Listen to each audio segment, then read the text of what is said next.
Hello and welcome to Commentaries Magic livestream of BABSCon events. Today with you is Hifrog and... Eminently sensible. Yep, and we're doing the commentary today. I think the events are going to start soon. I believe we have a Harmony event right now, and later we will have Core, and tomorrow it should be Harmony again. I'm actually not too familiar with the schedule, which is a fault on my part. I think it's top 8 Harmony tomorrow, and also Core tomorrow. But I may also be incorrect. Oh yeah, today is Harmony and then Nightmare. That's the thing I got wrong. Well...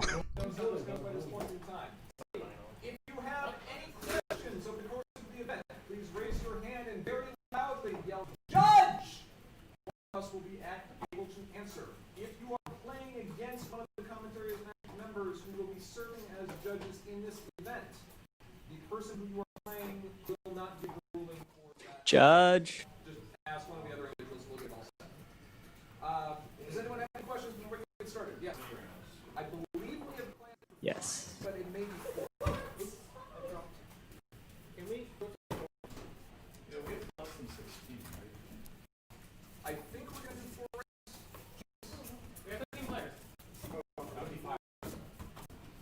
While we're waiting, I can just talk about how I admire this playmat. Mostly the top right part of it though, the rest is not as relevant. I'm a big fan of the Chrysalis. She looks very nice on the one on the left. Yeah? If you make top 8 and you know you will be unable to attend tomorrow morning for the top 8 tournament, which will be starting at... So what do you expect? Especially since Applejack got banned. Yeah, I'm expecting a lot of Paradox Pony, of course. Hopefully, a lot of aggro. Since there's going to be less farm, I do want, as much variety as possible. More fun that way. Yep. I do think we are going to have Paradox Pony. At least, I'm not sure if Grandpa's actually participating or running. They switch it all the time, who's playing and who's running. But if he was there, I would believe he would play Paradox Pony, because I think he enjoyed the deck a lot. Yeah, he's talked well about it a lot, but I believe I heard he may be planning Tempest. Maybe? I know exactly what he's going. People make top 8 get a He's present promo. Seems worth playing then. We have Hithra and Sensible, who are commentating. Hi guys! Hello. We appreciate them commentating very much. We appreciate the fact that we're able to do this live stream. However, we do try to run a family-friendly live stream. That means that regardless of where you are in this room, please be careful and watch your language, because we can end up taking up things from games that are nearby. Is there anyone here that does not want to appear on screen? Are you serious saying you do not want to appear on screen? Yeah. Okay, that's fine. We will not put you on screen. Okay? If anyone changes their mind and does not want to appear on screen, that's fine. Just let us know. When you go sit down at the screen table, please show your badge to the camera, announce your name. Oh, he should also mention that they shouldn't put the badge right in front of the camera, because the camera is focused on the table. Because what a lot of players do, they just show their badge in front of the camera and you can't see anything. Thank you. Yeah, I did that before.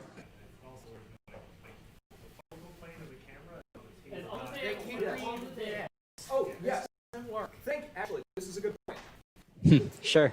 Space that you Fun guessing game. marked with the blue lines is what the camera can see. That means that it is important that other cards, like your discard pile, need to be on that map. About this much space on either side of the table. So don't think you're okay messing with your phone here either. That doesn't work. Okay. So don't mess with your phone. Yeah. Anyway. So everything that should be displayed, action tokens, scorecard, discard pile, banish pile, try to leave that here on the playmat if you can at all. Okay. I think that's just about everything. Should we have audio working? Yes, we have audio working. Cool. Okay. Which set of tradition? All right. Here are the round one pairings. Please listen up. Jeffrey, it's you and me. Max, it's you and Sokol. Sonic, it's you and Google. Richard, it's you and Kevin. Carrie, it's you and Cheese. And Godot, it's you and Curson. Okay, Which means whoever I got announced has the bye. think we had 8 players? All right. Yes, Richard. So, from what I know, Richard usually always runs farm, Oh, yes. so I wonder what he's going to play now. Maybe other kind of form? Good point. Maybe mod. That'd be fun. Maybe, yeah. You all are on the screen if you would like to be. Better. It would be nice to see Mod come back to the scene.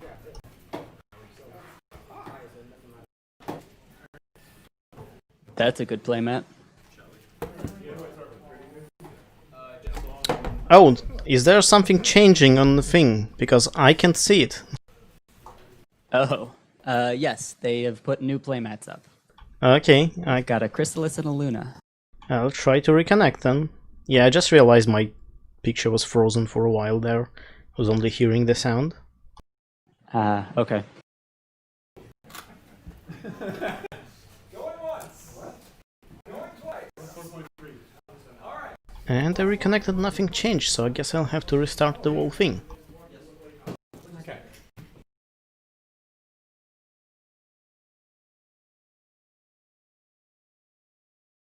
It's okay, technical difficulties are to be expected. We've got Bugle on one side. Gosh, that's hard to see. But, It's Sonnet Scroll. oh, okay, cool.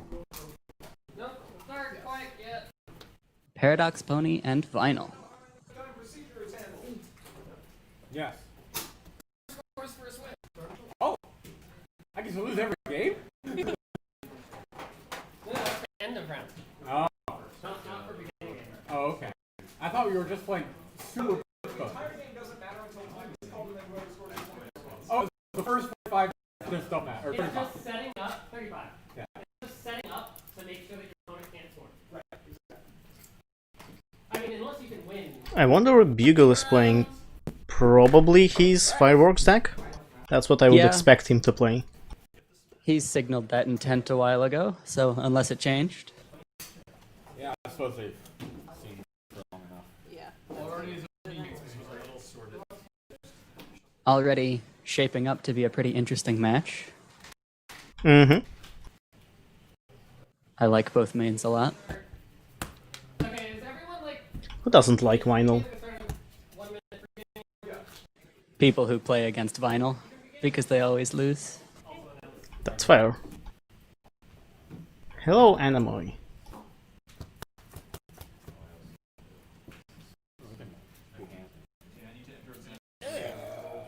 Yep, I think that's Fireworks. I agree.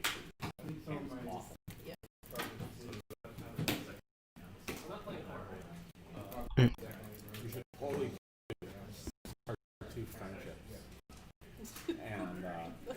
And just go to your different wow. Yeah, it doesn't do anything. It's just fun though. Yeah. That way you don't have them anymore. Yeah, just don't care. My core deck definitely has a higher friendship, and that's a fun part. Yeah.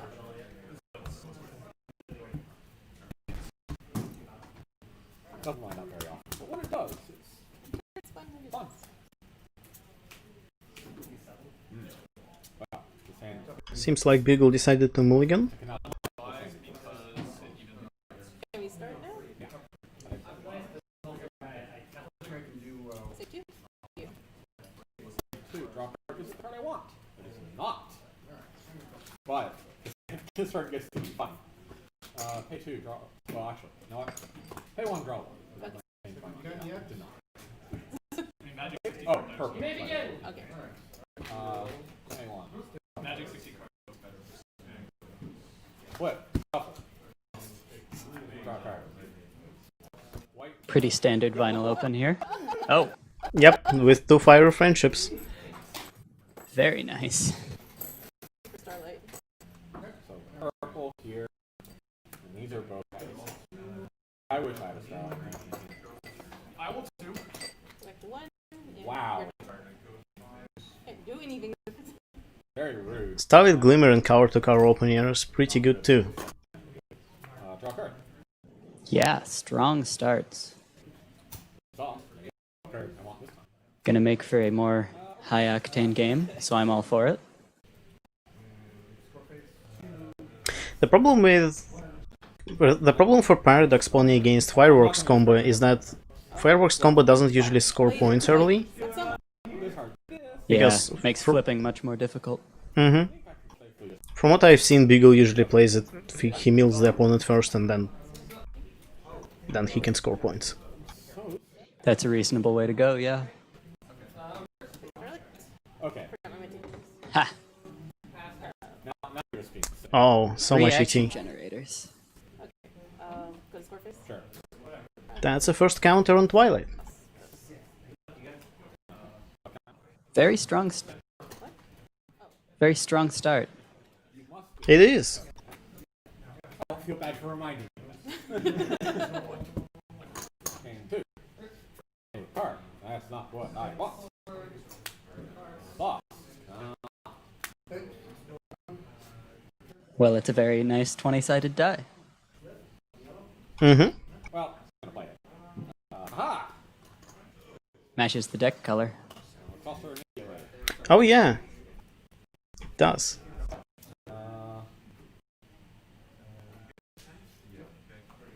Okay, Beagle plays Starlight of his own and Rainbow Shine. Last turn. On your turn. Or your turn, I will exhaust. Okay. I guess you did have prior first. I guess you could exhaust one of those. So ridiculous up at the bottom. Oh, I guess you do have that as well. Yeah. I will exhaust these. Now you exhaust that. Exhaust that. 6. Yep. Okay, gonna draw.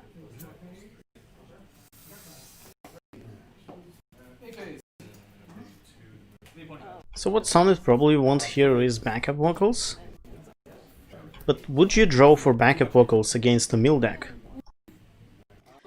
Probably not this early, I would think.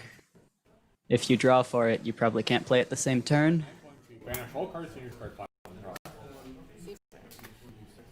Okay, Beagle draws a card for 0.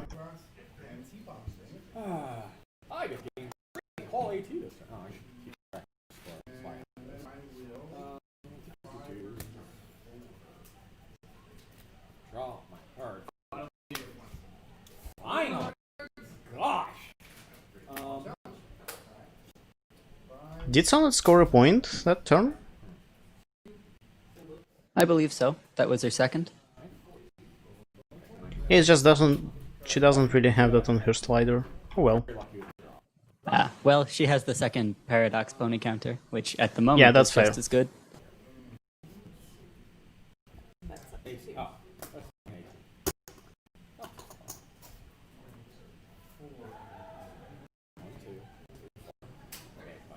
I do. Oh, that makes sense. That's sure. Way better. Okay. So pick purple. Sneak attack. I'm also going to play this back and sneak attack again. I'll just find 2 draw. Okay. Take it easy. Okay, Beagle is looking for Looking 2 for Nightmare troublemakers. Moons. Yeah, but I think that's the only one he has. Put these in mind. Probably. Mysteriously play 2 mysterious. Seems good. That's a strong way to start. Yep, 10.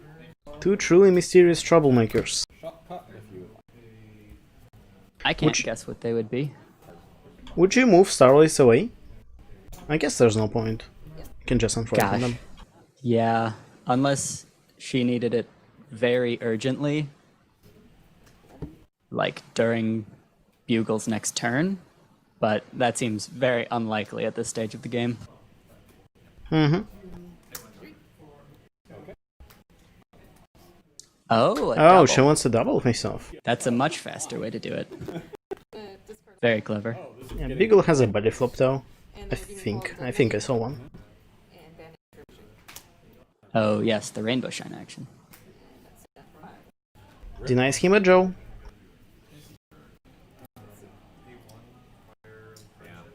Yep, there's definitely body flop there.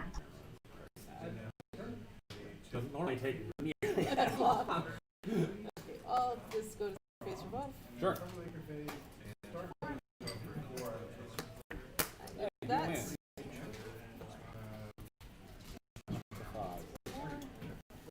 Well, alright.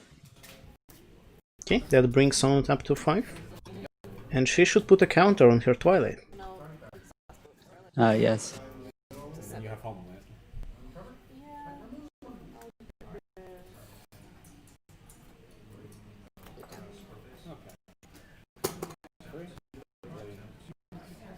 That is not an optional trigger. So, Mm-hmm. as soon as she remembers, we'll get it back on, no problem. I will process this one, discard, or discard draw, discard draw, then frighten and frighten. Okay. I will discard all these cards. That's very sad. 1, 2, 3. I will discard these cards. I think Sonnets can win this game if she finds backup vocals, and then she can just banish all the Nightmare Moons that Beagle has with low money. Yeah, that would And- be a very good path to victory. And then Beagle wouldn't have his win condition anymore.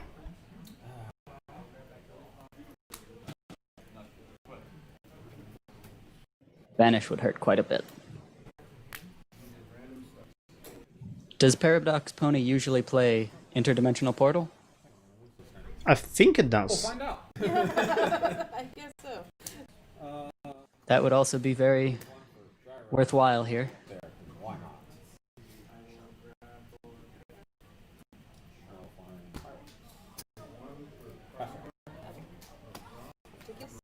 Okay, it's time for fireworks. Anything for Oh wait, actually, Don't think he has enough AT to play now. because black and What nonsense is this? So Oh no. Blackmail is enough. anyways, You're not supposed to actually flip Paradox Pony against it. That's Does- very solid. Does she get a counter from Blackmail? Yes, she does. Yep. So I don't think she needs backup vocals anymore. No, she has a very clear battle plan at this point. Just kind of wait for a little. We'll ignore 5 and 6. Or do you have a D8? I don't.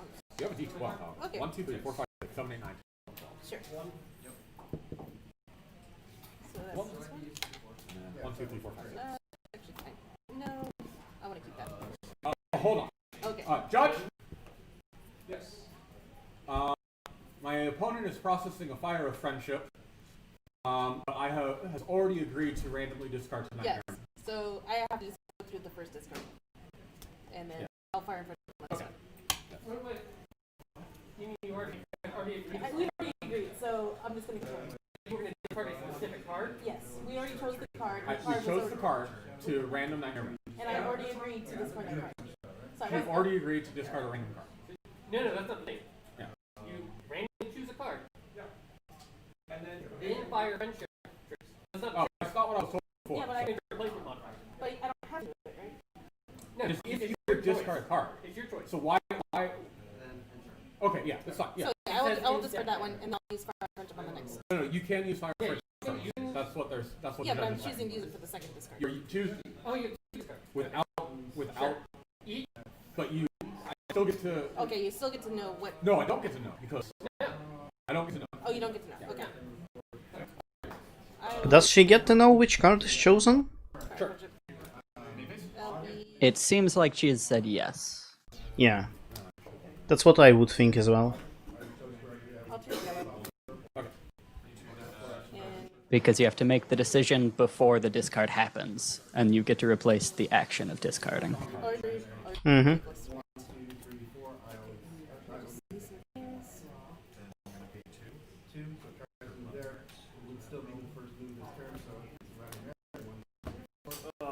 Super bad. Now I have Qualities? That's strong. Does she have white for? Oh yeah, she has Fire French.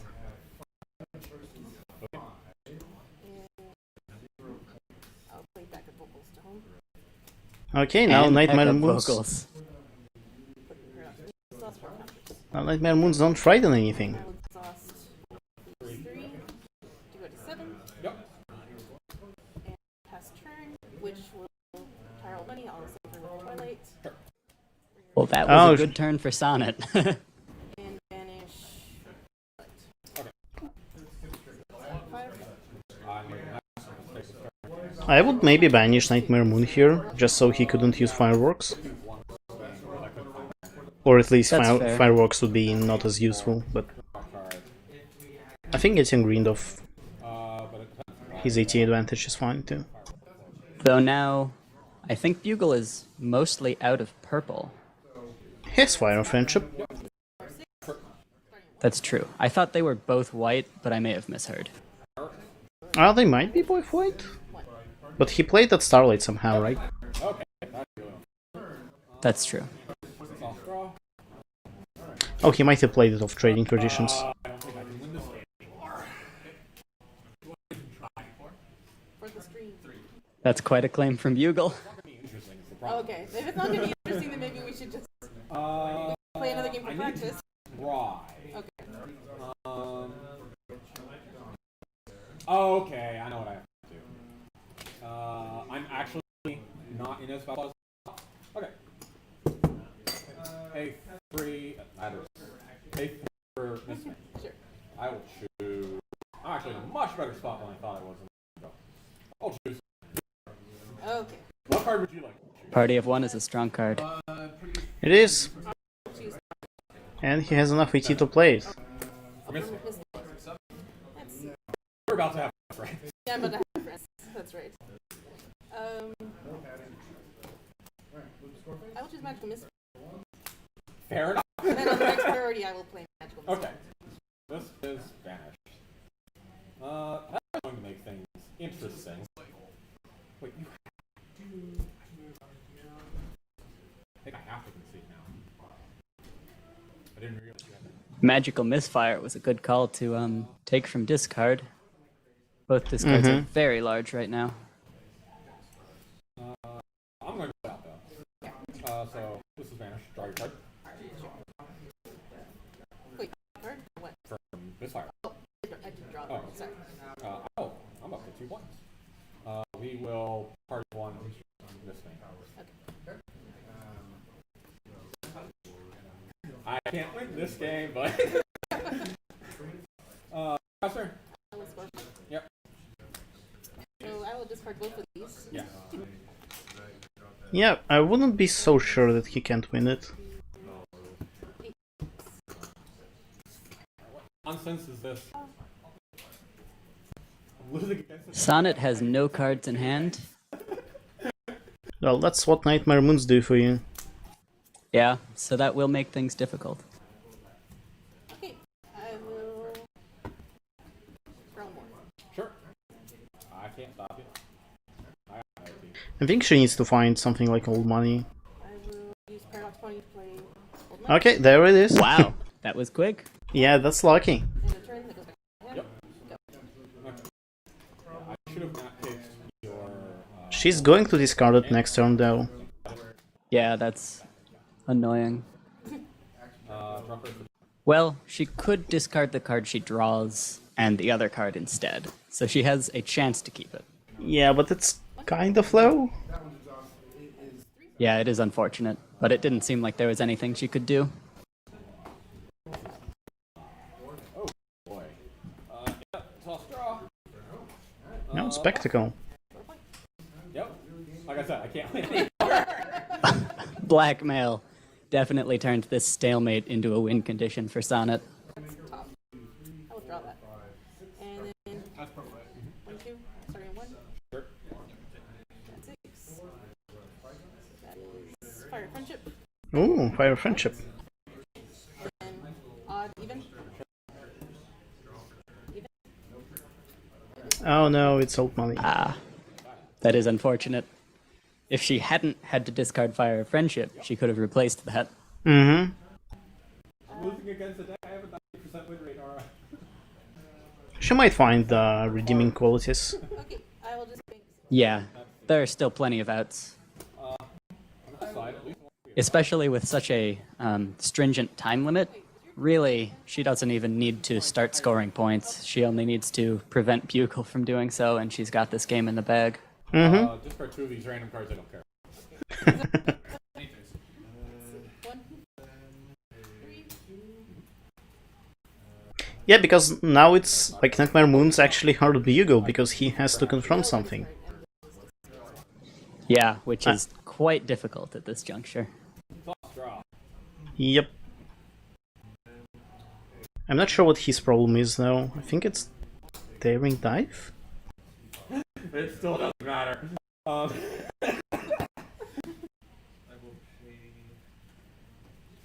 Yep, pass. Okay. 10. 1 more point for Sonnet. I believe that brings her up to 9. Discard both. Bugle is at 2? Yeah, I believe From he's Mist at Main, I 2. believe. Mm-hmm. Okay. Couldn't even get the 18. 11. Can we draw? Sure. I mean, why not? No, that's not great. I will play that to save it. I'll just say pink. Yeah, Sure. Singing Barrel is more safe on the board. Okay. Yeah, absolutely.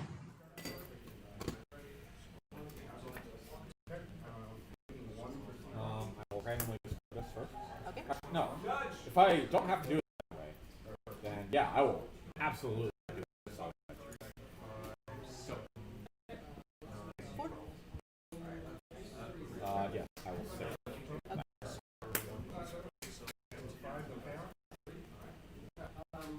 He chooses not to discard. He discards the Starlight anyway. Oh, that hurts, yeah. I needed that! I needed 3 purple!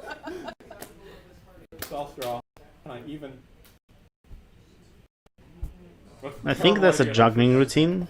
Pay 1 draw. Which, with the discard as small as it is on Bugle's side, isn't worth much right now. Mm-hmm. Pay 1 draw. No. Wait, do I even have more purple?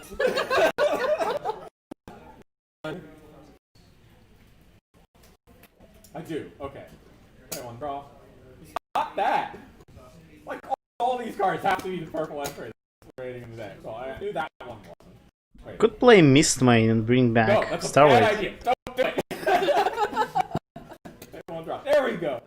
But then a second misfire could come out before. Yeah, anything yeah, else that's happens. true. Oh, Mist Main is such a card. Well, he got Rainbow Shine. Certainly good enough. Yeah, but Oh my gosh, I still have I don't think he'll be able to catch up by point. Like, even if he turns his advantage around, It's not the card I split. Well, I think I shot. he'll have to score a lot of points before the time limit. Yeah.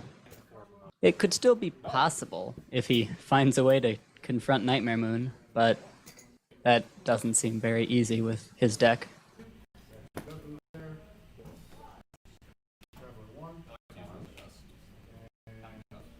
I think there are ways for him to win Nightmare Moon. Like, he can get enough power, but yeah. Nothing matters anymore.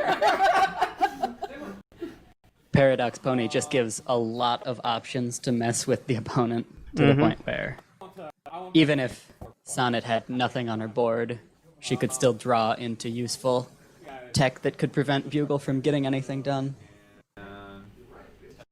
Oh, wait, I could do that first. It doesn't Sonnet's main is Paradox Pony. It lets player pay 3 to put a card from their hand into play. It doesn't matter what their cost or requirement is. And then at the end of the turn, it comes back to your hand. 4 points, because I assume you're going to ban. Yeah. Which sounds like a disadvantage, but it's not. It's a great Yeah, thing because all you need to do is play a Yeah. lot of cards that have enter play effects. Oh, I still have one. 3, 7, 8, 3, Paradox Pony, But 2, the real thing that really helps Sonnet right now is not Paradox Pony, but Blackmail. Because I think Blackmail right now is single-handedly winning this game. Yeah, she'd be at 2 points without it, which is as many as Bugle. how many No, wait, cards that's do you not have in hand? qualified. No, I one mean- less. I have a whole 8. 8? No, that was wrong. As many. 1, 2, 3. She would have more, I think, because she did a double face. Okay, I'm Oh yes, silly me. Managing to forget that. okay. Okay. But it still wouldn't be as one-sided as it is right now. Yeah, with almost 15 minutes left in this game, Bugle would at least have a chance. Your magical misfire and my card I don't care. So, okay, now. This is not the match I'm supposed to go. Supposed to have- Okay, and that's a game. Very impressive win from Paradox Pony there. Just ruin your day. Mm-hmm. Yeah. Everything went very strongly. But you had to have 3. From a lot of action gens in the beginning, to misfire, and old money. That was fun. Yeah, At least it was funny for and that Blackmail. I hope it was funny for you. And the blackmail, yeah. Yeah, this Blackmail is like... Maybe they just wanted to bring this whole table down. I know how it feels for a control player when you like do a double face-off or something. You have a lot of troublemakers face down and then opponent flips into liking lesson plans. Misfire just card. So this is the opposite of that. Play this game. This is why you should always check your discard pile when you play this thing. Especially when there's oh well, good game. Good game. I had fun even though I had fun too. my deck did not do what it was supposed to. We saw maybe 5 Fire of Friendship plays from discards. That was... That really was the right card to bring to this matchup. And not only this matchup, with all the Tempest and Grubbers going around. Yeah, Fire of Friendship is definitely making an impact. Wall next to my name? That's not bad. Okay. Well, Would you like to play core while we're waiting? I have my core deck actually. I'll play against Paradox. Oh, are you going to play a core game? Terrible idea. It's very bad. I saw a Trixie deck box.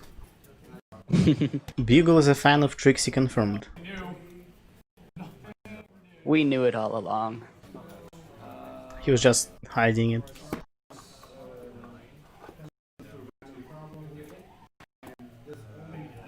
Silverstream. Oh, wait, no, Skystar. They're so similar. Yeah, they are. Poorly, but I'm gonna have fun. I get those two confused a lot. I get to go. I wonder what Bugle is playing. I hope it's Pyguard. Oh, you I don't think it's Pyguard. Yeah, but I flipped my head over it wrong, and I really wanted to do that. Oh, sure. Meadowbrook is really hard to learn. He actually planned to play for core. Just keep hurting over and over. I think it was blue-white. Yeah, that's what I last heard, at least. Yeah, and I saw the deck recently, but this doesn't seem like blue-white. No, it seems like pink-orange, which is a wonderful color combination. I wonder why you're saying that. Take 2 pass. Okay. Also, This is orange. pass. Got you a pass. There we go. But any core deck against a Paradox Pony will definitely have to put up a good game to have a chance. Mm-hmm. Such a bad plan. Okay. Vector. get the 2. That's 4. 2, draw. 1, draw. Front pass. Now pass.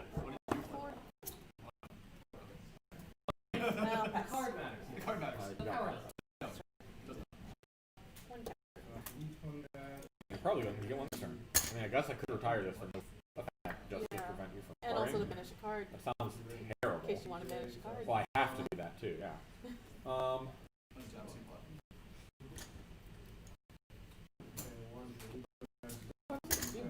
Doing? So, He has a lot of breakdowns. Okay. 7. no, nice, drawing literally anywhere. At least if Sonnet starts with AT Genning again, he has an answer to that. Pay 2 and discard 2. Also, Blindfold is nice. Midnight and Midnight. Where are you putting the card? Blindfold, yeah, is pretty helpful in this matchup against purple. Yep.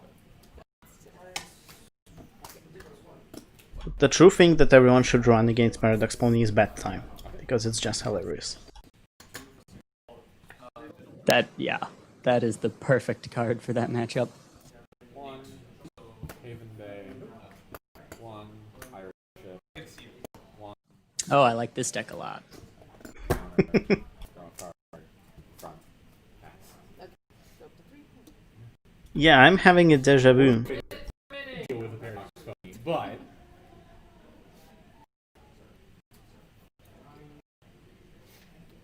But it was, the least you played at Continentals was my favorite deck out of all the decks. I think I said I that before. appreciate that. no. Certainly was mine as well, which is why I chose it.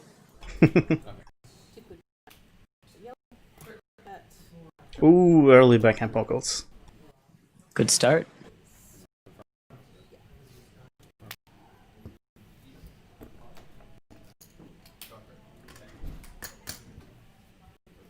So why Sheldon is upside down? Very centered, right? He is. Without actually having to. Haven Bay over draw a card.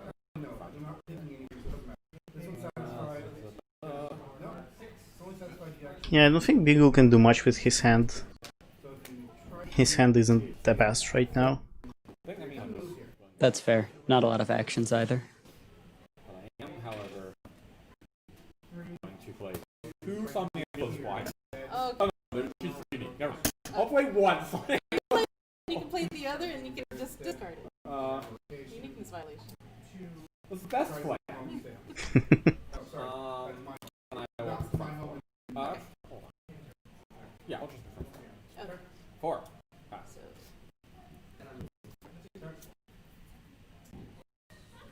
I will pay 2 for Minuet.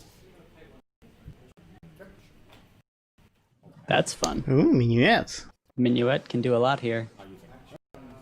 I think. In fact, I hope it's good. In fact, I'm set now. If there was any value to flipping Skystar back down, Sonnet has the option now.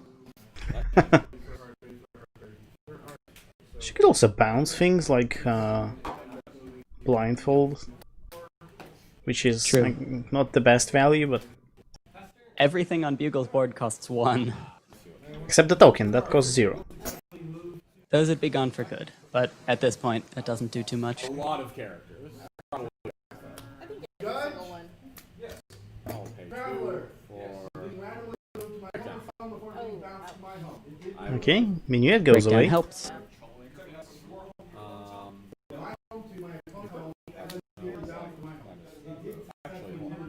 Actually, put one of these over here. Or put 2 of these over there. But not. Poor Haven Bay gets to sit over there and. Oh, front for a point. Yes, but I'm 1 shorter. yeah.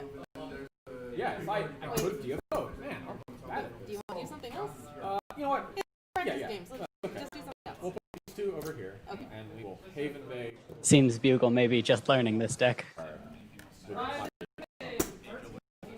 now it's 6 to front. And But now he's chosen to do a double face-off, which is one of the big values of backup dancers. It brings a lot of strength and gives exhausts.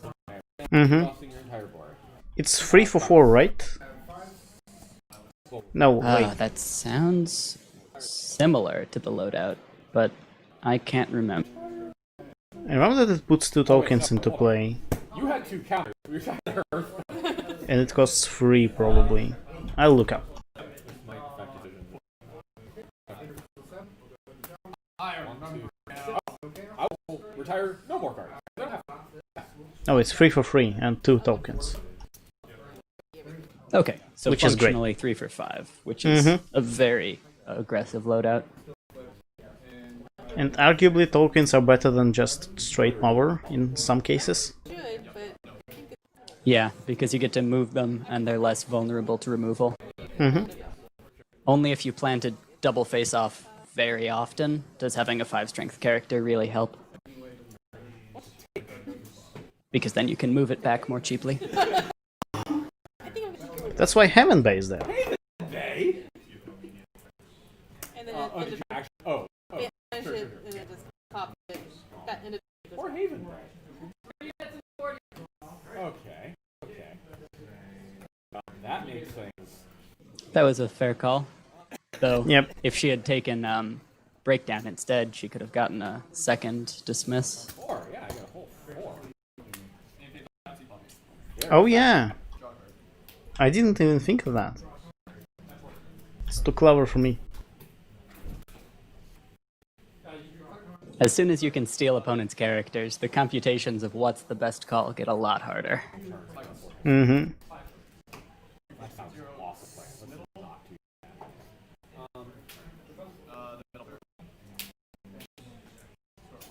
should, however, use my pirate ship. I will definitely use my pirate ship. You're not orange. We will move Skystar all the way over. So Sonnet can pretty much banish anything she wants for free AT.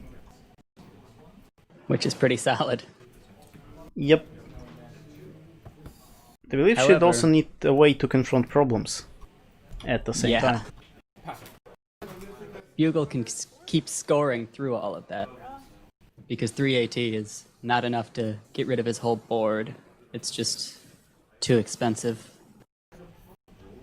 Yeah, and he can put more stuff. Well, not with his hand, but in general. Other orange engine. But he can potentially get some more draws. Mm-hmm. And so do I get to know You to exhaust all my things. Yeah. And yeah, tokens that are just nice. One of my favorite benefits of Pink-Orange is everything is quite small in general. So you can still do a lot even through heavy removal because you're playing things that cost 1. Mm-hmm. And since it's pink, you don't suffer from card disadvantage because you just draw a lot of cards.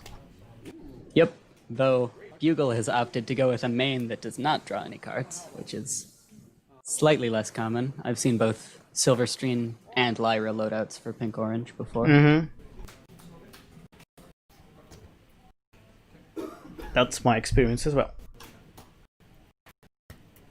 But Skystar is, of course, a great main. Last meta, she was ubiquitous.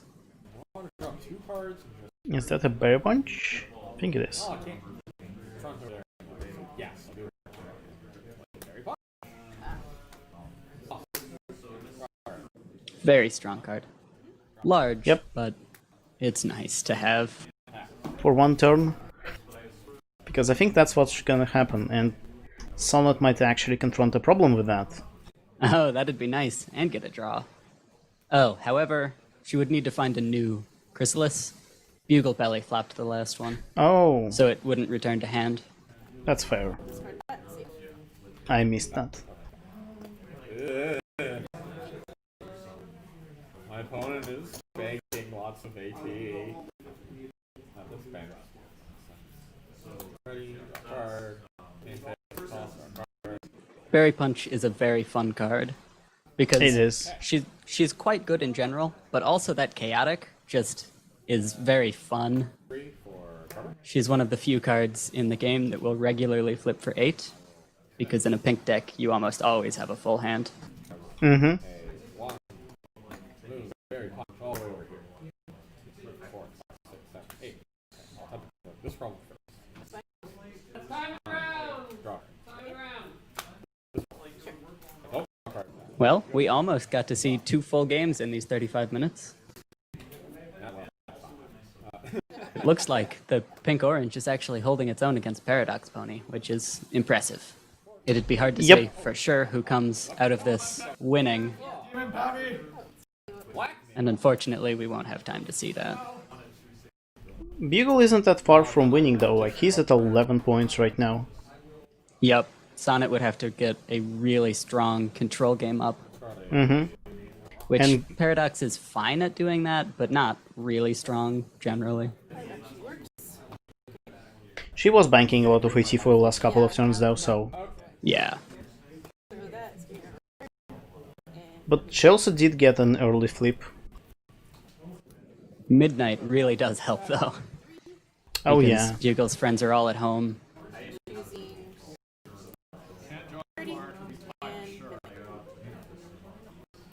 Should need to play Midnight or redeem it though. Seems like she's using Rarity. Oh yeah. Well, we'll see if Midnight actually comes out.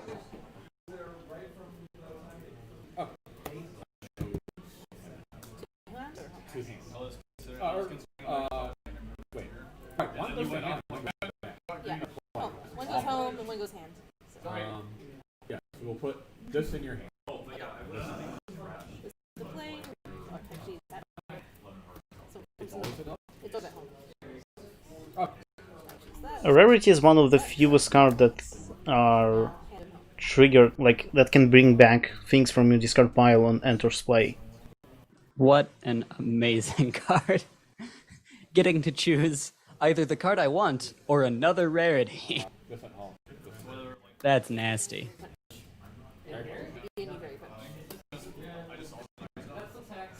Okay, Bugle that's knows that very if punchy Luna game. came out, he would lose this game. Mm-hmm. Or at least there would be good odds for him to lose it. But now Sonnet can confront, and there's Luna. Oh gosh. Running out of time. She just frightened Luna. That's a good way to do it. And how did you sauce this? I don't know. I forgot. Yeah, totally could draw a card. I had room in my hand for cards. Yeah. What Oh, nonsense? that was my hand. Hold on. Oh. Well, at this stage of the game, Paradox Pony is certainly shining. But it seems like it's a little too late to be able to pull back such a deficit in points. Did Bugle forget to use his grubber? Baking bats? Or is he deciding? Oh yes. I made. I don't think there's much choice, like I think the only option he really has is Chrysalis. He can't exhaust Luna, unfortunately. Yeah, which he would if he could. Mm-hmm. Yeah. Very fun early match. I'd like to watch it later. It was tomorrow. She'll get to hear my beautiful voice when she rewatches it. Well. I know Bugle will rewatch this because he always watches his matches. Pretty good. That's a good thing to do. So, hello Bugle, I'm calling you out. Or were you going to exhaust anything? For that? I hope I didn't do anything stupid. That's right. What sauce? Maybe this is my chance to give him tips on Pink Orange. Yeah, let's just like pink orange primer right on stream. Apple Bloom. Apple Bloom is the linchpin of the deck. We didn't see one here, but hopefully Bugle plays Apple Bloom. Yeah. Action gens are fantastic. Action gens that cost 1 even more so. I will move. That's I don't true. usually play backup vocals, but I understand why it's a good card. Somnambulist Blindfold is only good meta-dependent, so in my most general builds I don't use it. But if Bugle's expecting, you know, a certain kind of deck with recurrence and meticulous, then it can go a really long way. Specifically in your list with like follow my leads, blindfold seems counterintuitive. Yeah. which I suppose mean there's no follow my lead, which probably means there's no apple, Definitely the possibility. which means I don't like the deck quite as much as I could, but I still understand. And it beat Paradox Pony just now, which is very impressive. Actually won that. It did go first, but still. Yeah. But still, like, Paradox Pony flipped very early, so... Yeah, and he managed to play through it. I'm telling you, keep your eye on Pink, Orange, and Core this meta. As a Tempest player, I'm keeping eye on Pink, Yellow. Oh yes, for Tempest, Pink, Yellow is devastating. It is. I think Bugle actually built a Pink, Orange, Yellow for that exact reason. Mm-hmm. It's a Trixie deck box. Well, for a first game, that was something that I expected to see in top 8. Those were two very high-powered decks. Mm-hmm.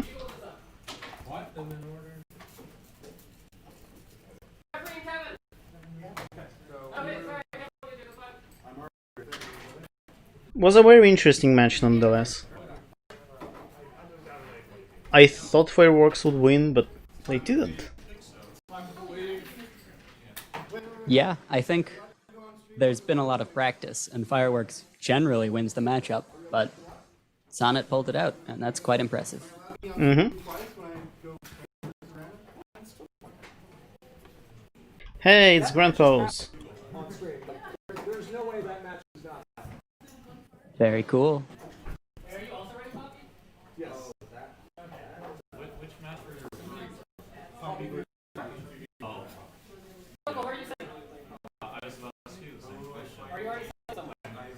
I think it is at least. Yeah, it is Grandpa's. Hello! I know he can't hear us, but...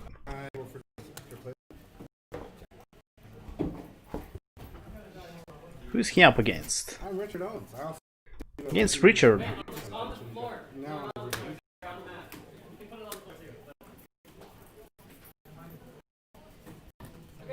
Okay, let's see. It seems like Richard is playing Vinyl.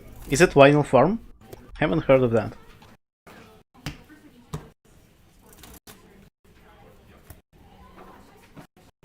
And Grandpa's is playing Tempest. I wonder if he's just playing the same deck that he has in Core. I don't think he does. Like, I wouldn't would expect bet him. He's got something planned that uses Harmony extra special sauce. Mm-hmm. But it might be a fundamentally similar deck, which would be very interesting. We'll see. I'll be able to tell. Yep. No. Odd. I pick odd. What are we doing for tonight? Okay. Pick an odd. Yep, I'm gonna. It is easy. I will go first. Starting.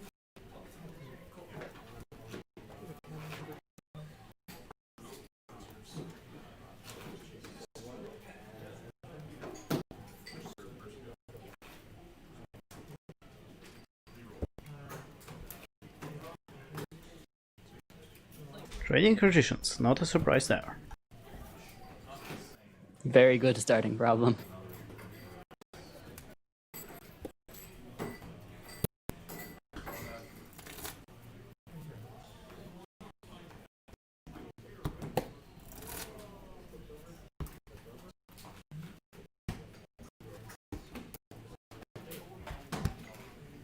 Are we pre-round time or round time? We are starting now. Okay. Good luck. Hey. You care about trying to make sure we cover hands of the stream? I mean, if we want, that's fine, but I'm not. Is it? I see a Oh Sea my Poppy. lord. Poppy deck. Pink blue. This actually won a store championships, if I recall correctly. Well, we'll see this time. I'm not sure what Grandpa's is having. It's definitely purple-white. Yeah, that's all I could tell. Well, I don't think I've ever seen a Poppy deck play, so I'm excited. Yep. I've only heard rumors about it.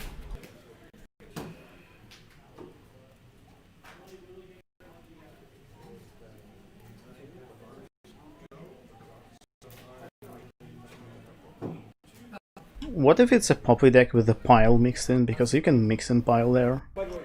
Oh, sure. That'd be interesting. 5:30. Yeah. Okay. If we can push back when? 30. All right.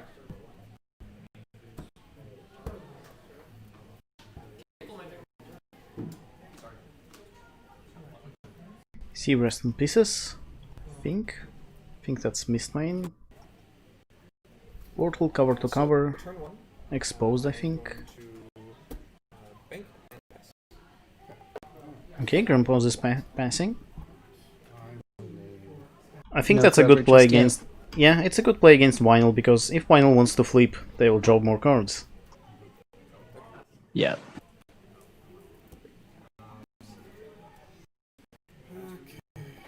Okay, he's showing his hand to us. Is that Slender?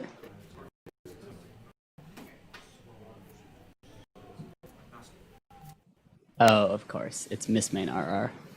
Yeah. Very pretty. And I mistook Rest in Pieces for Destiny Drain. Or the other way around. Destiny Drain for Rest in Pieces. I see a Fire of Friendship there. Which is... That's very helpful.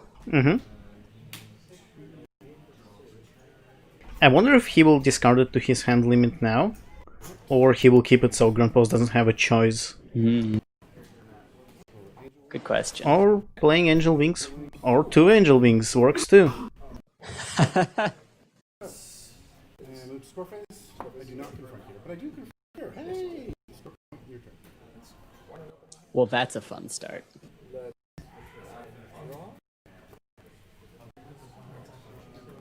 There's Nightmare Flurry Heart. I will spend 2. Flip. Okay, there goes Grubber. Is going for Grubber. I want you to look at your hand and see what you've got in it. You have the fire. You have Hyper Beam, a Guardian Mare, and a Pinky's Epiphany. Okay, you've got it. You're discarding. I would make you discard a card. I'm assuming you are replacing that discard with a Fire Friendship. You would discard a card. Oh, I thought it was this card. No, it's a card. I'm replacing it with Fire Friendship. Yeah.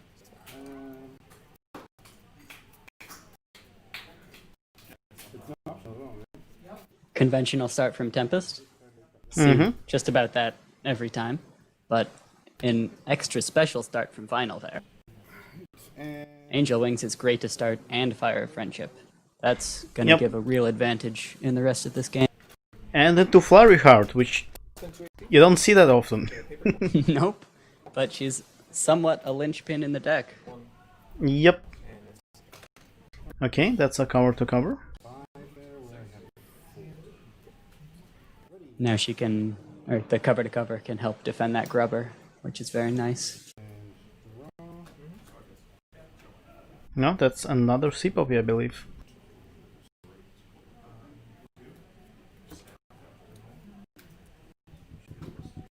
And he has a Patimire in his hand too.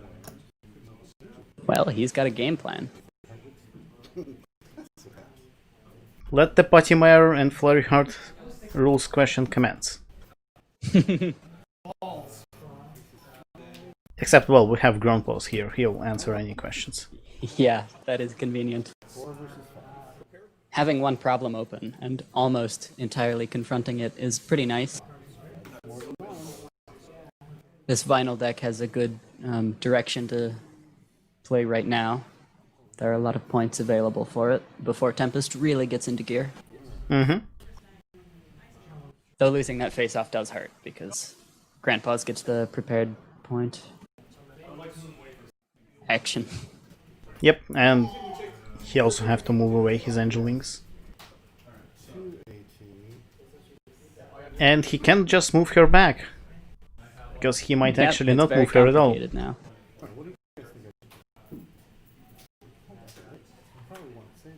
Who are you betting on this game? um, he's trying to ask the stream for help. Well, if he had me helping, then I'd bet on the vinyl. Because it's fun. That's a joke, of course. But I do think the vinyl has good odds right now. I don't know what Grandpa's is playing, and probably it's very nasty. It seems like But just this a was a really good start. purple-white so far. I haven't seen a third color. But That's fair.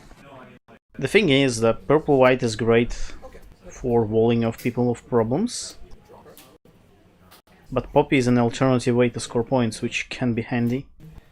And then you're out of luck as Tempest, because if he can maintain 1 point a turn, you basically can't pull this out in 35 minutes. Unless you've got some alternate scoring besides Mistborn.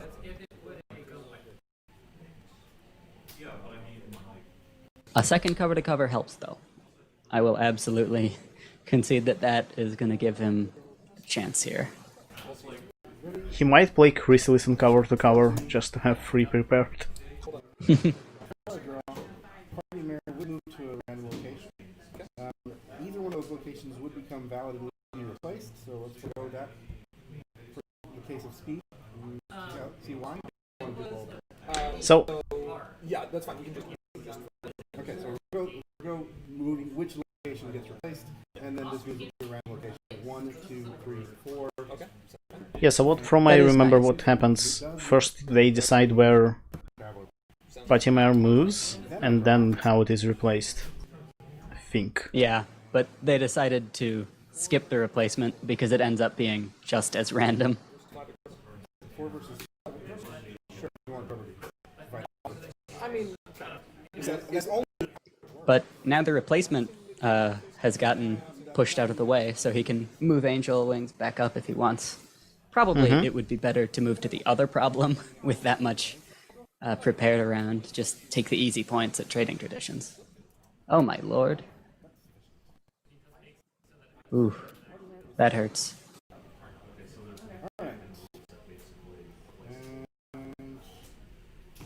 Is he using Lead Pony Badge to score more points from Poppy? I think so. Yep, I believe I remember that being something that went on in the Store Champs version. Okay, there's the Poppy. Nice thing about Poppy Well. is that she's free for 4. So Yeah, it's pretty good.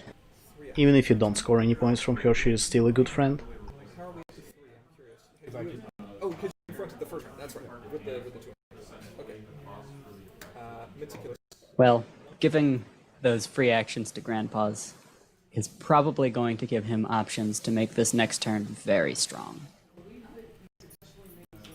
Yep, I wonder what he's considering right now. And the other meticulous one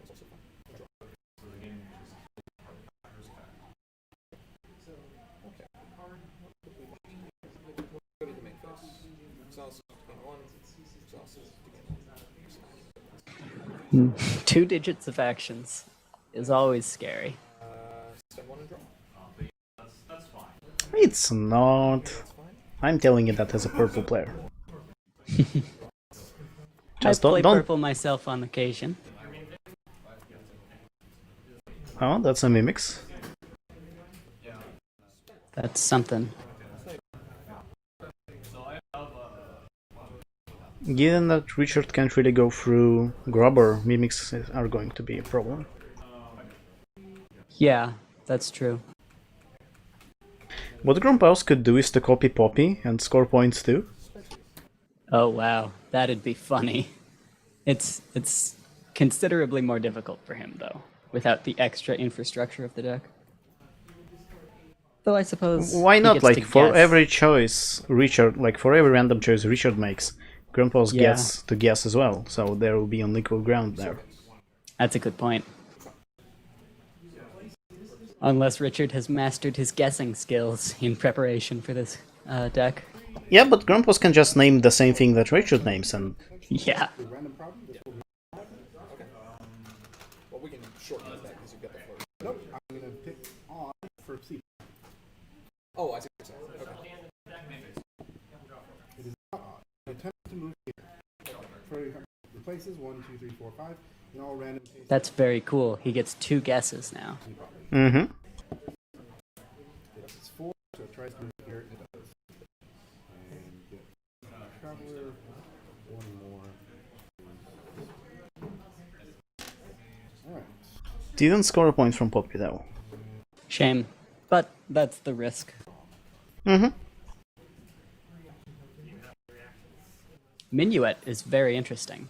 That might be all the extra special sauce Grandpa's was looking for in Harmony, and it would still be enough, because that makes old money a lot better. I think that's not all the special sauce. I think that also runs the Trender Hoof with Teamwork. Oh. Which is kind Oh of my great. Pay Hell free yeah. AT, banish old money, bring something back. Destiny Drain is also in there, of course. We saw that Yeah, earlier. and Chrysalis, but that's like the Harmony staples. Yeah. Well, that's interesting. It gives Grandpa's a lot of width to do a lot of banishing. Luckily for the vinyl. Is it Richard? Yeah, it is Richard. Well, luckily for Richard, no banishing has happened yet, but seems like a lot will be forthcoming. Yeah, because once Grandpa's finds his old money, and Trender Hoof, what's gonna happen? He's going to banish old money with a portal or something. He doesn't even have to use Minuet. And pay 1 to get that portal back. And that's kind of like Paradox Pony without Paradox Pony. Yeah. Or Bulk Biceps, but without Bulk Biceps. Interesting. Vinyl is just getting flipped. Yeah, you don't see vinyl flip that late often, right? Yeah. There was other things to be done, of course, but generally you try to draw as many cards as you can so that you have answers to things like getting rid of those cover-to-covers as early as possible. Which I assume as a pink deck he can do. Yeah, with like Pinky's Epiphany.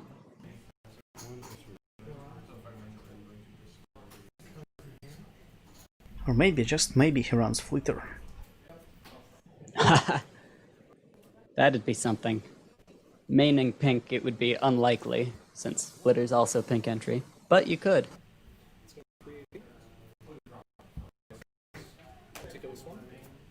She's great against walls like this, though. Yeah. Though, nowadays, there are a lot of action gens besides cover-to-cover that are Yeah. getting run.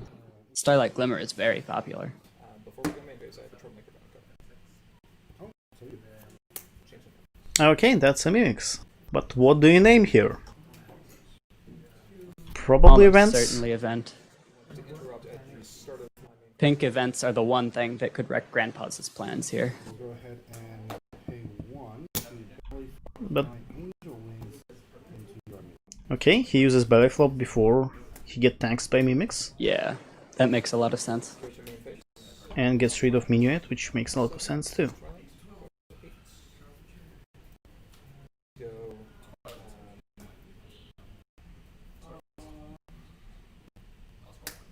Destiny Drain. Destiny Drain on Belly Flop, I presume? Oh, wow. That's good. Yep. Copies of Flop and Banish. Now Grandpa's Destiny Drain goes into Banish. Obviously, just belly one. This one. Has Pink Blue, that very well may have been his only immediate event. Thank you. 20 minutes. Yeah, and it seems like it is. Oh, I see a Royal Spyglass there. That's a fun card.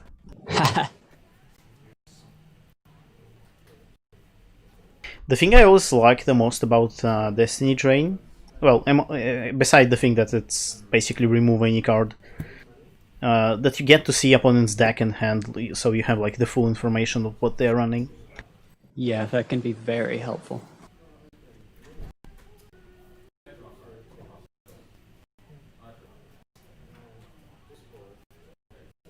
So yeah, I really like that card. Well, at this point, as I would think, in infinite time, Grandpa's almost has to win. And so Richard's chance here is to make sure that his small point advantage can last him the rest of the game, which is difficult but doable.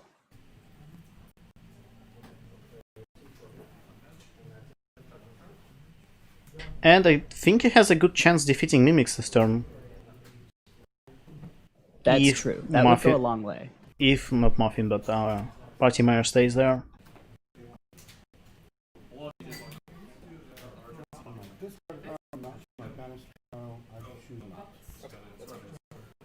Okay, Richard chooses not to get back Angel Wings, which makes sense. That Angel Yeah. Wings doesn't worth a point for the opponent, especially in this state of the game. Every point matters so much here. Attempts to move to a random location, random problem.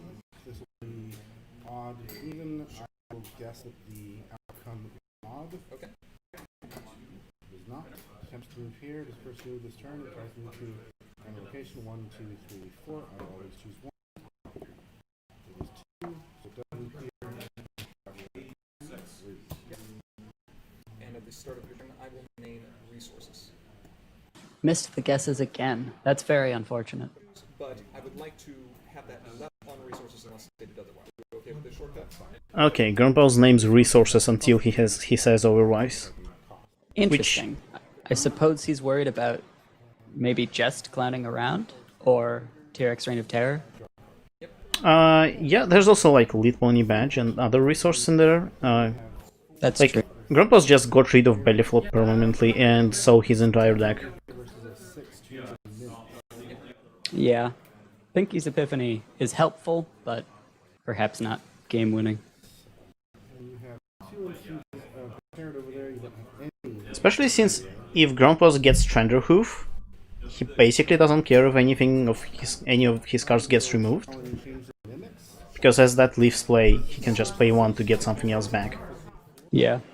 Also flip a final count, so I'm going to spend 2 AT. I'm going to play interdimensional purple in order to have your C puppy to play at your home. 70 minutes remaining. Can someone like Okay, Grandpa's chooses the Portal Sea Poppy. Yes. Saw that card there. Alright, so I use that. Let me make sure there's nothing else I can do about it. He loses the face-off against Mimics. Yeah, he didn't have much left there. Already been filled, and this is a center. Alright. This is locked over here. Yeah, if he was luckier with Sea Poppy, he could have actually played the time game and just have more points. Yeah, but at this point, it's looking rough. But this is kind of the thing that I meant, that Tempest is good at setting up the wall, but the problem is that Poppy doesn't care about the wall. So Grandpa's has to remove her at some point. But since Grandpa's has missed main and action gens, there's a lot to be done here on his side, even if Richard keeps scoring. Okay, he defeated Grubber. Well, that helps. No points, though. 5 versus 4, 6. Does he really want to face off there, though? Like, I look at those covers to covers and... Oh. I probably wouldn't, but it's definitely a way to break the wall open for a bit. Yeah, and the thing is that Grandpa's might get, like, this is his problem deck. And his problems, like, he would prefer trading traditions to any other problem in the deck. Yeah. If a blackmail comes out, it's no. Game over.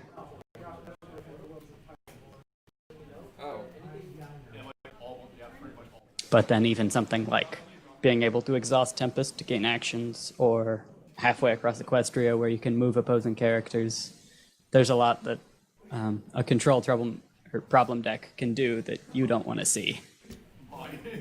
Yeah, like... You just want to have trading traditions. Before I do that, Especially if you can't get rid of entry. And at this point, Grandpa's has white and probably can enter into it no problem. Yeah, I see So- 2 resources in his hand.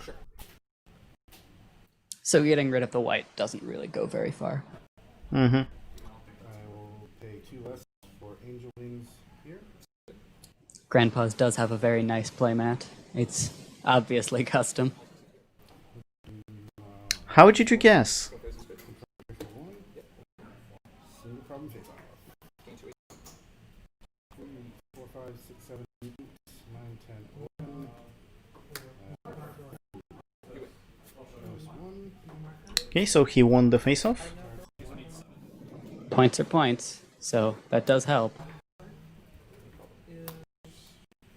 Hysterical recreation. Hysterical that's not recreation. so Yeah, that's not too bad. It means this troublemaker wall likely isn't going to go down again, but that's not a big deal at this stage of the game. I'll limit, hand limit your So gain 3 a turn. I'm gonna take this one. This one's fine. I'll pass the other one. Take this one. Draw. Parasprite could help Richard a lot. It's a thing that can trigger Poppy, and Let's go. it can remove significant Yeah. cards from Grandpa's. Exhaust trial. Exhaust trial.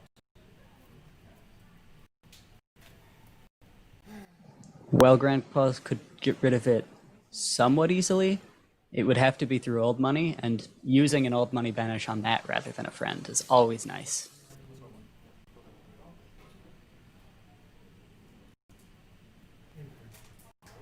There goes all money.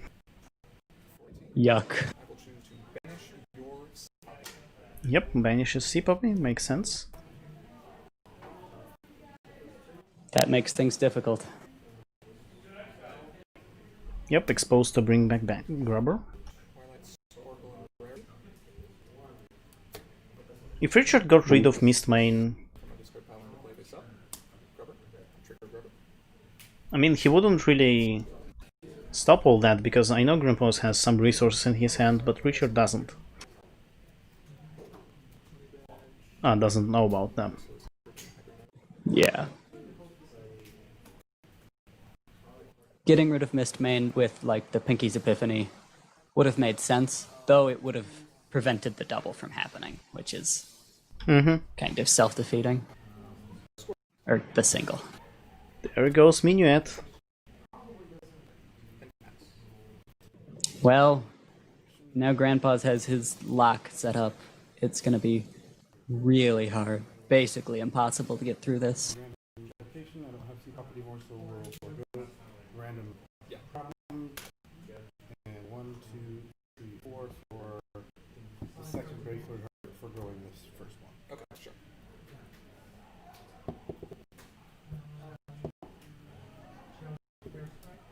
That is at 1. Okay. Stays at 1. Okay. And then I draw. Josh, Yes. quick question on a card. Yes. Just do I have to do the text in the order as right? Yes. Okay. But hold on, let me see. I suppose now Richard needs a way to get through troublemakers besides confronting them. If he has a dilemma or a snips and snails, that's probably what you have to go for. Dilemmas are expensive though. At this point, I think it might be worth it. I mean, yeah, if he has no other options, sure, but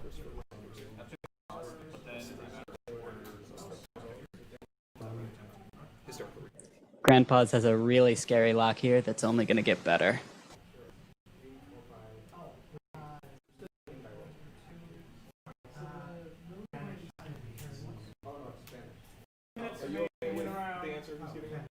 Okay.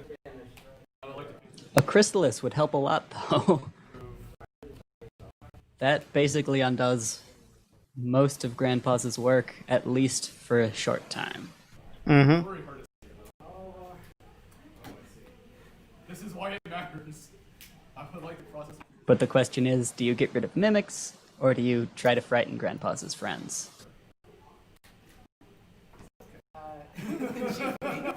I don't think frightening friends does too much. Because first of all, it won't remove the hysterical recreation buff, and second of all, Grandpa's doesn't care if old money or exposed are frightened, he only cares about minuet. Communist rule and say That's true. tokens. I should get some of this action. So I would probably get rid of mimics. You are more than capable of That seems fair. playing purple cards. I don't have to do that. Also, you have double angel wings turn 1. Come on, let's not be too greedy about having Alright, tokens here. pay 1, troublemaker. Okay, he goes for frightening. It's a reasonable choice. And, I mean, it is true that you could get back that mimics pretty darn quickly with exposed. Yeah, it just costs you 2 ET. I will meticulous. Well, grandpa's. That can go on the bottom. I will meticulous 1. That's perfect. So yeah, minuet is pretty good. We get 2. Especially when you Yeah. don't have a lot of removal in your deck. I would like to move DJ. I'm really happy to see her in play a little more than she used to be, because she's always been a lot of fun. Twilight. She adds a lot of interesting options to gameplay. I used to play her back in the day when I competed in Harmony. Here's Trenderhoof. And all of his friends are unicorns. That's the problem. Well, luckily, it's at the same problem that the Chrysalis is about to flip up at, so that is convenient for Richard. Luna's future. This changes things. To banish old money until the end of the turn, paying 1 Trigger boost teamwork in order to back. I wonder when he's using Luna's Future and not Minuet. I guess he wants to confront. Yeah. Every point counts for a lot right now, I suppose. Luna's future isn't doing too much else, since resources probably aren't going to come out.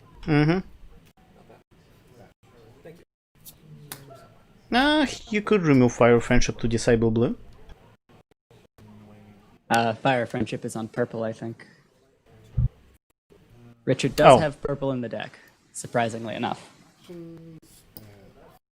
Luckily for Richard, old money is going to get frightened as well. Yep, and the great thing about Frighten is that it removes traits. Haha, very true.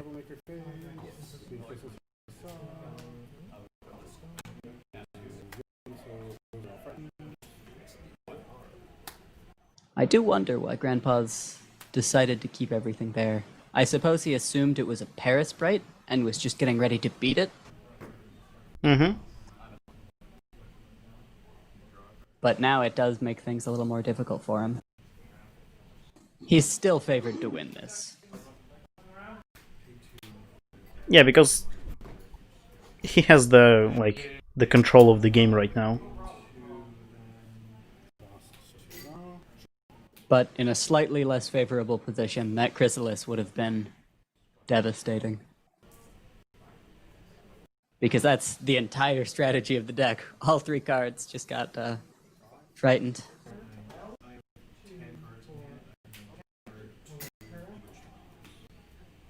You ever played this round deck before?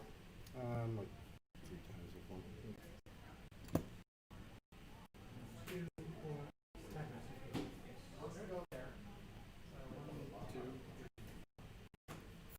Okay, 3. Yep. Or sparkle. Actually, no blue. Not have to go. Oh, you do. Oh, you're right. I'm sorry. But instead of their facial modes, character, yes, definitely there. Well, Ultimate Organizers is fun. 7 pressure games. Unfortunately. I don't think they're gonna stay for long though. Yeah, and their ability is not the most useful at the moment. Since one of the moves, I think it would be... Maybe you get to choose which order they happen in, but the little baby princess is going to wreck... I think it happens in the order that it says in the text. Okay. I can't recall which order that is. It's you move one of your characters and then you move opponent's character. It doesn't say well, then that's though, not so so bad. it just says and, so it's weird.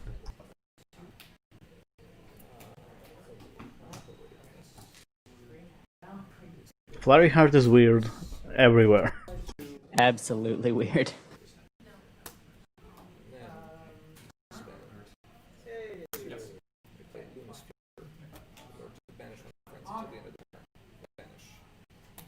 Okay, that makes sense. Nothing. My turn. Money. Interest play. Yeah, the Luna's future definitely helped there. Good thing he had another. The start of your turn. After you're ready. That's working. Rare interest play. And the Troublemaker lock is back. Yeah, wasn't gone for long. That did cost Grandpa's his whole turn, which just goes to show how effective that Chrysalis was. But buying one term is Doesn't only do much. keeping Richard breathing here. He needs to pull some points out of the hat somewhere.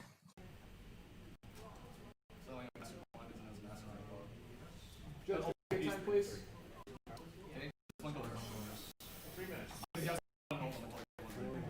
Oh, 3 minutes. This is currently very close, so it really does depend on Yeah. what is in Richard's hand and what he draws. They're Ooh, both at Sea 5 Poppy. points right now. Do we remember who went first? It was Grandpa's. He passed his first turn. goodness. Well, if Sea Poppy scores a point, it might be. If the next turn was the last for Grandpa's, what he could have done probably is to wait for Sea Poppy, like keep her in his hand, let Grandpa's confront the problem and score a point, and then during his last turn, you just try to score as many points as you can with Sea Poppy. That's fair. Not sure if he has enough IT to pull them off though. I think he only has 3 right now. Yeah, not a lot of AT to work with. They're simultaneous. They would both be first, but I'd like to resolve on yours.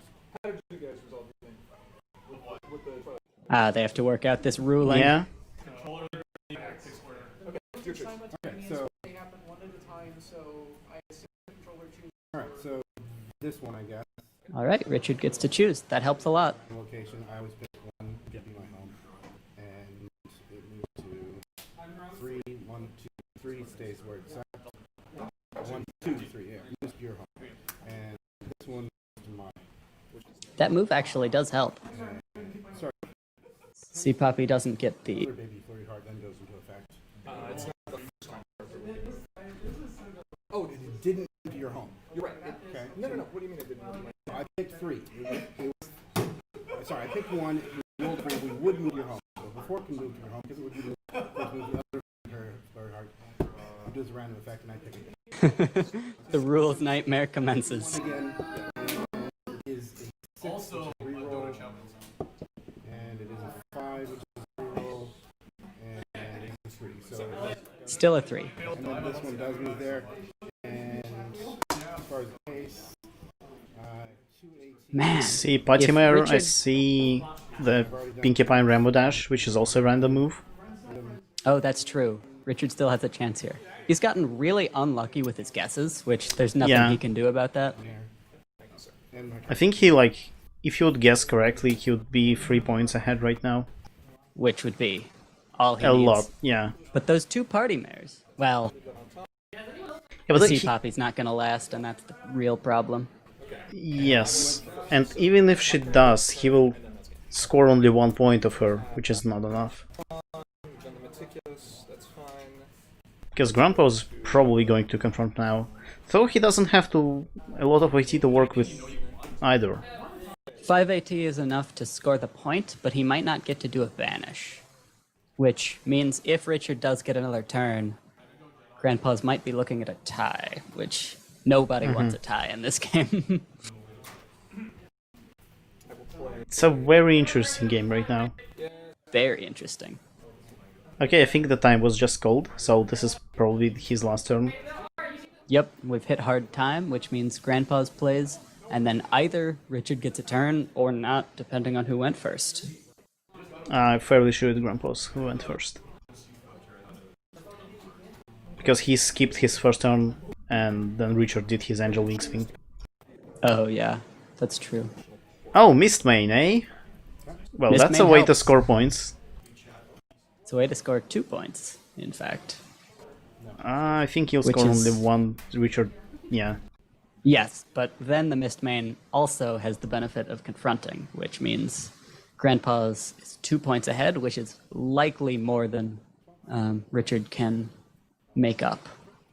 We'll see, of course, but that's very helpful. At least C-Poppy stays. Before I draw, Yeah, that's very good for him. location, this is odd, I odd. It is odd. Okay, we have our first point. He finally got it. But, oh, it would have been nice if it had come sooner. The other part, big heart moves to stays home, and then the other one moves to random area. This is odd, and it is odd, so it moves here. And it's I guess he'll have to fight Mimics now? Yeah, but actually, it's not so bad. Especially because I think Twilight and Spike are ready now. They should not be Yeah, exhausted, they are not exhausted, I'm fairly sure. which helps. So, yeah, I think he can only make a tie here. If he wins Mimics, he wins the game. Which is good. But Grandpa's has 2 AT and probably a portal in his hand. I think he Oh. got that back from Mist Main, so... this card to move one of my characters and He does have ultimate organizers, though. three. That's true, but they do exhaust, so Mm-hmm. it's a bit of a catch-22 on using them. Still think that you, like, fight Mimics no matter what. Like, there's nothing to lose here if you fight them. Yeah, Now anyway, so I got 6. yeah, Oh, he flipped the 6. that's a good flip. 16 versus 12 being home would not help in this particular case. Pretty sure there's nothing else that would.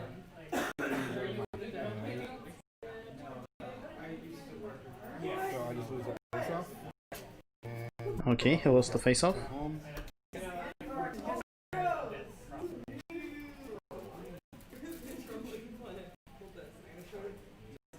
He could play Elite Pony Badge through Mimics, but I don't think he'll have enough AT to get a random effect out. Draw. Yeah,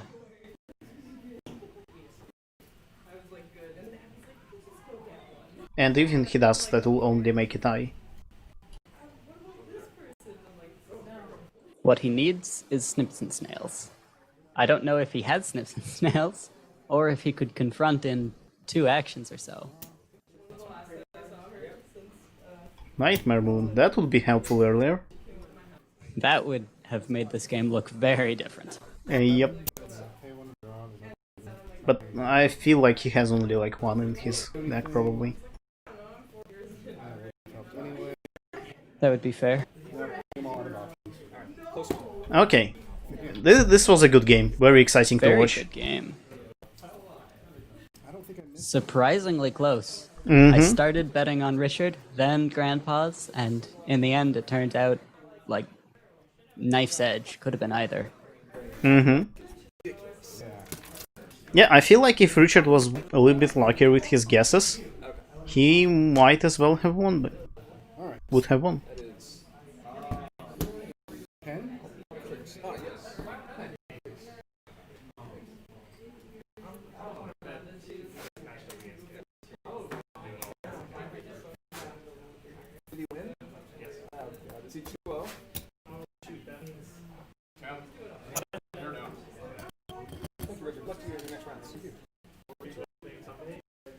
Luck definitely plays a big role in a C-Poppy deck. Well, that's in spirit of C-Poppy. But if he's I assume both of them won the last game, so Probably. probably that Sea Poppy deck will continue to do pretty well. I mean, it did way better than I expected against Tempest. Especially the Nightmare that you can pull off, and especially since Grandpa was like Destiny Drained belly flop. Right, and still it was a good game. Yeah.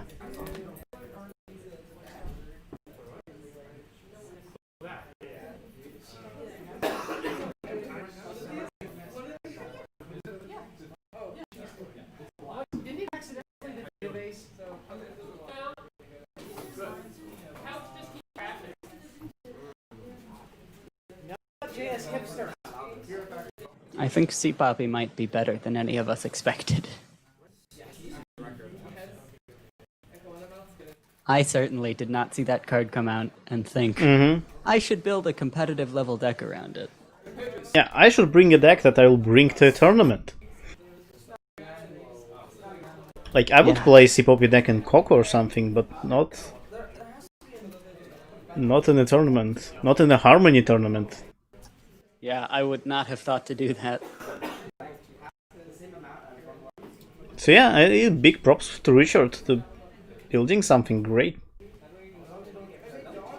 Not playing farm for once. Yeah, I mean, with AJ gone, it does get a lot harder.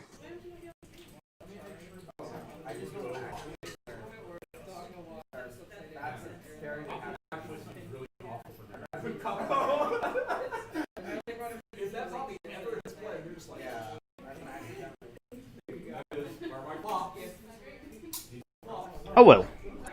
I wonder what we're going to see next. I'm actually kinda curious what Cursed is playing. Last time he had a funny hoof shaker deck and I absolutely loved that. Yeah, that was very cool.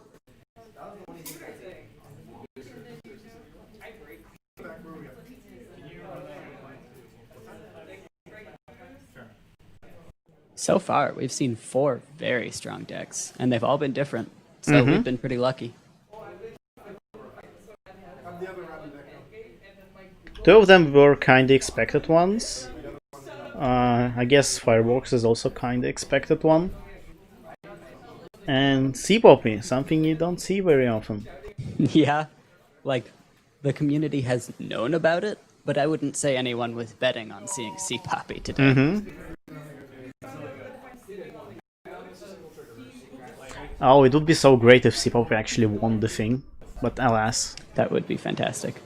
I think from something I just heard over the mic, it might be that there's a second deck running about that's Sea Poppy.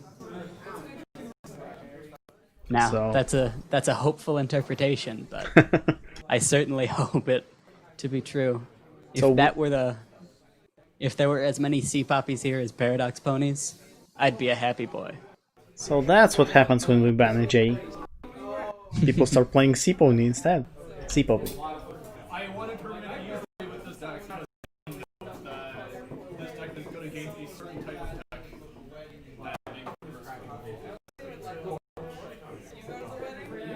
Actually, blue orange is a little bit of because it's spending. If you were there, what would you bring? Oh gosh. There's a reason I don't play much Harmony anymore. It is really hard to build a good Harmony deck. But probably I would play some updated version of Butts, which is the competitive deck I played the last time I played in Harmony, which was 2 years ago now. But that I'm was afraid a- that's when I didn't play the game still, so... Well, I just started at the point, so I don't know what the deck is. Yeah, that's fair. No reason to. And probably most of the people watching don't either, so I guess I'll talk about it. That was a vinyl purple deck. This was the same time as Vinyl's Bag of Tricks. So it actually came in second in the Continentals, second to Vinyl's Bag of Tricks. Pink Purple was all the rage back then. And while Vinyl's Bag of Tricks itself has gotten heavily banned, with F-Stop and Berry Punch and Orange Swirl both no longer legal. But the version I originally built is still perfectly fine to play. so I would probably just update that. It used study session and breakdown, just like VBot did. That's fair. It's a solid deck. It's honestly somewhat similar to Bugle's Fireworks combo. Of course, it has a different win condition, but a lot of the fundamentals are similar. You mess with your opponent's hand, you have a lot of draws, you play a lot of events, and do some recursion. Yeah, sounds like a control deck to me. Yep. It's not the most exciting, but it definitely takes a lot of thinking to play, so I enjoyed it back in the day. Oh, it is exciting for me. I love control decks. They're my favorite. Yeah? I used to absolutely be a control player, and then as I've matured in the game, for whatever reason, I've started leaning towards faster and faster decks. I hear Then I played implying that mid-range. I'm immature. I am. Truly only brain-dead bullet aggro. That's what all of the intellectuals play. Mono Luna. I mean, I was once playing a Muffin Mare deck against Grandpa's, and I was stuck on one turn for 10 minutes because it was too hard. Oh yeah, I definitely like the decks that make you think. And Grandpa was like, come on, you're thinking about this turn for 10 minutes, like, so playing like white-purple control is fine, but playing aggro and suddenly you have problems. Yeah, oh, yeah, like Cruel Taskmistress back in the day. Yeah, you'd think about a turn till the game was over.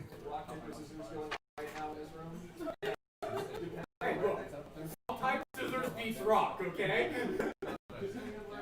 Though, with how Bugle's deck did against Paradox Pony, maybe I should just bring, like, Hookem, play a core deck, see how it goes.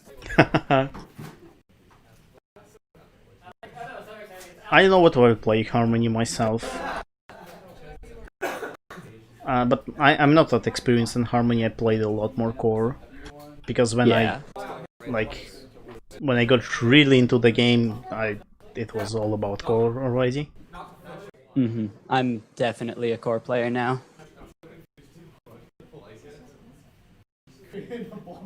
I like Harmony because there are a lot of like neat cards like Destiny Drain, which I would like to play.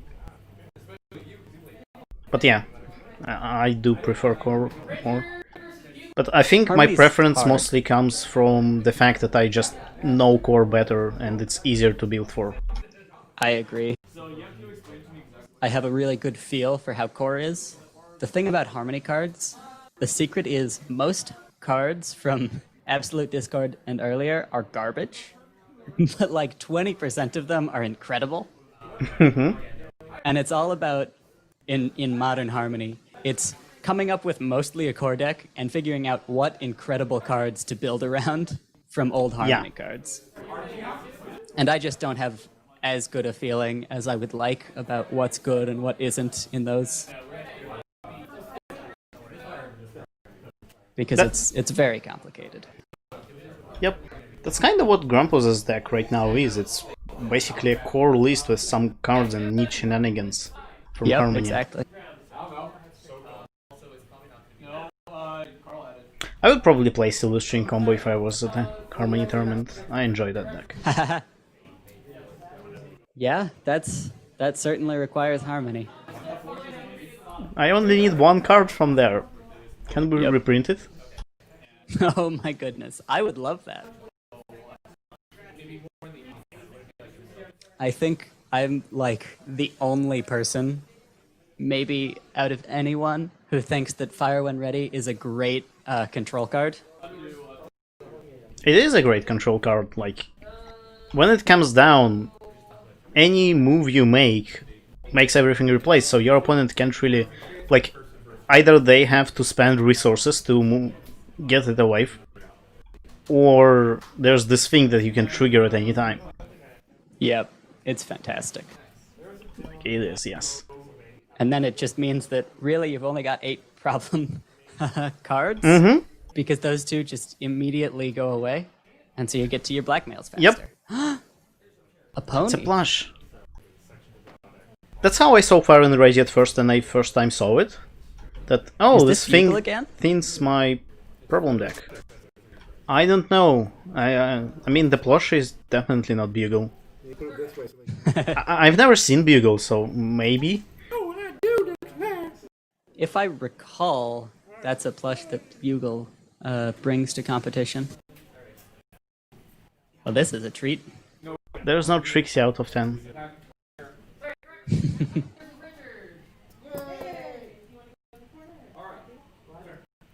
And Amoy, why are you not there? You were my favorite at bringing Trixies to stream. You know what that is.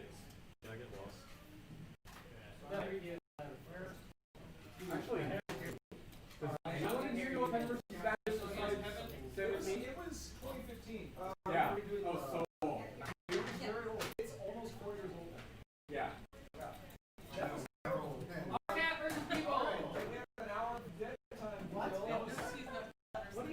I like the belly flop playmat.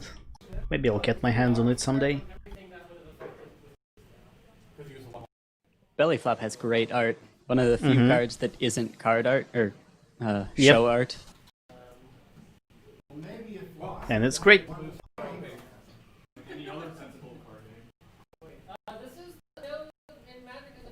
It's 0.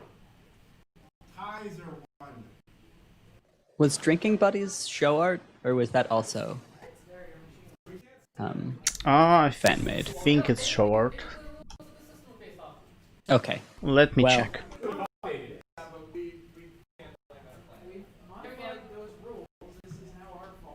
You are the interplay. You became. So it is Star. Yeah, it is show art. It's from the Hearthwarming episode in season 6. Ah, sure. That makes sense. Well, the replacement for Berry Punch and Orange Swirl that everybody seems to be playing instead, Sonata, is also not show art. So the new 1-2 punch of Sonata and Belly Flop is entirely fan-made. Yeah, it's an artist combo because I think both arts were made by Pixel Kitties. That sounds right, yeah. So we might as well just call it Pixel Kitties combo. Oh my goodness, that would be fantastic. And then I pixel kitties you?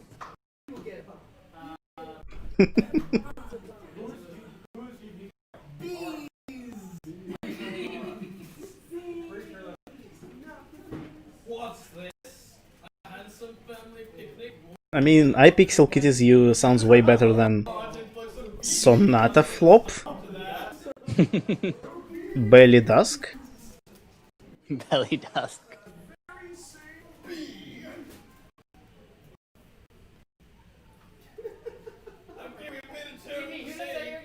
Somebody do something related to bees! The situation only made worse, but you just get more bees! You are playing against Star. Now I have no thought. Okay. Am I playing against one of the O2s?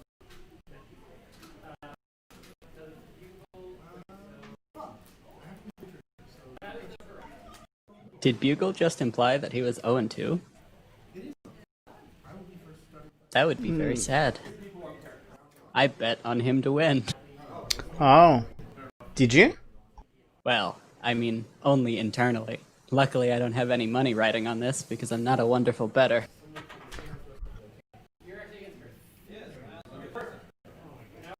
Yeah, I didn't even write anything in the predicting main thread because I have no idea. Yeah, that's fair. Final is still the most powerful main in my opinion, so Yeah, it's a that's good what I bet. Maybe C Poppy will win. That would make my day. And You I'm see, still can't go wrong with technically vinyl, right. like either C-Poppy can win or Fireworks can win and maybe someone else running vinyl. It's a popular main. Yeah, absolutely.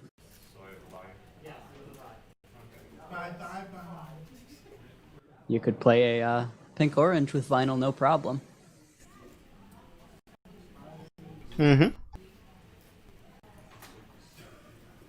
would you run Vinyl instead of Lyra in something like That's- Pokemon in Harmony? That's a very interesting question. So the original versions of Pukum were made before core was a thing, so I absolutely did back then. But interestingly enough, at this point the deck has become so optimized for Lyra that I would struggle mightily to make Vinyl worth the position.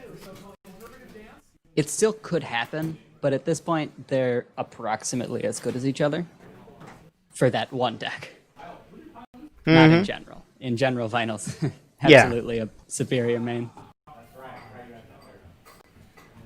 There are Vinyl versions, but I'm not convinced that they're better overall. That's fair.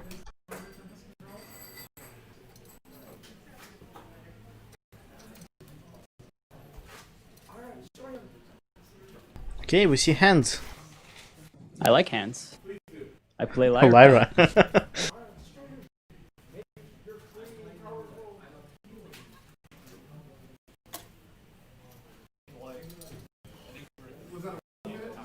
Can't see the name very well. At least it's not the name I recognize. Yeah.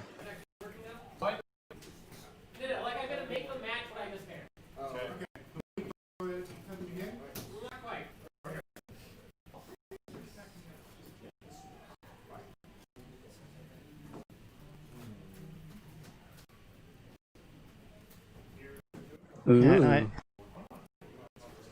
Ooh, Chrysalis. That's a mine I don't see very often. We have gotten to see a lot of different mains today. Yeah, I don't think we had this. Oh, we had Vinyl repeat. Oh well. But that's not so bad. Mm-hmm. I expected a lot of Vinyls in Harmony. At least it's not all for games, all for vinyls. Yeah. Yeah, I don't recognize this name, and I can't really. Yeah. Looks like Instagram, but with a couple letter changes. Which confuses me. I am easily confused.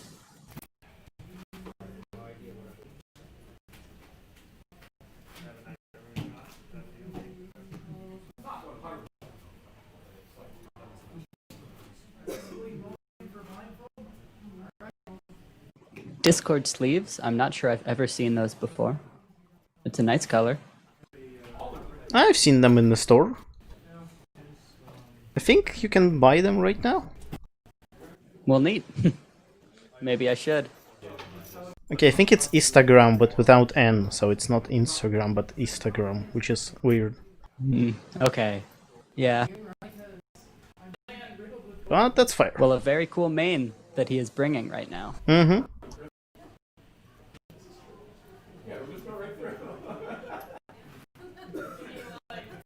Nice tokens too. Yeah?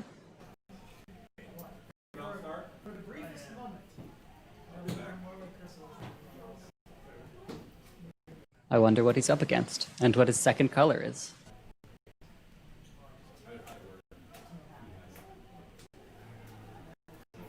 I wonder what he's doing. Is he using that main because his deck centered around taking control of friends?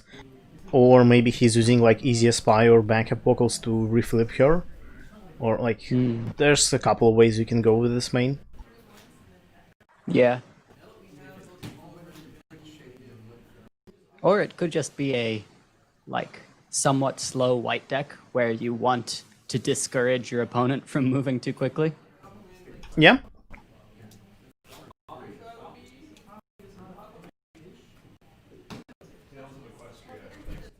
Because there aren't a lot of white mains out there that are good for slow decks. So if you really want primary as white, Chrysalis is a pretty solid choice. I mean, there's also element of generosity. Yeah. But I guess I can see value in running Chrysalis over that. But yeah, it's true, white doesn't really have good choices for mains. For control. Like for aggro there's Octavia, but... Octavia's certainly good. Oh, it's Big Cheese. Repaired correctly, and doing so, one of the buttons, I forget which one, does something slightly weird when it changes the I recognize that voice. round 2. Yeah. Repair round 2 and then messed up round 1. So, Riot? We're fixed now? Okay. Oh, we're fine. It means pairings and a little bit. That's the thing with white and orange too, is that there are no good control mains, or at least slow mains. Yeah. Compare that to pink and purple, who have like Vinyl, Skystar, Tempest, Ambassador of Magic.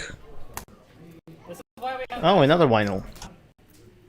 Okay, a lot of vinyl today. Can't say I'm disappointed. Seems like we have Vinyls on the left and random main yes. on the right. And the vinyls seem to lose, so that bodes Yeah. poorly for Grant, or Big Cheese.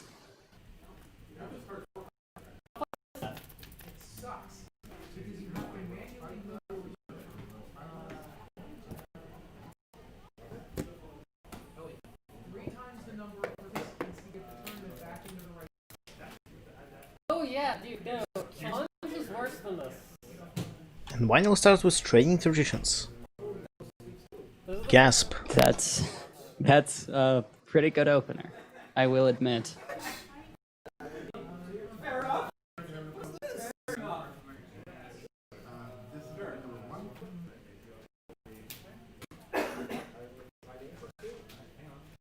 Oh Ooh, my that's lord. a problem to start on. Winter wrap up as I live and breathe. Yeah, I haven't seen that Or problem in a startup. while. Even in It's draft, actually people quite strong. But over only if you something don't like Royal Breakfast. well, then it depends. Depends on how much you want those 2 bonus points. It's Instagram. Instagram, okay. I got one letter wrong.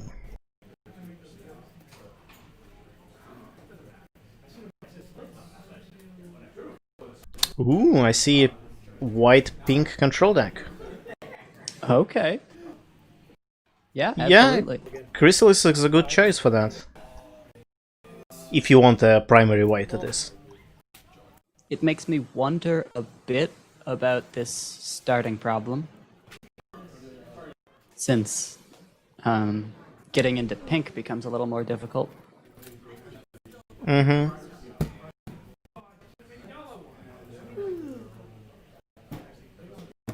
But if Instagram can shut off the other problem efficiently, then Winter Startup is basically just unconfrontable in the early game. So it's a good strategy.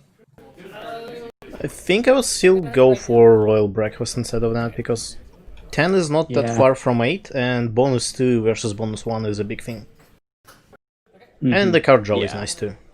For control, and as a starting problem, the early to confront versus the draw, it's hard to I go for think the- that's double mimics. Oh my lord, that'd be great. Also easy as pie, eh? Yeah. What Very if it is a friendless deck?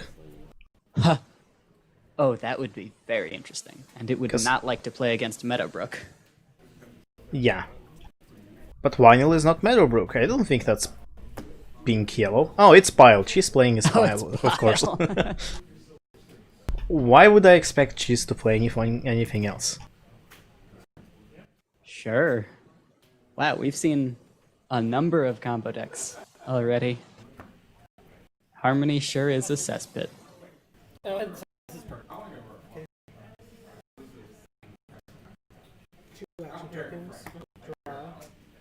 Oh, that's an truly outrageous rarity. Oh, okay. Well, that's a reason to run a 2-point problem. That way Oh, you if it- guarantee she's- that you're never... Yeah. If Cheese didn't get Pile this early, Mimics would be amazing. Oh, yeah. Just, oh, Pile costs 6 now.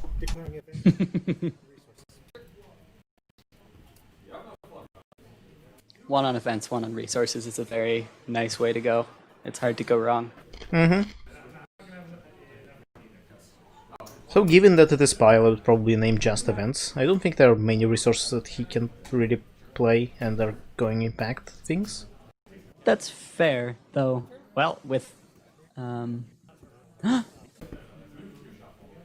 that's a resource, but it doesn't matter much because it doesn't have to be played. Also Trixie. Trixie. That's a very interesting include. You can probably do shenanigans like... The thing is that the vinyl that enables Pile is a unicorn. That's true. So you could do some shenanigans like playing Pinky's Epiphany after playing a couple of vinyls or something like that. Yeah, absolutely. I believe Pinky's Epiphany brings back something from discard pile. I don't remember exactly, but I think it does. Yes, you can get a friend back.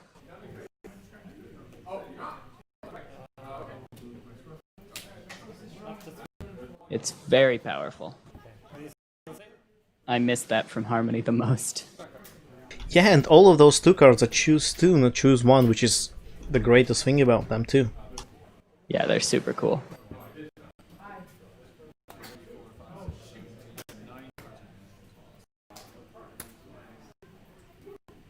Okay, cover to cover is a nice start.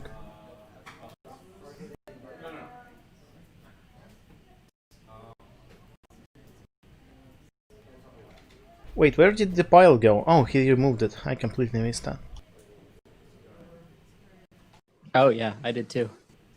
I think Cheese has another one in his hand though. Well, it does cost 3 now. End of turn. Fireworks. Oh yes, that's a good thing to reduce the cost of with Trixie. That's just a lot of chaos. What do we think Fireworks is mostly for in this deck? Yeah, I'm not sure. Okay, he steals Paper Twine. Which makes sense. That's pretty good.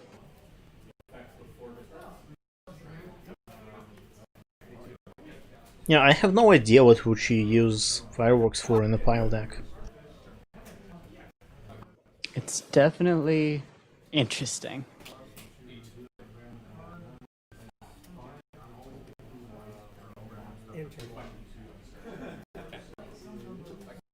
Well, maybe we'll get to see.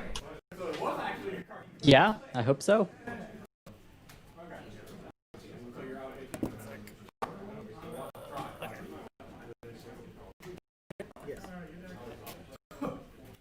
Yeah, I don't know much about what modern Pile would look like, and I don't know a thing about what this Chrysalis is trying to do. This is a whole mystery game for me.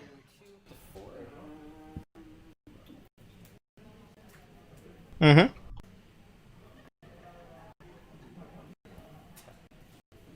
I haven't encountered Pile myself much since when I came into the game. Things like Penny Lane were already banned and people weren't playing Pile really. Yeah, that's fair. And Core has been all the rage anyway. Mm-hmm.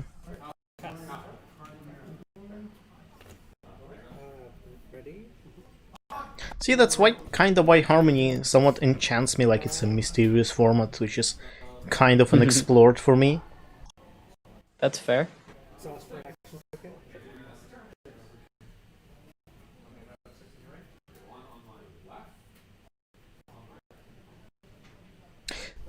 So, how does pile decks protect themselves? Because the thing with the pile deck that you have to go off on the opponent's turn, and that's with all the immediate removal around, that can be problematic.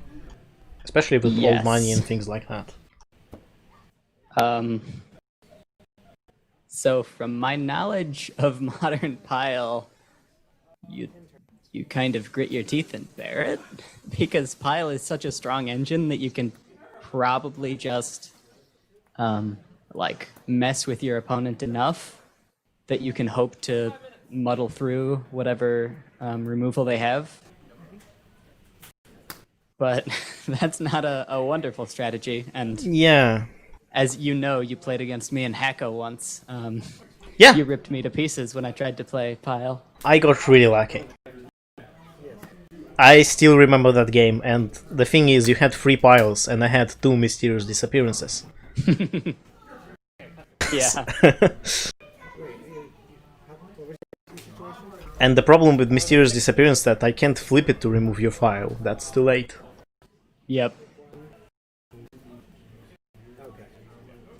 So maybe that's what fireworks are for here, because when you frighten everything that opponent has and flip their main back, there's not much they can do because they won't have colors to do things. Except all your vinyls will be frightened too, so I'm not sure. Yeah. Maybe Unless you frighten them beforehand. Yeah, but that sounds like a maybe lot you of use this hassle. Betrayed that's in Cheese's deck, and you do this magnificently complicated play. It costs like 25 actions. Yeah, I'm not sure. Oh, we forgot about the. Do I have Yeah. to No, What did they forget? that would have cost Maybe just Mimic's trigger. Oh, yeah. so before that flips this Yeah. 4. Yeah. And I paid 1 3 more. Okay, so he couldn't unfrighten cover to cover. Oh, that hurts. That's very good for histogram there. Mm-hmm. That helps a whole lot. See Pinky in his hand.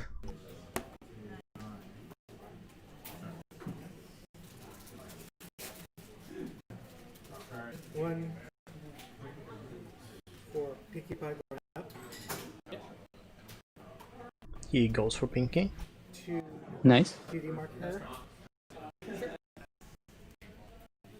3 for 30, truly outrageous. Oh, he wants to score points. Makes Sure. sense. Why not? 2 actions for a point isn't a wonderful rate, but this early in the game, it's a wonderful way to build up a lead. And when you've got the troublemaker lock, that's nice. Mm-hmm. Unfortunately, Pile is the type of deck that wins in a turn, so having more points doesn't really matter unless you've got 15. That's the thing with Pile. Like, sometimes it can win in a turn by not scoring 15 points, but just scoring enough. So being That's ahead true. can still be helpful. Yeah, like the numbers are very good, but it does cost about 3 actions for every 4 points once you get towards the end of the combo. Mm-hmm. So every point does matter to an extent there. See a school shut down.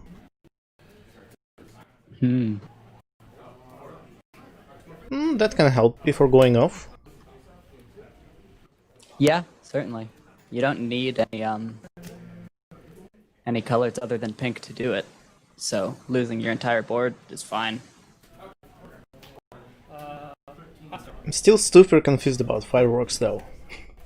Yeah. Yeah, why there's fireworks? I really want to see why they are there. Or know at least. But I'd rather see. Yeah. Hopefully they aren't to play on your opponent's turn, because then Big Cheese would get really disappointed, because that would give Chrysalis 2 extra goes, Yeah. Move already home. and that's not worth it. Okay, he scores 2 more points. Okay, this works, especially with that belly flop in hand. This means that Instagram has a path to victory. 2 points a turn. Try to muck with Big Cheese. I'm not sure if it's fast enough now that these cover-to-covers are out and all, but it's definitely a way to go. Yeah, and the fact that the more points he gets, the more AT will Cheese gain. Yeah, that's always the problem with going up against combo, is how many points do I want to actually score? Because sometimes it's enough to just have 1 more point than them and try to last out the game when you're in time limit like this. Okay, so school shutdown goes. Everything. Sorry, everything in play. Well, the mimics are gone.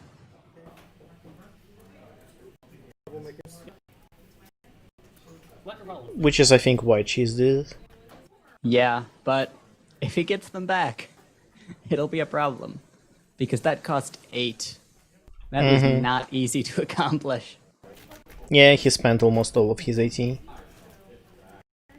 Which does actually confuse me a little, because I would have thought with 2 cover-to-covers out, Cheese has a path to victory here. Yeah, you just bank a lot of AT and then you do your pile shenanigans. Yeah, worst case, I might have waited to do that in a couple of turns, so that you still have used all of that action generation for a bit longer. But perhaps Big Cheese has a plan that I don't see. This was a discard.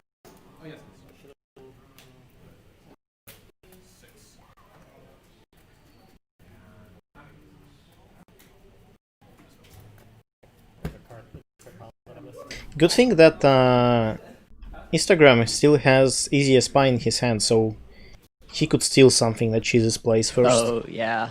That would be very nice. That gives you a lot of options. Yep, And it prevents Big Cheese from confronting trading traditions if he was planning to do that. Which probably he wasn't, but maybe.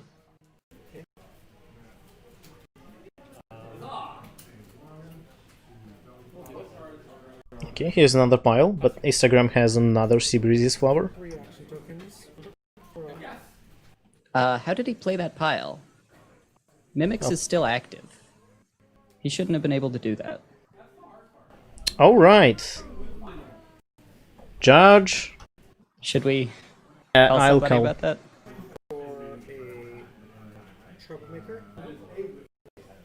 one play Seabreeze's flower, one to dismiss pile.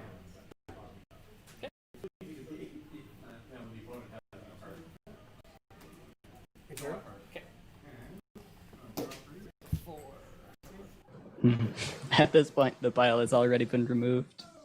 It's fine, wonder it's revertible. Like, he can just unplay Seabreeze's flower and... but yeah. Unfortunately, we don't always get the fastest respawns. Yeah.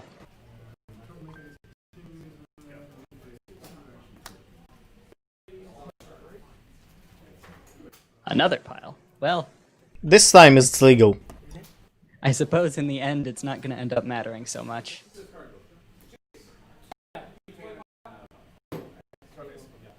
Yeah, but they were not still in effect, were they? They were... he played school shutdown. Still been under effect. Was it? It's okay. Did I play this last turn? My last turn? No, the turn before. Okay, I guess we're just dumb. Okay. Yeah. So I No. could not have played. I'm fairly sure Alright. we are not dumb, because if it was another turn, he would have more than 1 AT. He Oh, would have yeah, of 4, course. so yeah. This is such a whirlwind of emotions. Still in effect because mimics last until the end of the turn. Or actually until the end of your next turn. Okay. Start of your next turn. Oh, okay. Sure.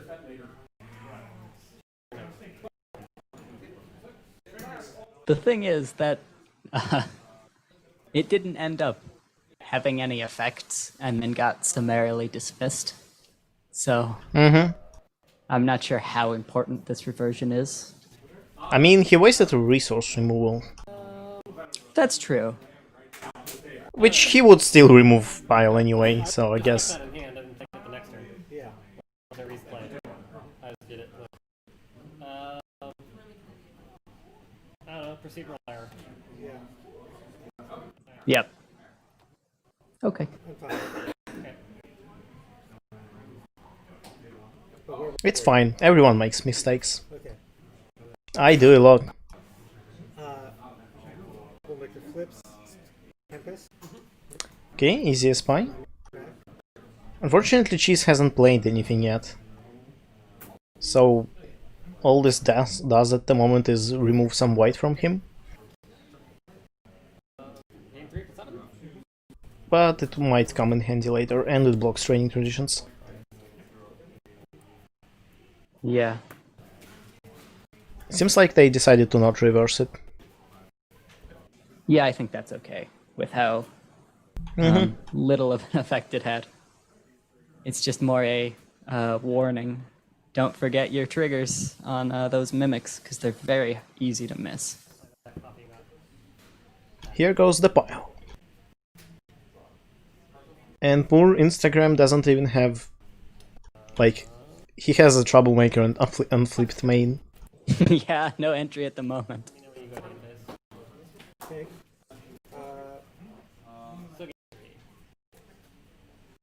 No, Cheese checks my message, I think.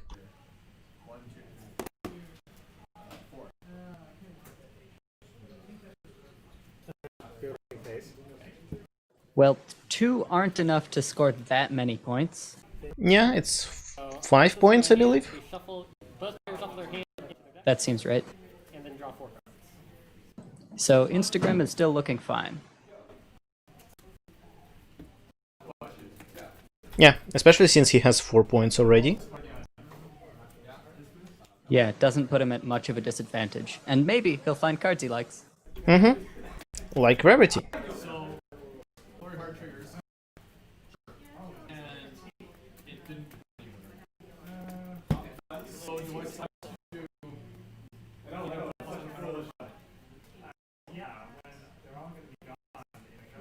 Okay, I believe he'll score 6 Just checking to see whether points. Because there's the card he draws in the beginning of the turn. We're gonna do it again in a second. It's And just in case you have a reaction. Pile starts scoring from the 4th card, right? Immediates you can play in there. Or is it from the 5th card? It would be the 4th, I think, yeah. Oh, I saw Rarity in that hand, but he has to shuffle it.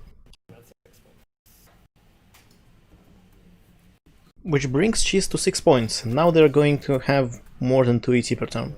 3 ET per turn. Yeah, an AT boost is going to make things a little more interesting. Yep, and Instagram has a lot of AT banked. Yeah, which is good. He has to come back from an empty board.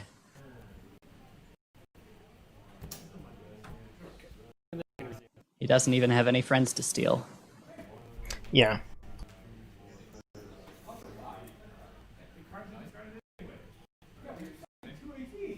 Oh, it's Rarity. He has it in his hand. He doesn't have any... Oh, he can just flip Chrysalis for entry, really. He could, but that would be sad. 15 minutes and time and round remaining. I mean, it would be sad, but I don't think he has much of a choice here. Or that works too, yeah. Oh, 1 requirement, yes. Yep. What was her ability? It just makes her able to confront. Yes. Yeah. Also makes her 5 power. Rarity. Back to scoring. Sure. That was quick. Yeah, it's like she was there all along. And move RTO home. Yep. Does RTO have 2 or 3 power? I think it's 2, right? Just 2, yeah. Oh. Because he was so close to confronting a midterm startup there. He has 7 power right now. Oh, that would have been great. Yep, RTO is the thing you want to get napcakes least out of all things. Okay. I remember when Napcakes was first released in Equestrian Odyssey. It was like, this is my one silver bullet against like old RTO combos. There was a similar card, but that punishes a friend, but it wasn't immediate. Yeah. Yes, in white. Not on the list or something like that. Yep, that one. Pinky's Epiphany, which we've even seen today, also hits 2 or less.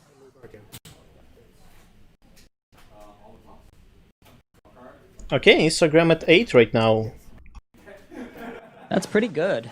And Big Cheese has to find all of his things again. Though Yep, Instagram indeed. really wants to remove that pile. You have that initial cost of at least needing to have 1 every pony shuffling out before you can use the chrysalises or before you can start scoring. Because it's really the second one that starts scoring. So this is not easy. Well, Well, Making a copy of it. that'll Did do he it. have pink for that? They're both for rec, right? I can't remember. His Fire of Friendship might name pink, but Ha! Maybe. Nope. yeah, if he played Misfire, he definitely has that on purple. Oh, no, he's got Trading Traditions. Oh yeah. So Yeah, probably never it is mind. pink. Yeah, it's probably pink then. But every pony shuffling has 4 rec, for sure. From my little experience playing Pile, I am interested in why he keeps doing it 2x2. Because that increases the score, so your opponent's getting more actions per turn, and it really isn't the most efficient way to do this scoring. Maybe he's afraid that Instagram might find some immediate removal. That's true. Because right now Instagram doesn't have too much cards to work with, and he was ahead on points. So Cheese has to keep up.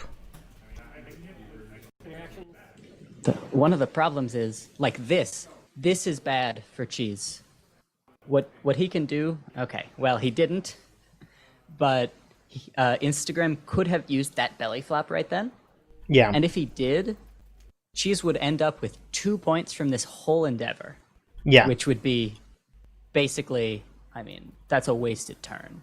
Yeah, That's wild. unfortunately Instagram didn't have pink for belly flop, but yeah. Yeah. 9 minutes in round. But I suppose Cheese does know that there's no such immediate invent in all of white. So rushing like this, maybe he's just trying to do it before pink is on the board because he knows that's when his opportunity really is. Well, there's some pink in hand right now. Well, that's good for Instagram. Yeah, Instagram can still catch up. He scores 2 points every turn. He's Yeah, only 4 absolutely. points behind, so 2 for a stack of suitcases. Probably. ooh, stack of suitcases. Ooh. This is the That's card cool. I hate the most. No, That's it's not. gonna make things much harder on Big Cheese, especially because he doesn't have much options in resource removal. I mean, he has purple, but I don't Yeah. know if he has anything currently. He only has 4 random cards, so he's gonna have to dig for resource removal before he can really do anything else. Mm-hmm. One for another. Okay, 2 pinkies and 1 card in hand left. Not sure what that card is. 2 more points for Instagram. What does that put him at? 10. 10. 3 turns. Yep, 10, and Big Cheese is at 12, so it's a very close game. Yeah, it is. Like, it really comes up. Like, if Big Cheese managed to get all of the things right now, which he might not quite easily. So the earliest Big Cheese can win is 2 turns, and it's most likely it'll be 3. Did you count? I think he wants to go for 15 points.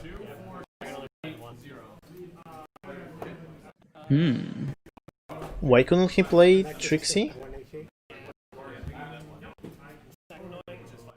I'm not sure. Like, if he played Misfire, he definitely could play Trixie. Yeah. Unless he decided he didn't want to. Yeah. So Instagram might steal... Oh no, he's... Yeah. So Cheese is going for 2 points there, I believe? Yep. Which brings him to 14. Yeah, and then all you need to do is confront. But that's a there's problem. troublemaker, and you've got 2 friends that can be eccentric as soon as Instagram wants. Yep. So this just got interesting. Oh, I see. He couldn't play Trixie because of stack. Yeah. Oh. Although Yes. down in the lobby, like So if Instagram gets If his Instagram... hands on like Hold on. belly flop, Instagram can do a double face-off and win the game. that would win the game. Can he do it? Yeah, in if he can do it, he definitely... 5? He has another Rarity Trulio Traces in his hand. That's just overkill. Is it though? If he doubles, he's got 6 points on the board. Maybe he could... Is there a way he can confront Winter Startup with all of the rarities? No, okay, he's not going for that. That's fine. All he needs is something immediate, which I can't tell if he has. He can play 2 rarities, which he does right now, and now he scores 3 points. Okay, so he certainly would win next turn, which we expected anyway. Yeah. So it's either Cheese wins now, or Instagram wins next turn.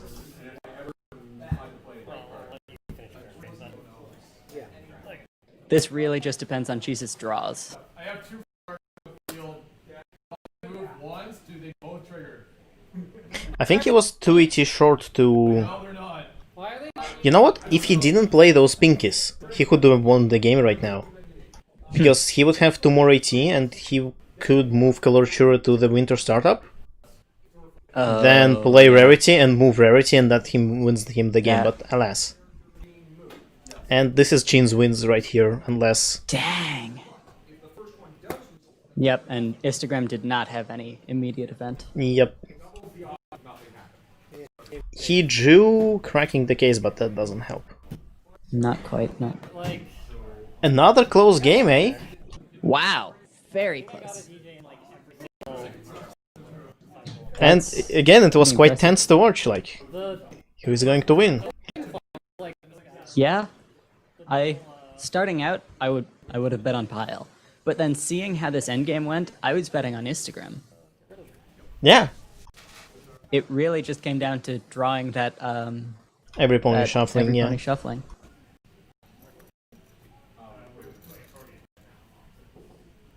Well, Vinyl managed to win. It'll be fun if it didn't, just because Vinyls lose. Yeah, that'd be interesting if Vinyl ended up being a weak main in this meta. Yeah. Beaten by a Chrysalis.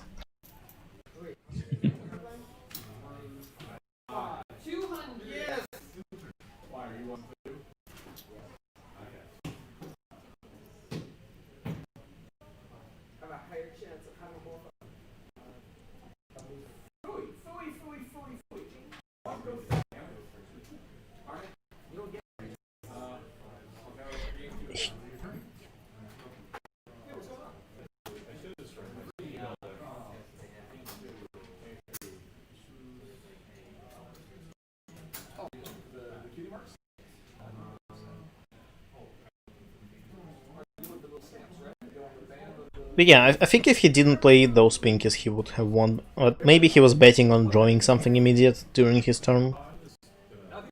Yeah, and then you've at least got the pink to play it, Yeah, which, is important, because, the only reason he didn't just win this game outright was because he couldn't summon a belly flop. mm-hmm. Belly flop is free though. I wonder what can you play for 2 pink? He may be playing Food Fight, and that would work. Oh yeah.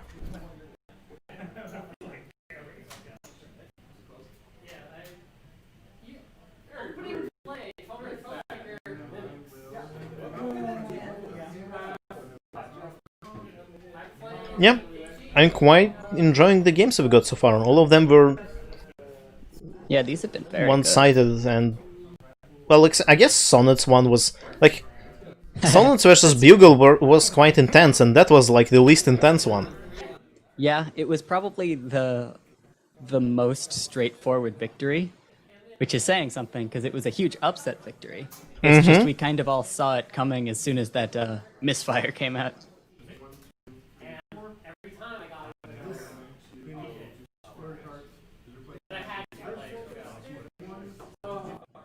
It really is interesting, that extra text on missed main, because usually your opponent just would not want to give you a point.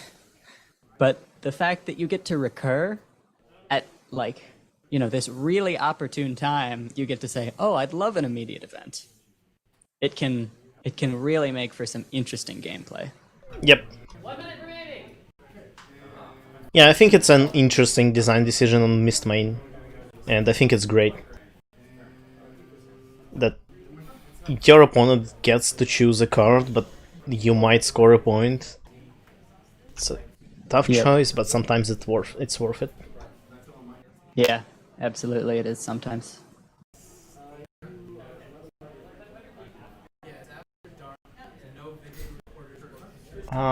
Verifrog is asking how long until the next match starts.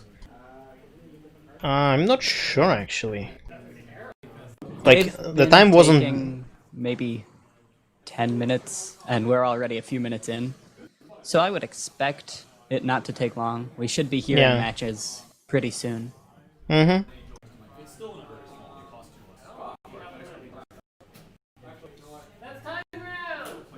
Yeah, I think the round just ended. So the next one will probably be like in 5 minutes or so. 10 maybe. Yeah, if anyone's going to hard time, which very well they may be, then yeah, my estimate would be 10 minutes until the next one.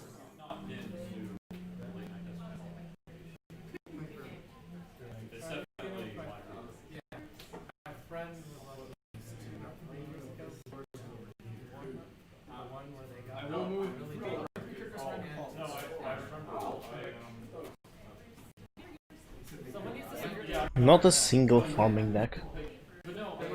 How sad. It's hard to farm nowadays. I mean, blue farm is still really good in Harmony, but it's... Blue farm is very hit or miss. Some metas it's fantastic. Right now I bet it would be okay, but I it mean, may struggle. is Mod's farm that much worse than a J? I mean, I know that a J is just incredible, especially with stick, but I think Right. Mod is quite good. Mod is certainly good. She definitely places deck building constraints on you that as a farm you don't like very much. Yeah, that's true. And she isn't as broken as AJ. So she's certainly good, but with how the game has moved on, she hasn't gotten a lot, so she'd probably be only about as good as she was 2 years ago, which is not enough to dominate anymore like farm usually does. Yeah, that's fair. Also, I I'm guess sure it there's would be this thing that fun. misfire is all around everywhere, Oh, and would that be- can suddenly lose you some face-offs. Yeah, one of the things about mod is in old metas, nobody played Misfire. But now everybody plays Misfire because you've got this mill combo and you've got recursion everywhere. So yeah, mod would not be happy with that. Mm-hmm.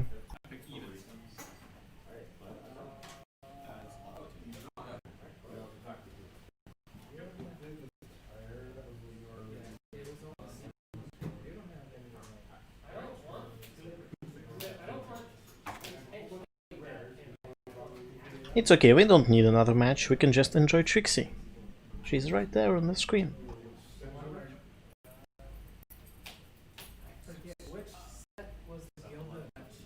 We can just listen to me ramble for another 20 minutes until everyone goes away. What do you want to ramble about? Good question. We should start with how cute Derpy is in that little shark hat. Yeah, she is. And, I mean, the stained glass is also really pretty. But no Trixie, so it's only the second best playmat out right now. Exactly. Well, Cheese made it up with having Trixie in his deck, so... That's true, and it's a deck where that's not like an obvious include. He had to really decide, I want Trixie in this deck. Yep. My headcanon that he chose Trixie because of me. That makes sense. And we still haven't figured out why fireworks are there. Oh, that's true. That's sad. I guess we can just ask him. That's true.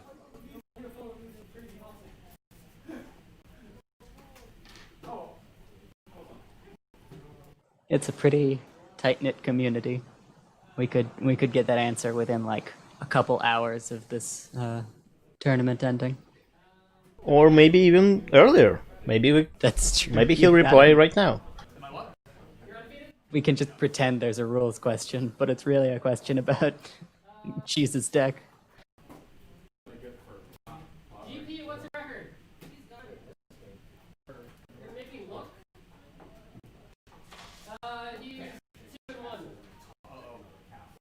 Maybe it is just betrayal plus firework thing. That would be really strange because of how many characters you have to betray.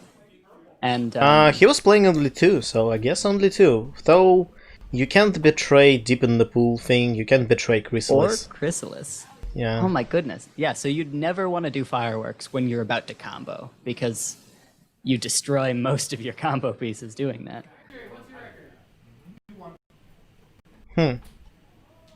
I too wonder what the standings are. We've seen some very competitive decks today, and they haven't all been winning because when you've got two really strong decks against each other, only one of them wins. So, Okay.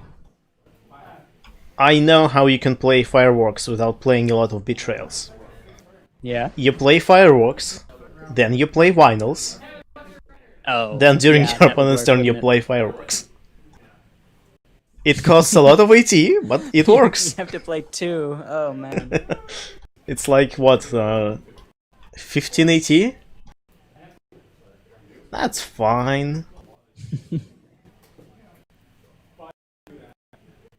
It is a plan.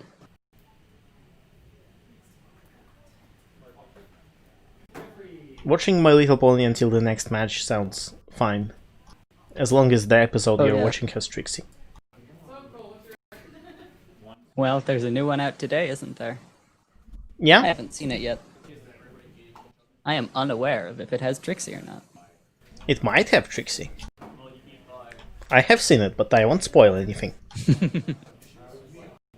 Plus, it's the episode 200, so it's a special one. Oh, yes. That's pretty cool.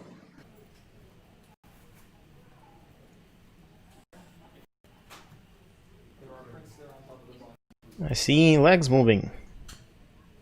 Legs are good. I have legs. Yeah, I have too. I never thought of that.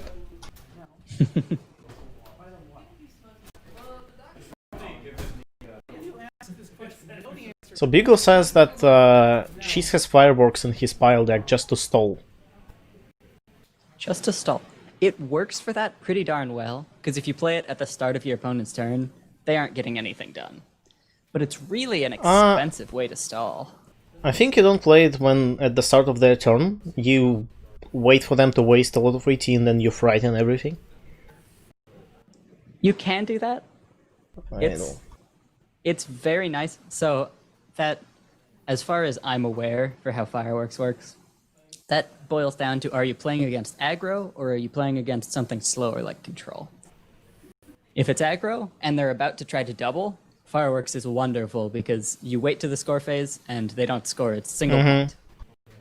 If you're playing something like control, where they actually have really powerful main phases, like they're going to gain 4 actions over the main phase, and they're going to frighten 3 of your friends, and they're going to do all of these things, then playing fireworks at the start of their turn is really nice, because it's like daring them to do anything, because anything they do, like if they play a new character, or if they unfrighten something, that means it's now frightened forever, because it's going to flip back down. So there is a good deal of utility there. In general, it doesn't seem like people have thought that it's worth 4 actions for that much utility most of the time. But if you're playing those colors, it certainly makes sense. Yep.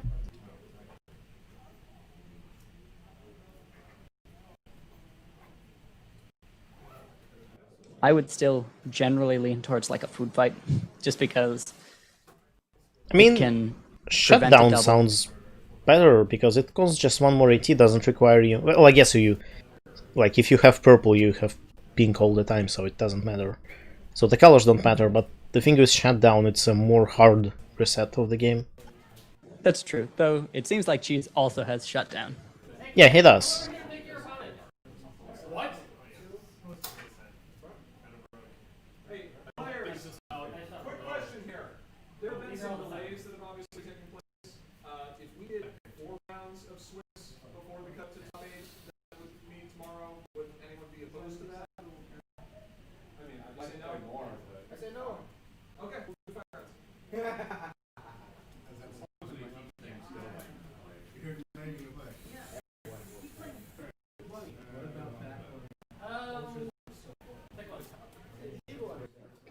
So yeah, fireworks is good. It's interesting that she's deciding to do it in a combo deck where generally space is very limited. I guess in Pile you have a lot of space. Like, Pile doesn't need much. Not too much, though something like let's get this party started might be good instead. Yeah, especially in the way he plays it. Like, he used 2 of them 3 times in a row. So you're ending up at 4 cards a lot, so that extra draw Yeah. potential goes a long way. That looks like Matt to me. Okay, good. Enough prepared. I assume that was Matt. Okay, Godot and GP, you have not played? I suppose fireworks is also pretty good against farm, because you really get to annoy them a lot. You get to flip their troublemakers down, or flip their main down, or both. Yeah, and like Twilight does care about her. Like, if Twilight manages to flip back after fireworks, then she'll end up with the star side. Oh, that would be hilarious if Twilight was at 4 counters and you purposefully used fireworks and scored a point. No, the other Twilight, the farming Twilight one. So the thing with her is that if she farms a troublemaker and you play fireworks, she will win the face-off. Because there will be no troublemaker, so she will, like, it will be 0 against Twilight's power and whatever they are flipped. Oh, yes. So since we won the face-off, Twilight flips, and then she flips back due to fireworks. Oh, that ruins her day. And then even against something like Rainbow Dash, that's really quite annoying. Because, like, if Rainbow Dash is about to confront and you play fireworks, you can flip... Well, I suppose Rainbow Dash wouldn't care because of how quickly she flips. That still, like, takes some effort. Yeah. And denying points is always nice. Yeah. At the very least, you can say, well, you win the troublemaker face-off, you get no points. But something like Magicite does the same thing for less. Yeah, but Magicite is specific. This is true. Fireworks is more versatile. Magicite is not good against control.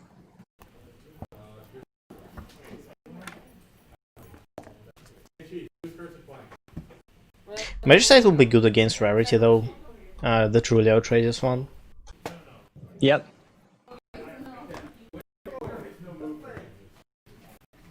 Okay, it's Carrie Lee versus Yeah, it's Richard again. Richard. 2014 top 8. Carrie and Richard. We get more random.deck, which is nice.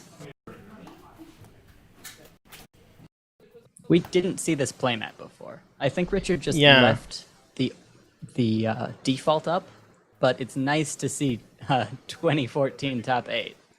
That's a callback. You've done better than I have, but the last time was I think fun refresher for me. that's just entirely based off of So there we go, vinyl against vinyl. Oh yeah, it's a lot of vinyl now. Yeah. Which main do you think is going to win? I think it might be vinyl. Are you sure? The last one? I think it's gonna be vinyl. I think it's gonna be the guy who plays Trading Traditions.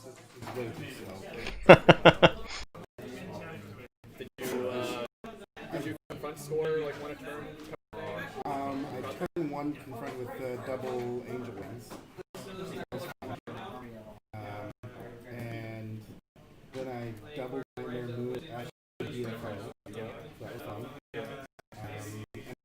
I think he's discussing the game he had against Yep. Shut me down pretty well. Ground Pause, was it? Yes. I would like to let you know that I have no idea how this matchup works. It's Poppy versus Poppy. They're both playing Poppy.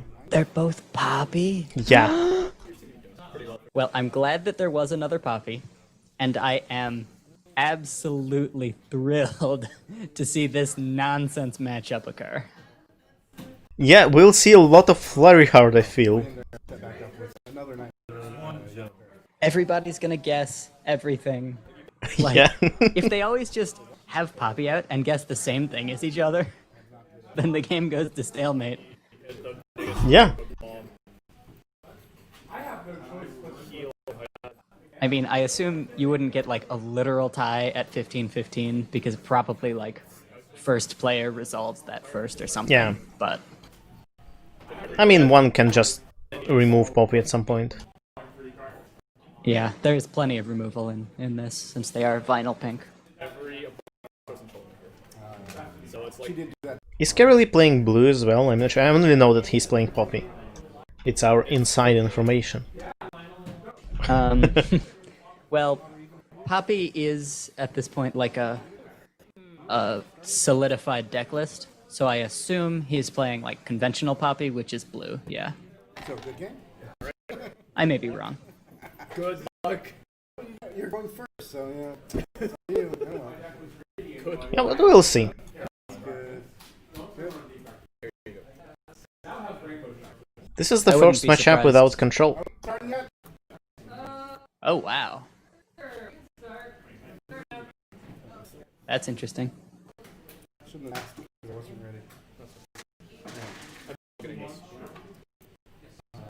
Okay, Anime guys. is displeased with the jersey of Carrie Lee, I think. So this is what peak harmony looks like. We may or may not like it, but this is what it looks like.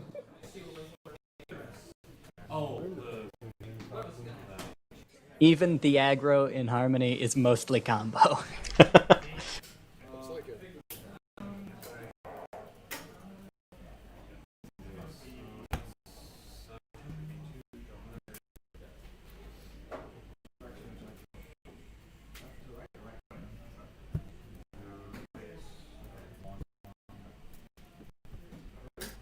What's she from? She's from an anime. She Kind of obvious. she is this character, which is this character, which is also this character.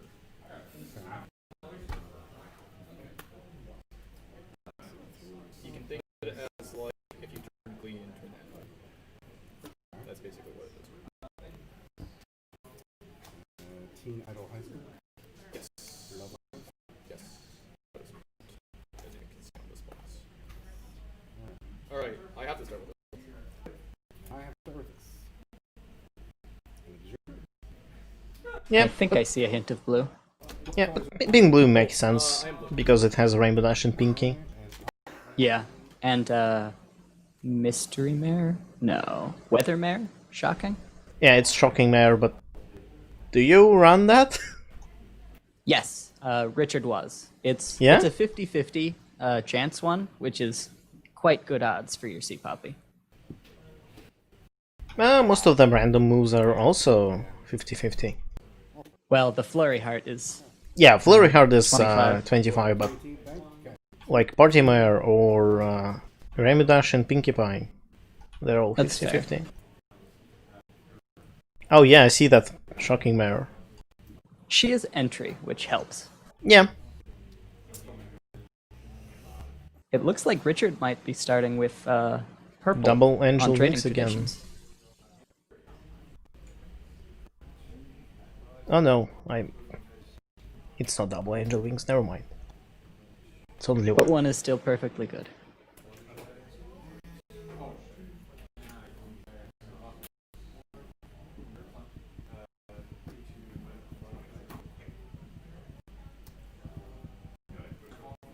Draw a card.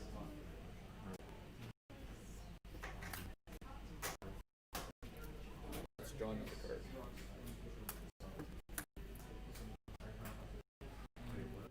Carrie Lee is flipping early. And Richard still is deciding for not flipping as soon as possible, which is fine, but a little less common for vinyl mains. Mm-hmm.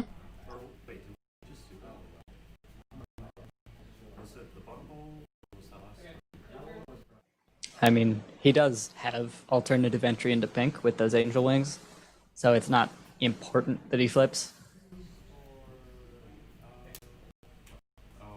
He still needs blue for angel wings now.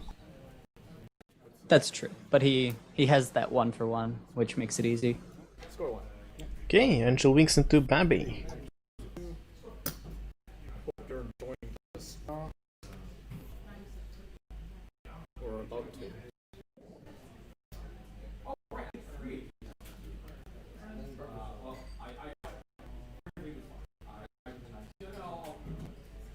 Spyglass.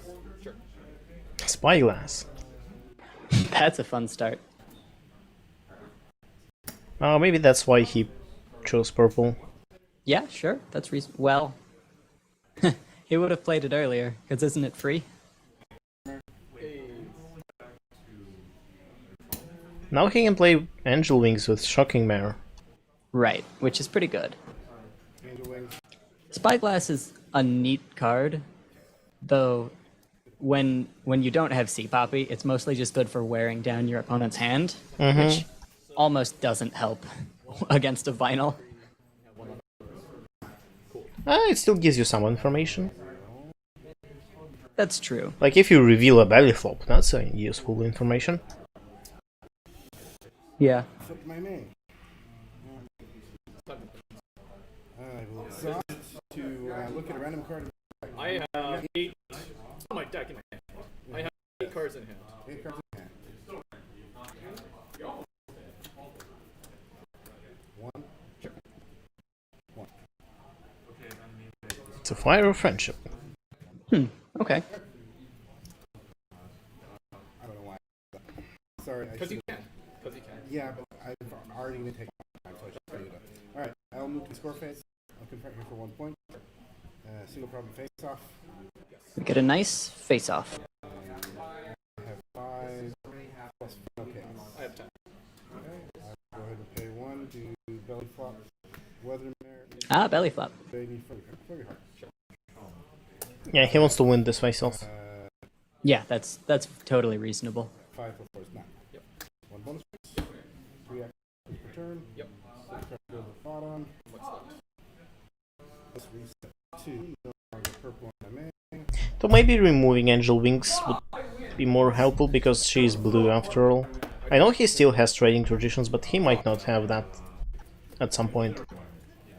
That's true. I mean, Flurry Heart is fine, but since both players are bringing Flurry Heart, the effect hardly even matters. I really want to know what's in your hand, too.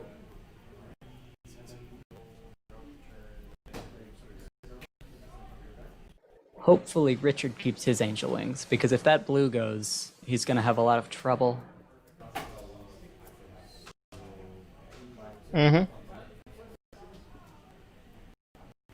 Don't think he has anything in his hand. Okay, shocking mare. Maybe it is Weathermare. No, Weathermare is the yellow entry one.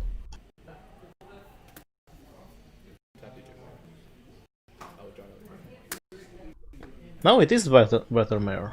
Weird. Haha. Her title is shocking. Yeah, that sounds right. I mean, it would be reasonable if the yellow one had the same title. Yeah, she doesn't. She has the same name. They're both Weathermares. Yeah, but different since titles. Their subtitles are different.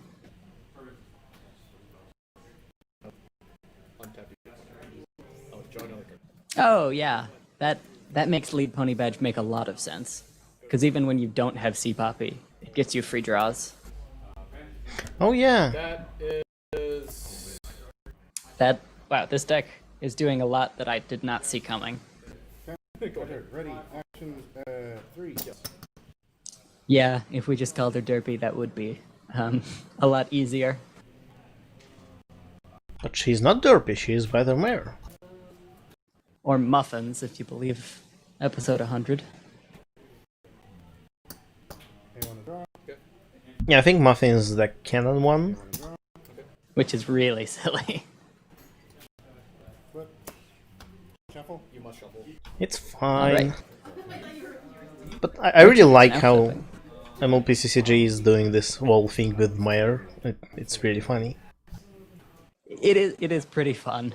Sometimes you want to do other things first. It makes the card harder to look up, admittedly, but other than that... Times I just dump my hand, and the last card is. I'm just putting it. This very silly shuffle that Vinyl requires. At least this time, it's changing something, because we did have some information about Richard's deck. He had flipped a single card. Now he could get that Fire of Friendship back earlier. Yeah, I wonder what even, like, prompted, like, think, you're designing a main, right? You're like, okay, this main will exhaust to draw a card. And when it will flip, it will shuffle the deck. Like, why? This main will flip on turn 2 almost every single game. Let's make it shuffle the deck. Yes. Very silly.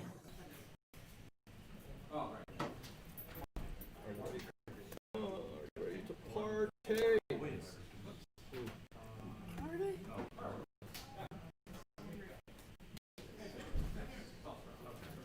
I will draw a card. Now I've been forgetting to update the scores.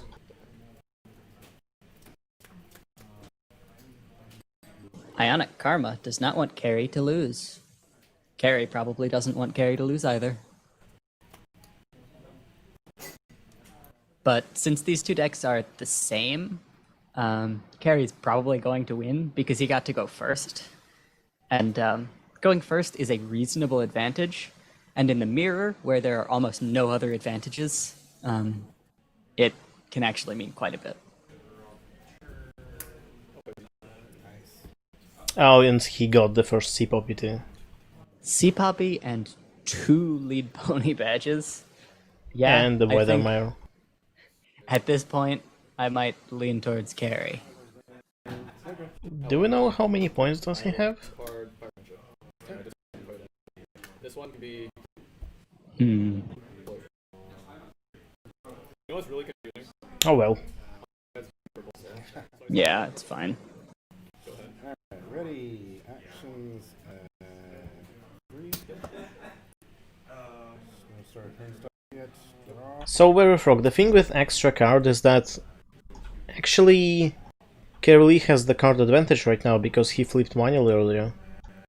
So that extra card that Richard got is pretty much not relevant at this point since Kerry still has more cards. I know that flipping vinyl is 2 extra AT, but Richard has to spend them eventually anyway, so...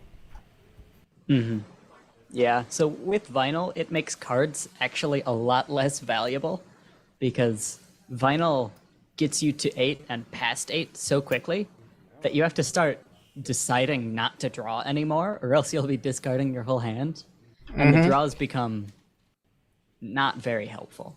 So if that extra card was like something that would really make the difference in the first 2 turns, where getting it early would help, then it can still be worth it. But in general, as vinyl, you don't like that extra draw too much. It's not so helpful. And given the state of the board, like Kerry has an advantage right now, but we'll see. It can turn around, but these decks don't carry so much resource removal. So these lead pony badges are probably staying put, which is what worries me the most. I'll draw a card.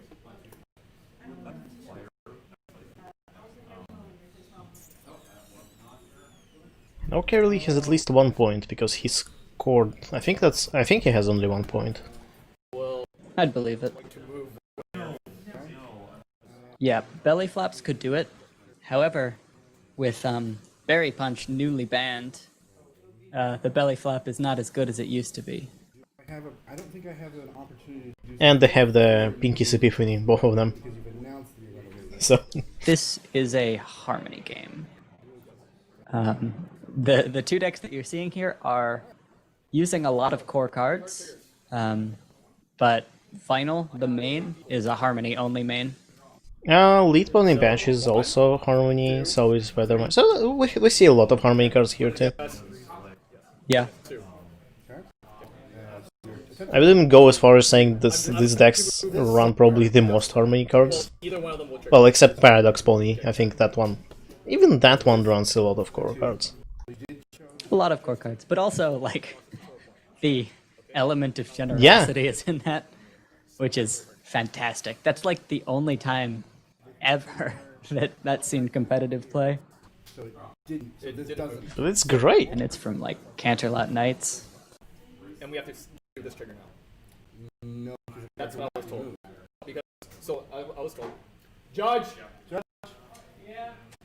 I would like you to help me clarify something. Okay, so my understanding is of what I thought I heard earlier is that him attempting to move this home is a move to try to do the first move this turn.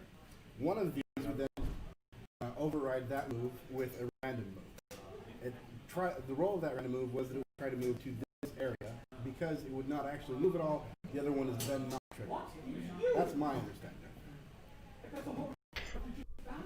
The Flurry Heart commences. All the rule questions. Oh man, it's so... So- and now that there are Flurry Hearts on both sides of the board... Well, no, one of them was removed. But... So the actual Oh, okay, yeah. thing, I tried to move here. Yeah, it doesn't really matter. okay. So if you're trying to move over here, both replacement modifiers happen. Yes. Only one of them actually replaces.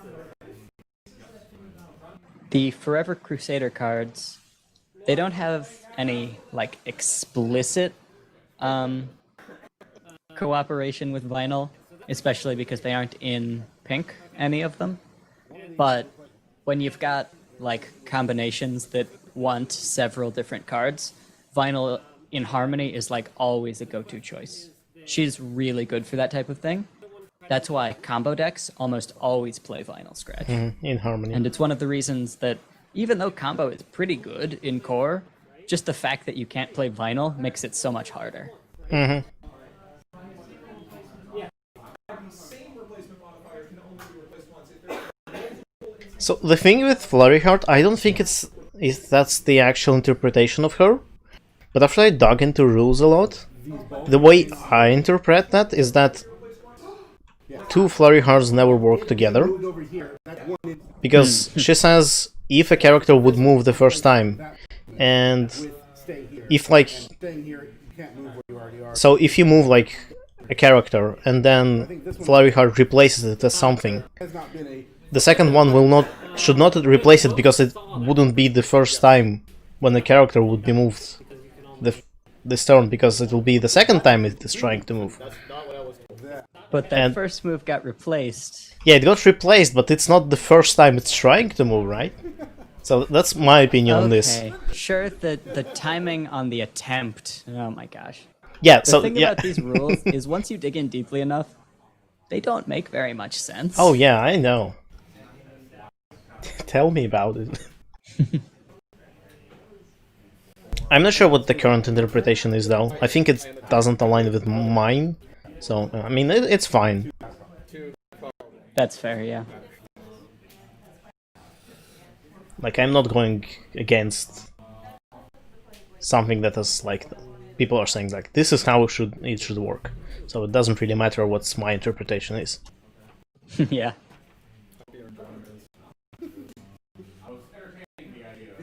game for kids. Furman, I'm not sure what's your point there, like multicolor cards, for what? What are you trying to achieve with Forever Crusader cards or some other cards? That's me replying to chat. Yeah. Yes, both of those replacement modifiers happen. They both process. And a replacement modifier can replace an occurrence even if the occurrence that is being replaced with can't be done. Oh my gosh, we're reading Yeah, from we're the comp rules now. Yeah.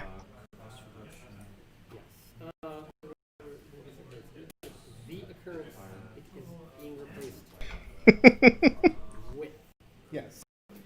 Replacing it with That's stay the here can happen. But the question is, does this one then try to move it somewhere else? Yes. Why it shouldn't? It's not, In my opinion, it was already replaced. my very humble opinion, it doesn't work like that. It's okay, I should probably bring this up again and have another 4 hours discussions in all the chats So yeah, simultaneously. happens when we roll again. Yes. So 1, 2, 3, 4. Okay, that was. it stays there, doesn't move. Because it doesn't actually move, it's Yes. Extension. It didn't happen. So okay, so now it didn't happen. I think Nice. If he tries to move again, does flurry trigger, or it wouldn't be the first time the character would Alright, move? as intended. It's still my See? See? Look, Mr. Hithrock, sir. This is why I just believe the judges when they tell me something and don't think about it too hard. very well. I mean, sure, that's what I would do in a tournament. Like, I wouldn't, like, okay, that's how... Yeah, but when you're not in a tournament and you think about it... Yeah, oh my gosh. And the thing is, trying to deck build with a card as complicated as that is just such a stress nightmare. You could say it's a newborn nightmare. You could say that, couldn't you? Playing a dangerous game here. hunting ponies for sport. So, Weary Frog, the thing with Flurry Heart, it's not a trigger. It does say when, but it's not a trigger, it's a replacement modifier. Which makes the thing a whole lot different. If it was actually a trigger, Flurry Heart wouldn't really work. Like, she would work, but what would happen is the character is moved somewhere, and then he's moved somewhere by Flurry Heart during pre-priority processing. So, Yeah. it's a replacement modifier instead, so it can cancel move and stuff like that. Triggers are like the one thing that makes some sense. Yeah, they make Like, sense at least. We know how they work pretty well. But, like, modifiers that are continuous and replacement modifiers, and which one has priority to go when, like, they don't really exist in the standard, like, priority, pre-priority processing zones. It's... Oh. Oh. And continuous modifiers kinda make sense most of the time. Target. Unless they're dependent. Yeah, dependent ones. Like, with how adding and multiplying, like, when you choose to do which. That's Oh, you something I've always only do add. recently learned. You don't even you don't even have a choice there. You have to make the addition first and then multiplication. Right. It took me a long time to learn that that was the case. I'll like your hand again, please. 2 hyper beam. Belly flop. Card. Pinkies. Left Flurry Heart out of your Poppy deck. That's honestly pretty reasonable. Like, Flurry Heart is good against aggro because it messes up moves so much. Thank you very much.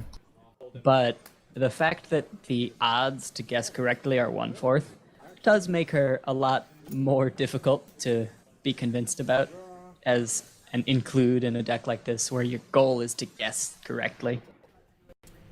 Maker. I mean, she does give you more guesses. That's true, because you get to guess on your opponent's turn, and the guesses stack, which is nice. But yeah, when I just started playing the game, I had the Steal the Show deck, and after I got some Defenders cards, Flurry Heart was one of them. I did use it as a control tool against Hot Wings, because that's what my opponent was playing. Oh, yeah. And it was great, like, oh, you move your Bluna somewhere, or maybe don't move it all.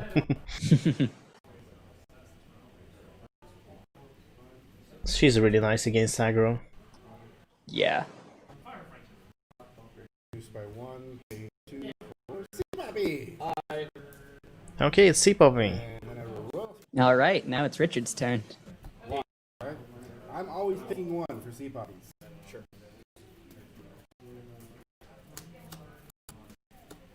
Go for it. That's 1. Okay. 4. Yeah, the chances aren't very high to guess correctly there. Alright. Yeah. Makes you think if Royal Spyglass even worth the slot. Score phase? Yes. Because it's... I think it's the lowest percentage card out of all of them in the deck. That's fair. Though it does have a nice synergy with Paris Bright. Yeah, Because that's Paris true. Bright does improve those odds. It's pretty silly, but sometimes there's nothing wrong with silly, especially when it's a Sea Poppy deck. 4, 5, 6. Oh, Bellyflop is gone. Oh, that's good. Yeah, I should have done that first. And then that covers. Yeah, now it's my main. And I love that card.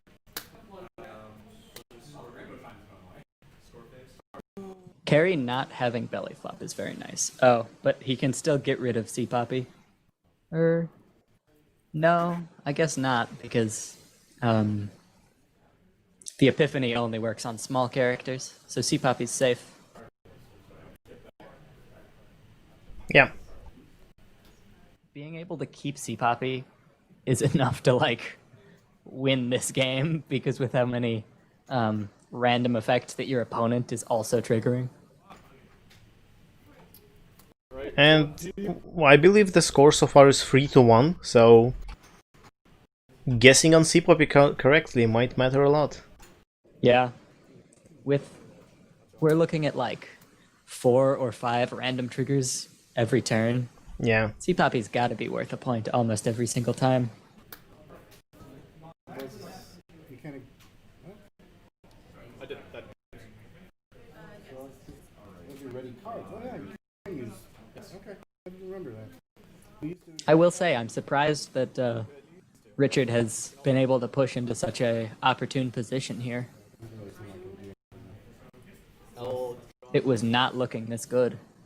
And now it's looking pretty darn good.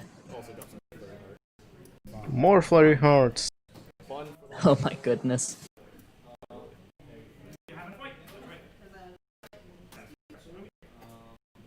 Holding your own Ziploc with my controllers. He bellyflops his own Shocking Mare for Weather Mare for Sea Poppy. Makes sense. That's fair, yeah. Go ahead. Ready. Actions. Look. And your yellow parasite. That's correct. 1, 2, 3, 4, 5, 6, 7, 8. In hand. 1 is always one with me. I no. It doesn't I don't pick anymore. See, I don't play anymore. All right. What do you got? Alright, so 1 is the one closest to you. 6. 1, 2, 3, 4, 5, 6 is a hyper beam. Okay. And then 3 versus. He didn't have purple for Hyper Beam anyway. Yeah, not a huge loss. I have 3 copies of Paradigm. Though getting rid of 2 of either of his resources in one swoop would be really nice. He would only get rid of 1? I believe Hyper Beam just looks into the hand, it doesn't look at other resources in play. Uh, 3 action totems. It's gotta be the Tiffany. Hey. Alright, I will put a friend for my discard pile. Oh, it's Sea Poppy. Okay, 2 less for the next card I played this. Oh crap, I only have 2. Maybe I shouldn't have done that this turn. Oh, he has 2 more Hyper Beams. Oh well.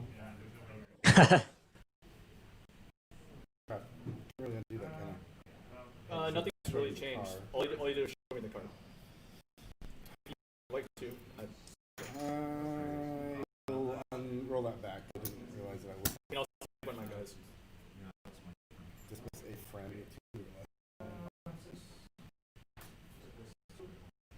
I'll just roll it back. Alright. Yeah, I don't think there's really anything he wants to dismiss here, like maybe Weather Mare, but yeah, nothing super important. And is there really anything important below 2 power? At Yeah, 2 that's power a and good below? question. I guess the Patty Mare, that one is a good one to dismiss. Yeah. And I mean, Angel Wings is fine here because she's at least going to be helping to challenge the Parasprite. But honestly, it would make sense to just use Pinky's Epiphany for the 2 non-dismiss. Move Baby Flurry Heart without thinking about it very well. And Would you like to roll it as well? Alright. 1, 2, We've got a Flurry Heart Nightmare going on. here. That's 4 Flurry Hearts. She is right here. She's attempting to move here. Oh no, it's 3 Flurry Hearts. that's a 1. I didn't go anywhere. One, so she, But the only thing that matters is the last Flurry Heart. and then this replacement. And then Also doesn't go anywhere. Because that's to my moves to home. your home and bounces to you. Tries to move to your home and bounces to you. Alright. Alright. Actually, there's a third one. Oh, Let's do it again. alright. 3, you got it. It goes over here. Alright. Nice. Cannon goes up. Alright. And then I will exhaust the draw, which I should have done first, because who knows what card I can draw. Ooh, Then pay 1 for partner. Hey. And 1, 2, just enough to Party Mare's confront. good. 7 cards in hand with 4 phase. Sure. 5 for 1. Sure. Which brings him up to 4. Points are good. Not using lead pony fetch this turn, which seems like a bit of a waste. 3, 4, 5, 6, 7, 8, 9. As you count it. That extra draw goes a long way. It would have been Yeah, I will instead draw a Fire Friendship. It is blue. But maybe his hand is full. I can't say for sure. Thank you. could use Royal Spyglass twice. Very true. He decided it wasn't worth even once, though. And it's good that I didn't believe. Spyglass.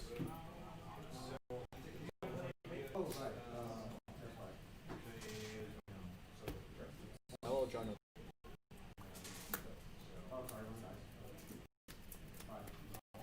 Nine cards. I will try another card.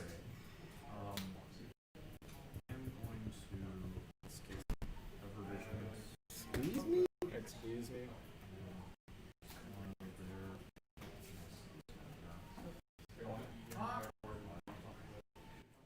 Yeah, Sea Poppy is actually a very good card. Being 3 for 4 and being a point scorer. The thing is, there are currently just very few random effects in this game, and most of them aren't very good or easy to guess. So, if you can make a deck that uses Sea Poppy effectively, which this deck seems to do pretty darn well, it's really good. But it does make Sea Poppy a huge target, and like you can fail on your guesses, like we saw Richard do, and it's the only reason he lost the first game we saw him in, because he got 1 out of 4 guesses, Go ahead. Alright. Ready. and he had pretty good odds on some of them. 3. And before I draw, Mayor tries to move to a random problem. The way I've been running this is that I roll for her, Yes. and then if she wouldn't move, it doesn't trigger the other one. That's right. We're now been changed that we said that it does or doesn't. It doesn't. It still doesn't? Yeah. Okay. Odd, even. Sure.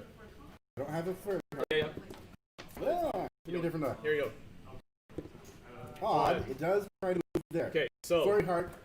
1, 2, 3, 4. 3, 4? Sure. 1, Sorry, 2, no. 3, How 4. many flurry hearts do I have? 1, Yes. 3. There are Okay. 3 flurry hearts. This flurry heart. Is I'm there a doing 1, card 2, 3, more confusing than a Flurry Heart in the game? This says I don't believe so. 3, Next one. and then this one says Like, even if you take interactions of any, like, given cards, I think I think Flurry Heart is still the most confusing one. 3, Oh, no, it goes. Just by I itself. would bet. Like, Flurry Heart with Flurry Heart, I mean. this one power counter. Fireworks is somewhat confusing, but Flurry Heart is a mess. And then draw. Yes. And Are fireworks confusing though? Parasprite. 1, 2, 3, 4, 5, 6. Some of it can be, because there's this difference between turnover and uncover. for Oh yeah, that's fair. And troublemakers, frightening. And there's there's a lot of planning that you have to do because of exactly when the two sets of flippings happen. That's sort of And some of the interactions are very strange. pay 3 for Pinky's Epiphany to get Poppy back from my hand and reduce the cost and actually play it where I can play it for free. Or for 2. Yeah, I like Oh, that a yeah. lot. I think that's a very good plan. That was kind of a good thing. And I He could have done it last turn too. He could have, and it would have been really good for him. But that's okay, because probably he didn't think of it, because it's kind of complicated. Yeah. And now that he has, it's going to be really good for him. Okay, look, now he'll score a point from Royal Glass. Now. Come on, use it again. and play heart and do it again. Yeah. More spyglass. Doesn't really matter which one. 2. That's a really good system that he has of always guessing one. That saves a lot of time. And In case of hand that works, but when a character moves, I think it's better to guess the thing, like if you want Derpy to move somewhere, right? You guess the other location, so you win either way. So like if she moves where you want it, it's good. If she didn't move where you wanted, you score a point, which is also good. That's right. That's true. Start your turn, but you'll flop your C copy anyways. okay. No, it's belly flop. That happens. Can you do that before? Yes. It's your turn. You can do under order. So you belly flop C into who? I'll blow up my own weather. Start of turn should happen before any immediate can happen. Yeah. So that Did he actually try to belly flop before? Exactly, is that how it works? I have to think about that. yeah. I mean, he could have just belly flopped her at the end of Richard's turn. He didn't have the actions. Oh. No, yeah, you have to do Patimer first.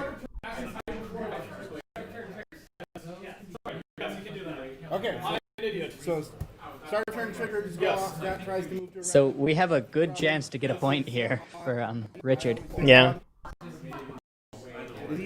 In C-Poppy Mirror, your cards help your opponent. Yeah. 1, 2, 3. It's really all about the C Poppy. 1, 2, 3, 4. Okay, I'm picking 1. Yep. That's a 2. 2. Okay. So it went somewhere. All right. And then the next big for your heart. It went. The move happened, so the other one didn't do anything. No. What? What? No, if she moves, That then wouldn't. Flurry Hearts replace stuff. A train of replacements would happen. And she always moves, like...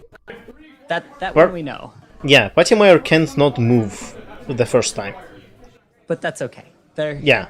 This is the end of a 35-minute game. They're allowed to be flustered because this is really important now. Tries to move there. And then the other Have you ever seen pink, blue go so slow? tried to move him. Move her. Yeah, that's fair. I mean, this deck scores quickly, but in the mirror, it seems to be scoring very slowly. Yeah. Yeah, it's just like if it was cancelled. But Yeah. So it still stays here. So the first one, So yeah, this is what peak harmony looks like. Oh boy. this thing tried to make itself move. Okay. and then the first 3 replaced it with moving So it moves there. Okay. because the second 3 replaces it. Ah, sorry, yes. Yes. All 3 of them will be rolled. Yes. Okay, so the first 3 has been rolled. Okay. 1, 2, 3, 4. I'm still picking 1. Come on. Come on, one. Okay, and then the last one. The last one. I'm really rooting for Richard because his luck was so bad before. Didn't go anywhere. Yeah. Oh, But it's done. And now you can this poor guy. Dude. into Yeah, that weather. Weathermere. Woohoo! Alright. Did he score a single point of C-Poppy this game? I don't think so. I don't think either of them did. Doesn't matter if I guess incorrectly or I have not. 8 cards. 8 cards. 6. 6. This one. Okay. Alright. Sad times. Oh, Parasprite. Alright. So we've seen This is 5. C-Poppy decks played 3 times, I scored a point. and only Yeah. once C-Poppy was scored.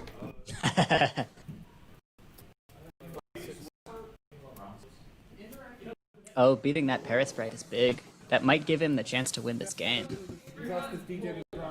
I should have. Oh, but Richard's gonna get another turn. So even if Carrie doubles, Richard can get some points, and probably good things are gonna happen to him. A card. Draw a card. Untap. Draw a card. Looking for that sea poppy. It's going somewhere. I think it's going there. I think it's going there. What score is? Only 2? No, wait, I have a spike Wow. class. Spike class. I got 1, 2, 3, 4, 5, 6 cards in hand. Really? 1, 2, 3. 6. 1 to 6. On 4. 3. What is that? Party bear. Okay. Man, I. Well, he's got a sea poppy out, so probably he's gonna get a point on Richard's next turn. 2 cards. Maybe not. Judge, time it around 2. Go ahead. for me. Are you kidding me? 15 seconds. Ready, action, and So since Richard went second, that means he gets to play this whole turn, but then it's over. do I have a party? I do have a You party. do have a bear. party bear. bear triggers. Has anyone made it to 15 yet? Odd even. I have a sea poppy. Oh, you got a sea poppy. Okay, yes, the combo did. Yeah, good point. Odd, even. Even. Yeah! Get there. No! Not yet. Not yet. Your turn is still My happening. turn is happening. So, yeah, I move there. There we No, go. because there are 3. After the time limit, we got some C-Poppy going. There you go. You're already. Finally, yeah. So we don't care where. Yes. So we can bypass 2 of these 3. Because it doesn't matter. Yes. All right. So the last one actually sends it to 1, 2, 3, 4. Sure. Technically they can't bypass because C-Poppy still triggers, but you can't exhaust her to score a point. I think it's worth skipping that. Cards in hand. Yellow Paris Sprite. This is number 1. Okay, we roll on an 8. 3. 1, 2, 3. Oh, where frog is helpful. Carrier's score is on that D20. He has 5 right now. I can't see a D20. Sea poppies left. Confronting over. Where it is? In the middle, so it's kind of right next to that pony with Yeah, I blonde see. hair and the bow. Yeah. Yeah. Alright. Okay, that's fair. Oh no! Choose 2 characters. Move to random areas. 2 characters. Oh my lord. So right now you are confronting, so I don't want to move either of those away. Okay, so we've got some random moves going on. Yes. Yeah. So DJ and have to pick another character. Random problem. Partner. That's fun. Okay. All right. So. I mean, he can win the game by just doing a single face-off now. As long as he wins it. 3, 4. Okay. Oh, random areas. I would not move my own characters. I'd move DJ, and then I'd move my opponent's DJ, because it's exhausted. It doesn't matter. Yeah, sorry. That's Okay, that's really good. 3, 4. 1. 1 moves home. Yes. Car. And now I have 9 blues scored. All right, that would be game then, And because he's gonna confront Yep, both. he can even do a double face-off here. Like, he's... gotta go page 2 to move up. DFO. Sure. All right, I'm impressed. Richard went second, and he got slightly worse luck on the guesses. I had another 1! Maximum is 1. Yeah.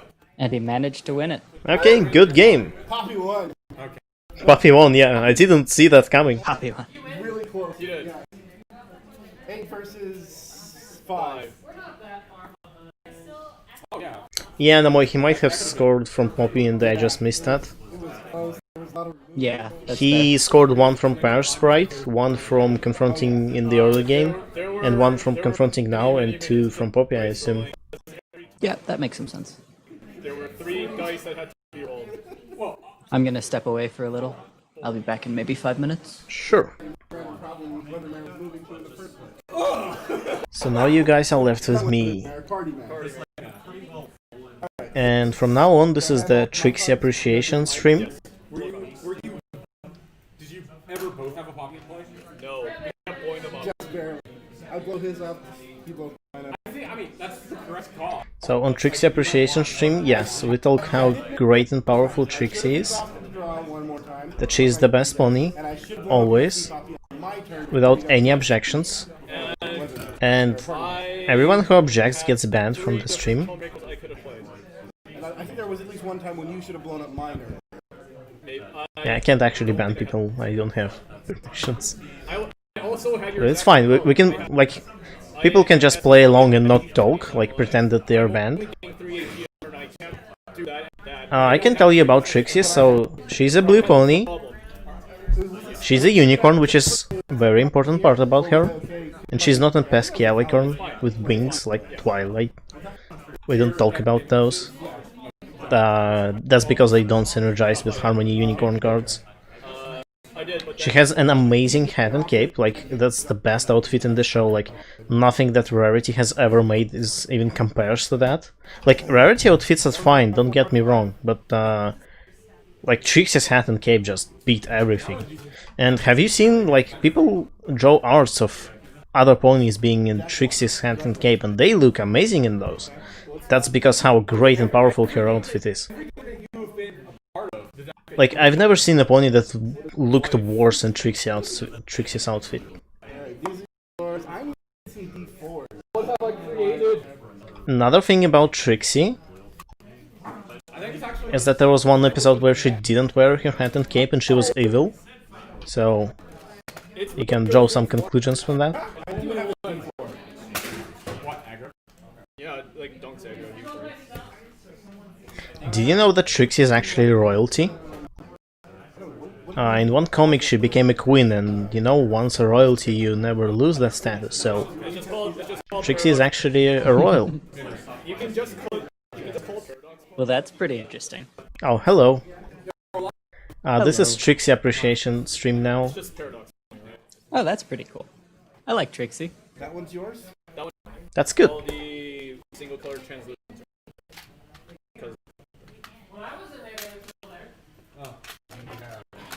Trixie is my favorite blue unicorn.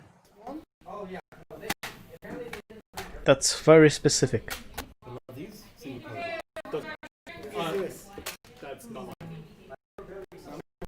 Trixie there- is also my favorite pony with Trixie's cutie mark. That's very specific. So you don't like Minuet? you enjoyed that. Minuet is also a blue unicorn. Oh, that's true. I mean, Minuet's good, but I mean, Trixie is a little better than Minuet. Yeah, I think. that's true. That's why Trixie is the best pony, and Minuet is the second best pony. Sharing place with Sweetie Belle. Because I can't really decide between those two. Like, Sweetie Belle is amazing, but so is Minuet. How can I decide? Minuet has some great cards, though. She doesn't do a whole lot Oh, in yeah. the show. She had that one episode, and that episode is That's actually my favorite episode out of all of them, if we discount the Trixie ones. So, like, That's fair. I think it's called Amending Fences. Like, I love that Yeah. episode. Yeah, it's very good. And Minuet, she's the, like, really bubbly one, right? She's like Pinkie Pie, but a unicorn. And more normal. Yeah. And she actually knows Pinkie, so maybe that's where she picked it up. And like the whole like unicorn trio is adorable. Like the Twinkle Shine, Lemon Hearts, Minuet, like all of them are great. I might Twinkle have a Shine. bias for unicorns. It seems that may be a thing, yeah. I used to play Twinkle Shine back in the day. I love her, the pink-purple multicolor. Though nowadays, I think Lemon Hearts is a better card. The yellow, Resource Dismissal? yeah, she's quite interesting. Yeah, she's proactive but immediate. Mm-hmm. She's very nice. The problem is you don't like her getting stolen. Yeah. Oh yes, also Moon Dancer. Moon Dancer's great. The 3 for 3 purple card. She saw a lot of play in Be Right Back, and is still good in other decks for sure. Have you seen my Trixie deck? I think I've at least heard about it. Where from? Just on the chat, I think. Ah. So, that deck heavily uses Mundancer, but the other one, the white-purple one, and it's actually quite Oh, great. yeah. He apparently does not want to say hi to M.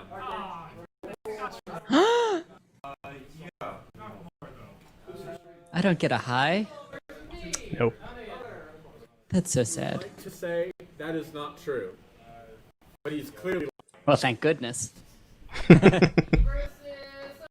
shouldn't be giving him this much shade since he could just kick me out of the room. Does anybody want a cubic zirconia action token?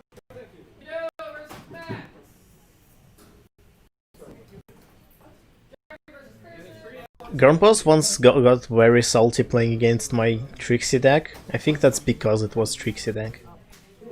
Did it still do pretty well? Yeah, I won against his deck that he was planning to run, like, I think, Oh, Lord. here. That would make me a little salty. Yeah, and, like, Oh, I just lose to meme decks. Great. I mean, it's not a, it's a semi-competitive deck. It's a purple-white control with, like, tons of events. And a lot of recursion with like Cleaning Up, Mundancer, and other nice things. And since Cleaning Up is immediate, and Trixie makes things cheaper during face-offs, you can do a lot of fun stuff and anti-samming with that. So, Do you also play the 2 Trixie friends that get bigger with events? no, it's not an aggro deck. Like, I don't really need power to confront problems. Okay, fair enough. Yeah, it's heavy control. I don't think it can be more heavy control than it is. But yeah, that's the thing. Grandpa's lost against it, and he was like, "Oh!" He was very mad. That's fair. Yeah, that Trixie main does not see a lot of play. Yeah, it's not a good main, like, unfortunately. I mean, it's a good main in art. It's a great pony choice for a main, but the text is not great. And when you think about it, you can't really have the same effect and be it better. Because if you remove any restriction from her effect, suddenly it becomes kinda broken. Like if you remove the minimum of 1. Oh no, there's no... If you remove the restriction that the opponent has to start the face-off, now you have all the showdown shenanigans. Yep. And you're just... Right, you can play almost any card whenever you want. Yeah. If you like make it reduced cost by 2, that's also too much. Yeah, then everything just makes it too combo worthy. Yeah, it's like it's either too good or bad. Yeah, I think the best thing to do would have just been to make her flip a little more easily. Yeah. Yeah, flipping her is kind of hard. That's a pretty cool pony there. Is that It's a Canada the OC. Fausticorn? I think it's a Canada OC because like the having, maple leaf and I don't know why Faust would have that particular cutie mark. It's a good OC. Very simple, very pretty. yeah, I also like the leaves Maple effect. leaves Yeah. coming out of her tail. That's great.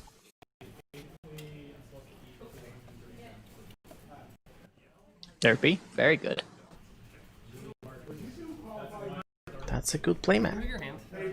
Okay. No, it's fine. It's centered. So I believe this is our last round for Harmony. Yeah. Thank goodness. It's been a bit long.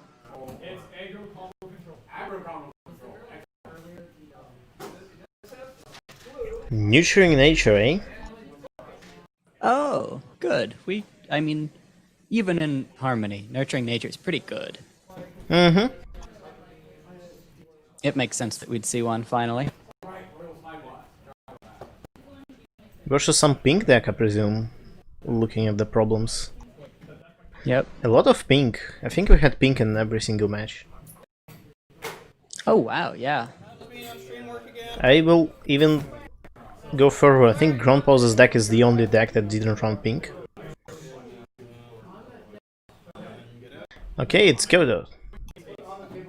Oh, cool.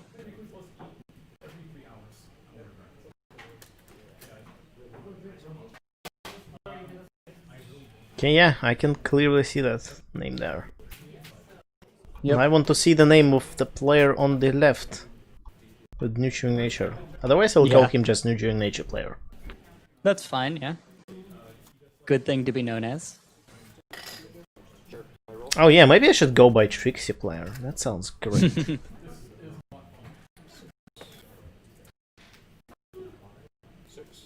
With how few people play Lyra, going by Lyra player would probably be a perfectly good way to be.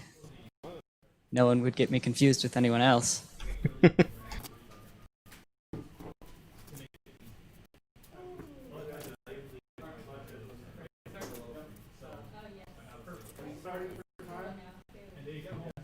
Another vinyl.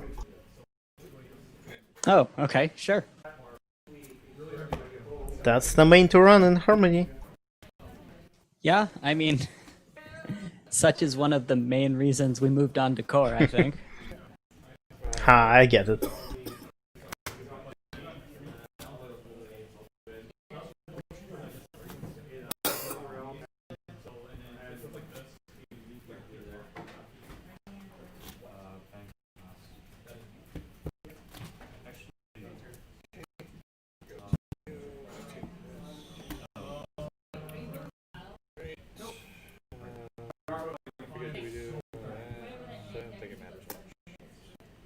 Searching high and low. Makes sense for Nurturing Nature.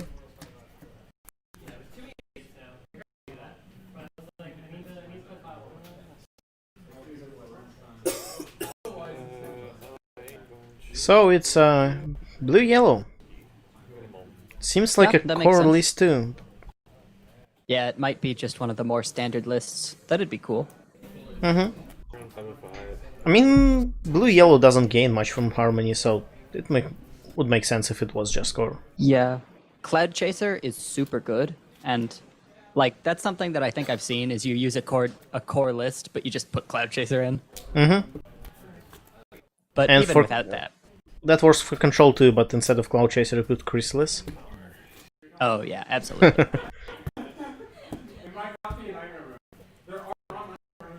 But so this is one of the things about core is it's surprisingly close in power level to Harmony. So I could absolutely see this Nurturing Nature deck win. I don't know for sure what Godot is playing, but I know it's gonna have to work really hard to win this because Nurturing Nature is like the best deck in Harmony or in core right now. Berry Punch. Don't even remember what she does. She, I believe, draws a card when she enters play and whenever she confronts. So, Yep. on a searching high and low, it means that you get to flip vinyl just with her rather than having to pay to draw. Yeah. Costs the same, but gives you a friend. Yep. And it means now you've got 2 draws a turn for a while, which is a lot. Also, she's this little silver stream. In a way. Yes. Yeah, absolutely. Score phase, attempt to confront. Did he decide to not bounce back Berry Punch? I guess he wants That to face is off. his prerogative, but that's strange. Yeah, I would just bounce it back. Yeah, absolutely. It's like it's not so bad to have Berry Punch here, but it's certainly better to have Berry Punch not here. He might just want to do face off here and... Wait, they didn't do a face off? No, Berry Punch was exhausted. Oh, right. And so Godot gets Yeah. to score again, and then there's a 0-point face off, so why does it really matter?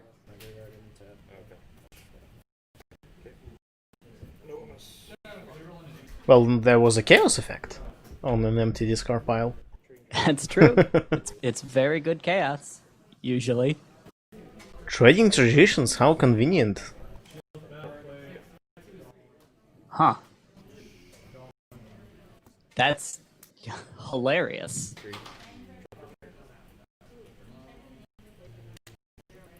That's actually like perfect for this mysterious player. He gets to flip turn 2 and then still get trading traditions, which usually those things don't go 1-1.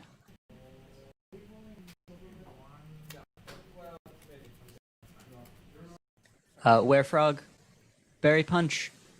When she exhausted, it was because she had confronted.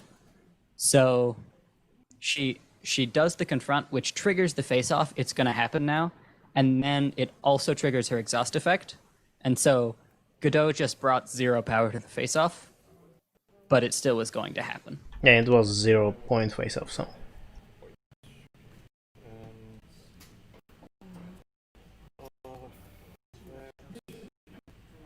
Yeah, I think I would just bounce Berry Punch, and if he replays it, it's the same thing except he wasted 280 on replaying her.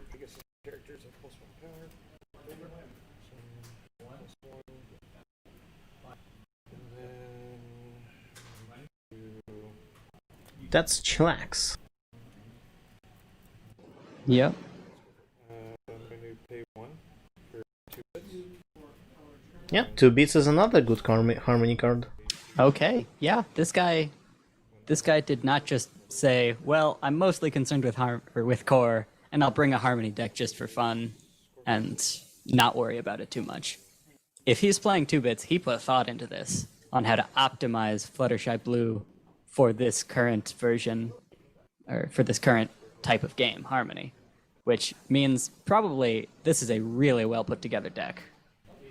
Yeah, he can do it double face-off right now.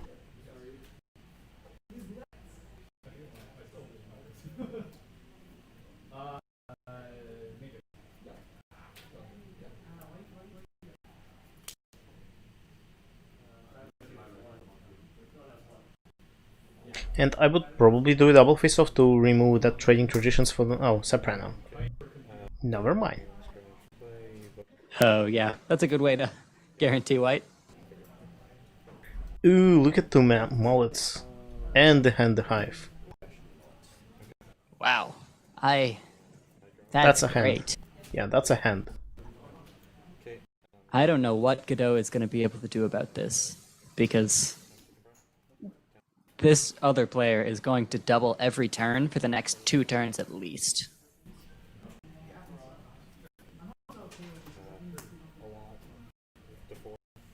That's what Fluttershy does. Yeah, I mean, Fluttershy can guarantee the single no problem, but with Mullet, I mean, you're just golden.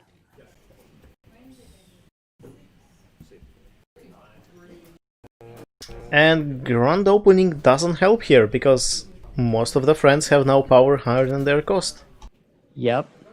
And if Godot doesn't double, which probably he's not in a position to because he's not that fast of aggro in comparison to, blue-yellow, this other player is going to get to double for 5 points next turn, which is huge.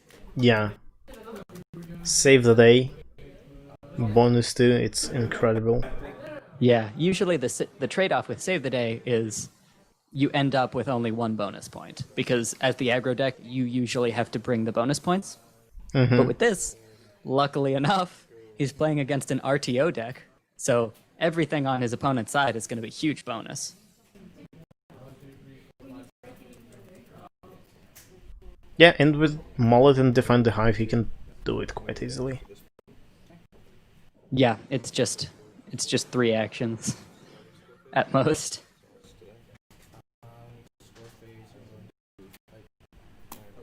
Okay, Foot Fight helps. Okay. The thing with Foot Fight, though, is that Nurturing Nature player can just do the same thing next turn. Because I don't think Godot can do a double face off here. Save the Day is 8, correct? Yes. Yeah, that's a lot. I do not.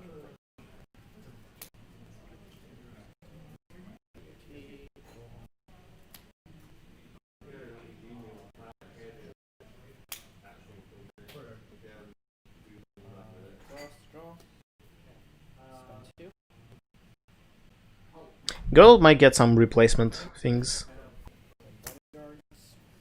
That's true. which can help. Bodyguards is certainly a very good card to have, and there's not much that yellow-blue can do to get rid of it permanently. Mm-hmm. So Godot is going to be very quickly building up a great board. Yep, and there's not many ways blue-white can get rid of tons of unicorns. That's true. They just have to double through it, which might be catastrophic. Mm-hmm. That's the problem with blue-white. Not much options for removal. But I guess I'm just spoiled with pink. Yeah, like, it's something that made it really hard for me to get into such fast aggro like blue-yellow, but after a while you get used to it and you learn how to deck build around it. Because the thing is, if you win quickly enough, it doesn't matter what your opponent's board looks like. People call combo solitaire.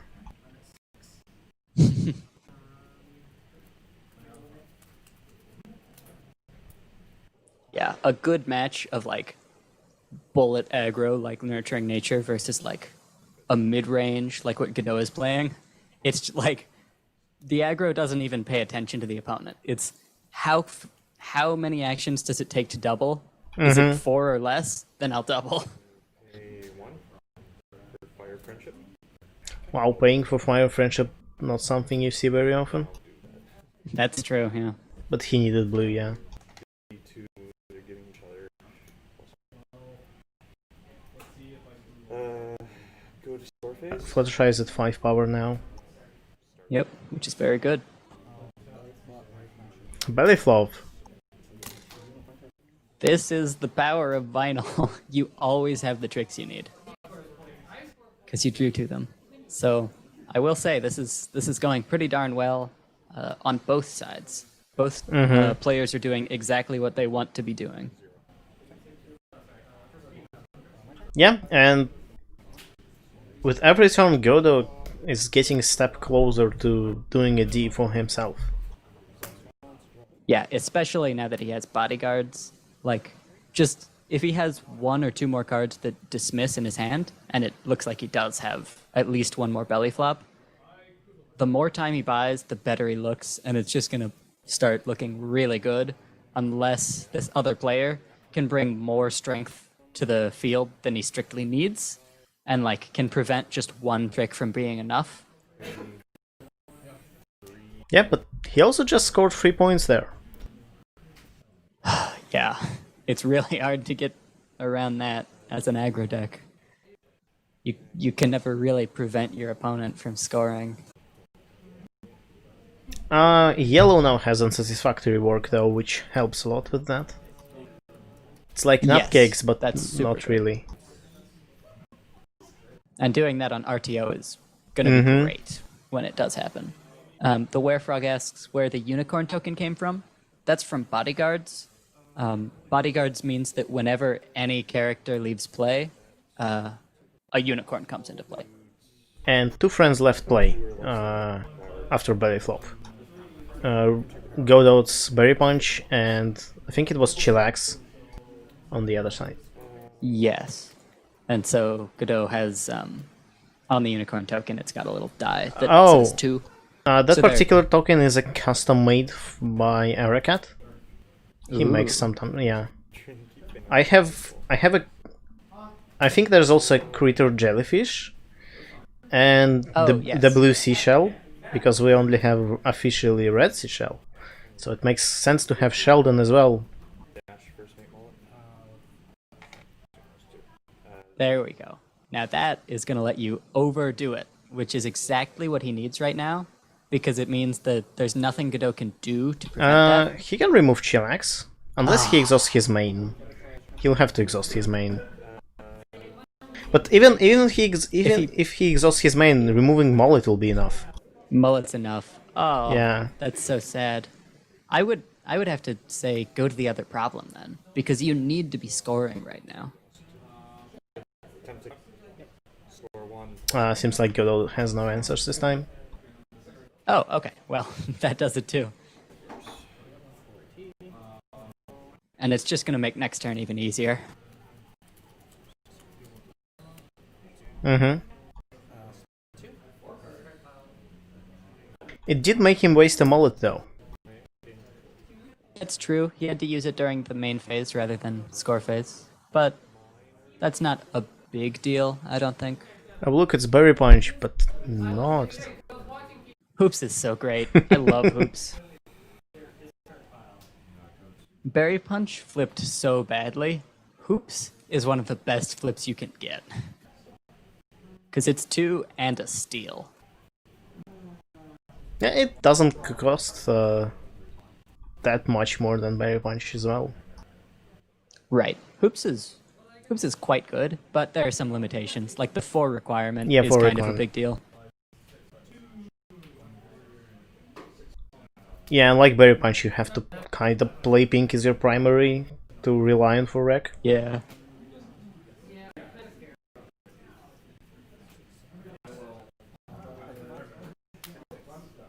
Oh yeah, I think he's looking to a double face-off right now. If he does a double with RTO, that's even better. That's like 6 points. Yeah, that's true. Though RTO doesn't really help for winning the double. But I guess that's not really important right now. Yeah. Oh, nope. Just he What do you just thought? pixel kittied him. I mean, more unicorns. A lot of unicorns. Like, he has 4 unicorns right now. If Nurturing Nature player starts the face-off, that's 4 ET. Which is huge, especially in a pink-white deck, which doesn't really have a lot of cards that are good for AT efficiency. Like, that just means that every turn from now on, he'll have extra actions to spend on RTO.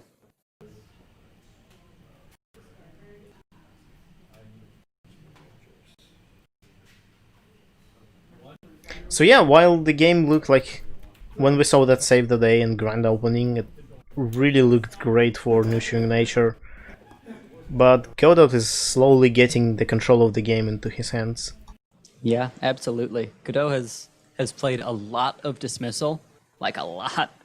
And since the bodyguards are out, that's really good for his aggro front as well. Mm-hmm. And now Nurturing Nature out of blue, except that Fire of Friendship, which might or might not be enough.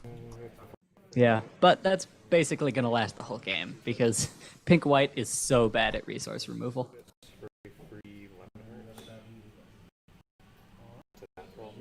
What, you don't want to play the fireworks? Why don't you want No, there's Now Lemon I'm Hearts. sweating. Lemon Hearts is great here. The problem is that if Godot steals Lemon Hearts, then you lose your fire and you lose Lemon Hearts, which is really unfortunate. Yeah, that's kind of shooting yourself into the leg. If he has more steals. But he might not, he just played 1 steal, so... That's true. We don't know how many are really in the deck. Yeah, look at his hand, it's 3 beavers and 1 defend the hive. That's something. That's not really helpful here. That's unfortunate. He can't even confront a single problem. Like, he can move Fluttershy to confront grand opening, but... Ew. Yeah, Like, he doesn't want to start a totally single face-off against... understand that. Yeah, the prepared is just too much for that to be worth it, and you might lose the face-off. Yeah.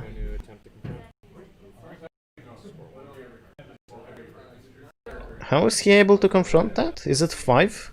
Oh yeah, it is 5 on their side, Yeah. isn't it?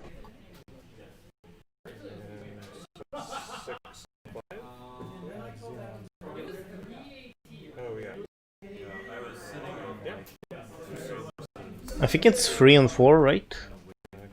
Yeah, he lost that face-off, which is really bad. That's kind of panic mode. Yeah, I would probably just bank and wait here, and after I feel like I have enough AT, I'll just draw some cards. This is a common thing with aggro play. You feel like you always need to be doing something, and that if you spend a turn not confronting or not trying to confront, then you're like wasting your time and losing something. But in this case, basically, you know, he gave Godot a net of 1 action, or of 1 point, and 4 actions, which just really doesn't end up being worth it. Yeah, and he also spent 2 bits on that, so... Yeah. So, like, you know, it's really frustrating because he didn't have the blue to confront the other problem. So, like, what other choice did he really have? But the answer to that is you kind of just have to sit and wait. Because next turn, you'll have like 8 actions, and an aggro deck with 8 actions is a force to be reckoned with. Yeah. I guess he was afraid that he'll continue scoring 3 points per turn with rarity, but Right. he has no problem doing that right now anyway. Exactly. There's nothing you can do about that.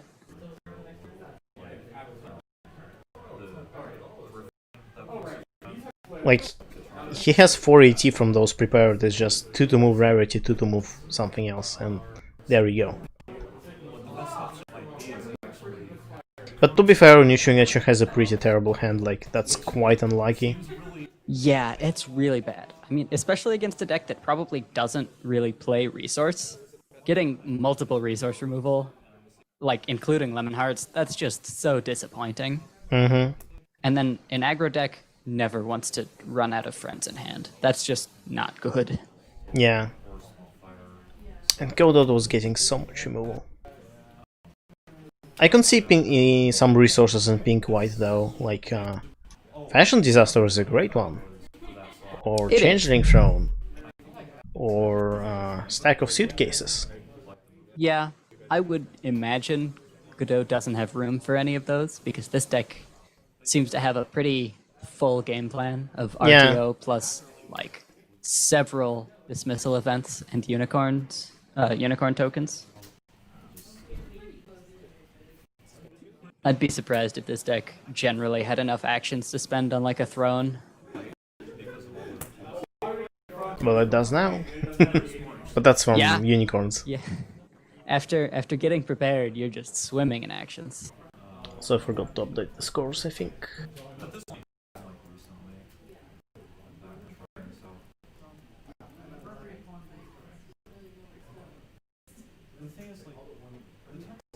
I believe the score is 7-7? 8-7, I think?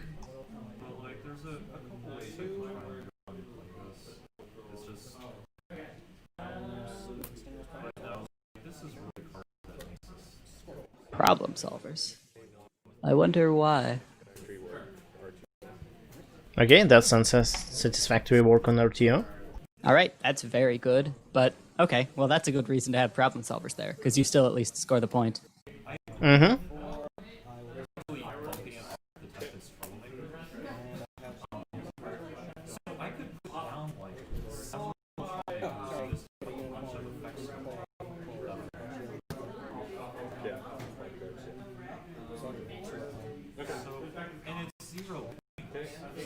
That's more unicorns. Unicorns are so scary.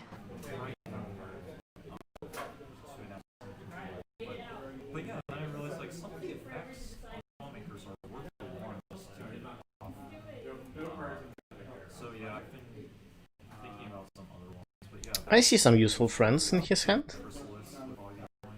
Well, one useful friend, at least. Yeah, probably he doesn't have any others since he didn't the turn before.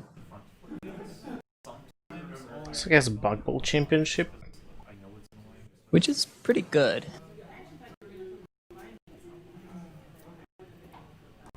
Is it good enough? I don't think you can still confront anything with that. Right. The problem is he's got so few cards in hand that he doesn't have enough strength available to do a really good double. Yeah, I think I would just wait here. Then again, RTO is so scary. That's like 3 points. Like, waiting here means giving the opponent 3 points, yeah. Like, you might actually do a single face-off here again. Yeah, maybe. I might just dig. He has only 4 AT, that's not really enough to dig, I guess. Right, I mean, I'd dig 2 cards to see if I get to a Rutherford or another unset, and if I don't, then I'm He can't play Rutherford though. Oh yeah. Oi. All right, good point.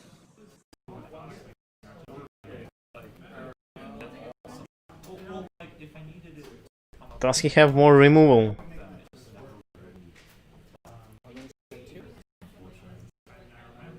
I see cleaning up. I think he considers cleaning up, yeah. Oh, just get more removal, sure. When you're swimming in actions, you can do silly things like Yeah, that. I don't think he has enough AT to play another one. Or is it 2 AT left?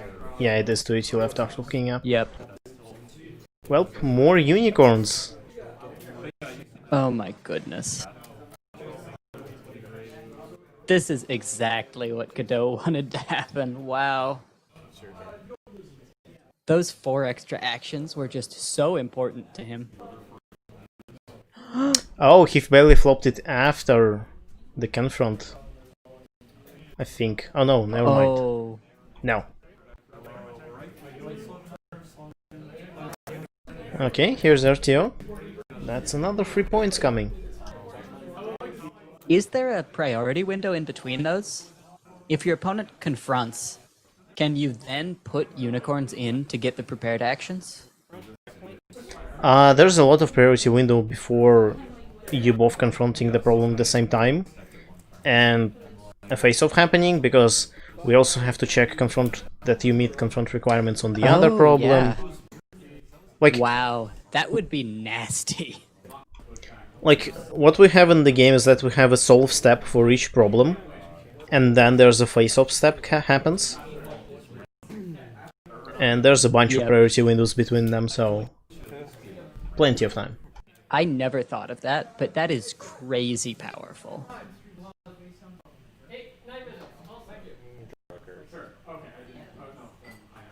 Because you can lure your opponent to doing a face-off, and then, oh, hey, it turns out I'm getting 4 actions from this face-off. And you have only 3 power or something like that. Yeah, that'd be cool. I mean, it looks like Godot is in a lot of control of the situation, so he didn't need to do that, and he'd still be fine. Okay, there's more blue. I see another mullet. Yeah, Mullet's good here. I mean, not as good as he might be in general. Oh no. He could have confronted Save the Day just fine. I'm not quite Yeah. sure why he chose to go over here, because 3 actions for Godot, once again, goes a really long way. Yeah. Like, I'll just confront Save the Day here, and I mean, he doesn't have a T to play Mach Ball at the same time, but still. Right, if you confront Save the Day, then you can double on Buckball maybe next turn. Because the thing about Godot's board is it looks really good, but he can't muster a lot of strength. So Godot probably wouldn't double next turn. So if you confront Save the Day this turn, you might be able to confront it next turn, assuming Mullet survives, which is certainly a big assumption. Yeah.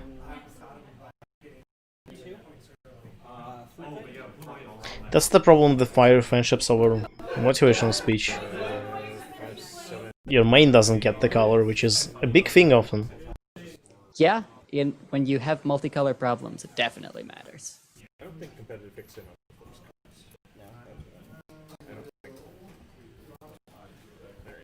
Who won the face-off? I believe Godot did, because I think he got rid of Mullet with a trick. Food fight, yeah. Oh.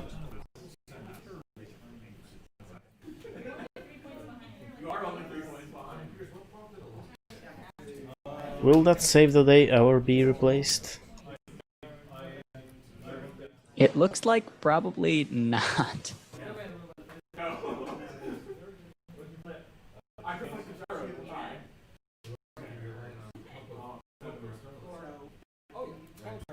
I have to say, I did not expect Godot to do this well. I mean, as a player, I know he's great, but it turns out Pink-White has gotten a lot of good cards recently, and he is, like, just this deck that he's put together here is really impressive.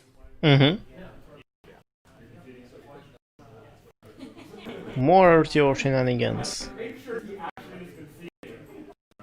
Yeah, I bet this is the only 1-point problem Godot has in the whole deck. And it's like just in case he's playing against Tempest or something. Yeah. Good game. Yeah, I'm impressed. I didn't think Godot would win that. And then he Yeah, I kinda really put on expected. it. I kinda expected Nurturing Nature to go faster, but I think the blue lookout was really unfortunate. Yeah, he lost his entry, which just meant nothing doing. Like, I think if it wasn't the save the day and was some, like, I don't know, yellow problem, I think he would Right. be in a better spot. Because actually, his score isn't so bad. Yeah. If he had been confronting for all of these turns, and better yet, if he didn't have to pay very much to do the confront, because, you know, he's just using Fluttershy the whole time, he would be in such a good situation, rather than what ended up happening, which is really unfortunate, where you have to try to confront Save the Day, and then one trick is enough to stop you, and then during Godot's main phase, he wreaks havoc on your board, and it's just a Yeah. mess.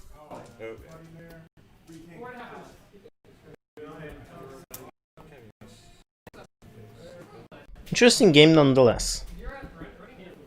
Yeah, absolutely. And I think that's our second deck without Pink.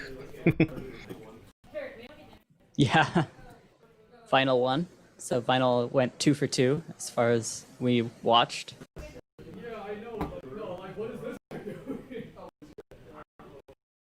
So I think that's all for Harmony today.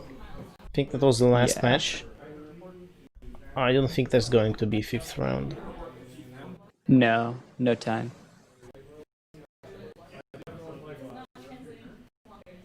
What the schedules look like. We've got top 8 tomorrow morning.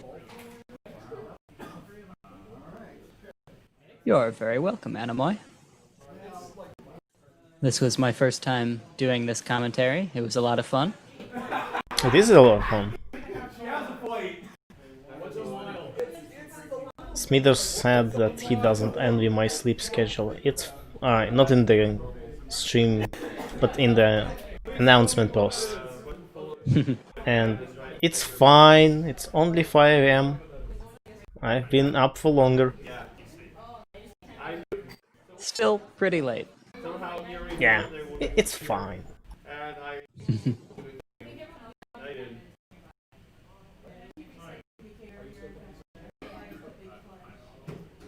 A lot of vinyl today. Vinyl As played on the expected. left side of the screen every time. Yeah. And we got like some random main on the right all the time, except once. Yeah. It just happened to be that, yeah, it was vinyl by a random chance as well. Like, it was a random main. And then we got Nurturing Nature, Paradox Pony, and Tempest. Pretty cool. Mm-hmm.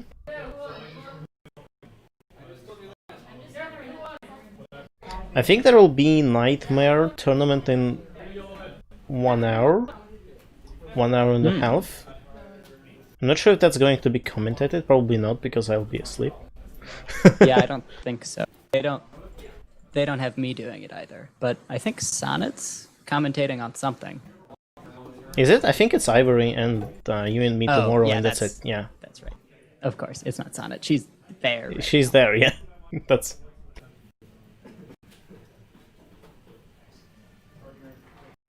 Yep, Ivory will join us tomorrow for Core, I believe, but not for Harmony, or the other way around.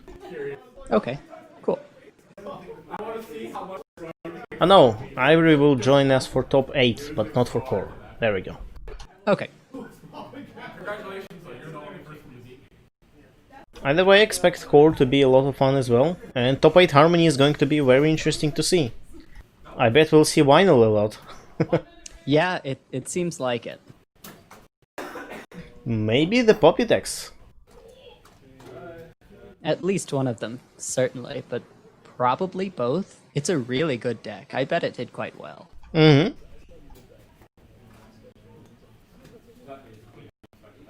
Do Maybe we know we'll... how many people showed up? I don't know, but we can ask. That's true. The magic of asking.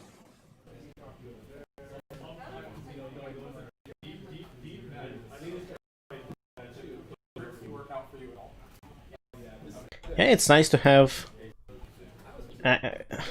to be able to get actual information from the floor.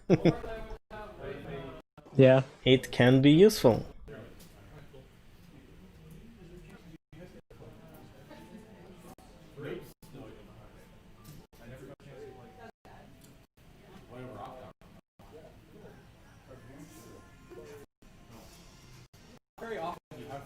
I wonder what the prizes are. I saw the Macapockles promo. I'm curious if there's Oh, anything yeah. else. That's a very good promo, and that card has only been seeing more play recently. More than it's Yeah. ever seen. Yeah, thanks for Cloney and Paradox Pony. It's quite a convenient time for this promo to appear. Yep. And I learned actually that people didn't have this promo before, like before Vancouver, or somewhere around. Yeah, because I had it for a while. I think I had mine for like half a year, maybe more. Yeah, I could have sworn I actually got one once, but I may be wrong. Yeah, and then it's like Grandpa's tells me, oh, we're going to have this amazing new, never seen before backup vocals promo, and I'm like, but I have it. And like, I'm in a place where you don't really see promos very often, you know? That's true. That's kind of why I chase for promos so much, because they're hard to get and they're like they make them more desirable for me. Yeah, absolutely. So I eat people for promos. Like whenever I see someone with a promo, oh, you've got this promo? Are you interested in giving it away?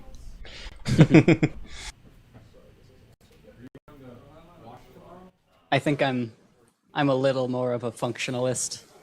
I actually usually don't play a promo in a deck if I have another version, or at least I try not to, just to keep my deck as clean as possible. Like I don't want to worry about all this specialness and like maybe getting that promo dirty or anything. I mean, that's fair. But I'm more like a Raven. Shiny! Give me the shiny. I'm also just a very cheap deck builder. Oh yeah. I mean, I make a point to spend as little as possible, even if I have a card. If it's rare and there's a better alternative, I'll try to, go for the easier card to play. yeah, I mean, and it's great. Like, having good competitive cheap decks is great. Because that's like what a lot of, like, I like decks that don't use sticks, that don't need sticks. Yeah. Because that's an entry point for people, like, they can't get sticks. Mm-hmm. And it's very nice that they still have options to play, like the decks that do well, but they don't really need sticks to function. Yeah, we didn't see any in Harmony today. That's actually very true. We haven't seen a single stick. What is this? I imagine the Tempest may have played stick, but nobody else would. And probably the Tempest didn't. Mm-hmm. Oh, We haven't well, seen the one. Nurturing Nature may have played stick. Yeah, it probably but has stick, but we didn't see it. didn't come out. So as far as we're concerned, stick doesn't exist in Harmony. I miss the days. Yeah, remember the days when stick was good? The only sticks I have are the promo ones, which are basically not playable unless you try really, really hard. I have one promo and two non-promos, and I had 3 non-promos, but then I got a promo and sold my non-promo one. Oh, sure, yeah. And mine is cut by Arakat, because I got it from him, basically. Yep. And he already sent me the cut version, so that's Nice. convenient.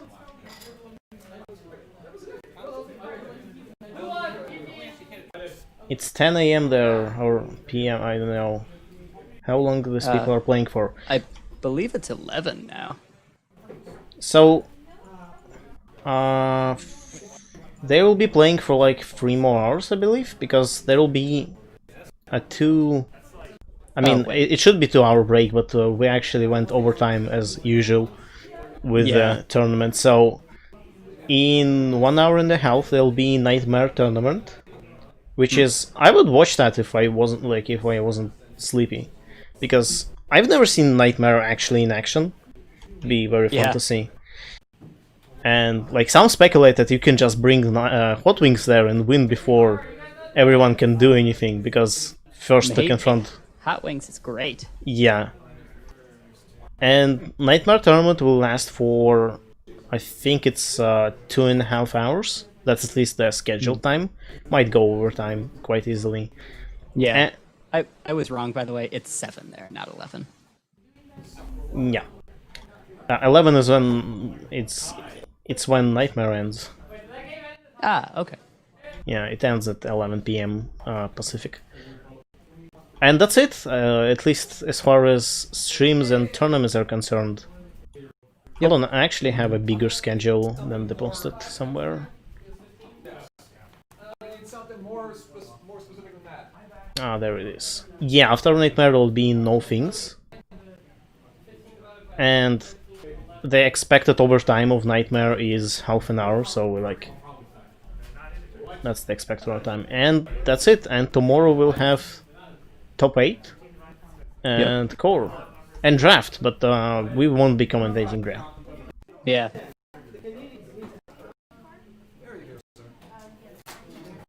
Top 8 will be at 10:30 Pacific, which is in around like, I don't know, 15 hours from now, somewhere around that. And after that, after top 8 there will be a 2-hour break, and then there will be core tournament. So that's the schedule. Yep.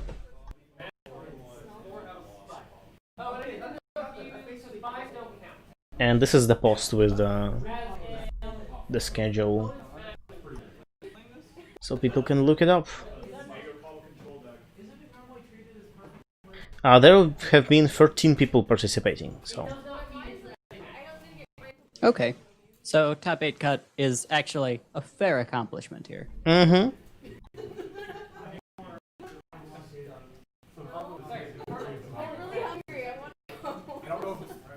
Will the 9th person get the Salt Block?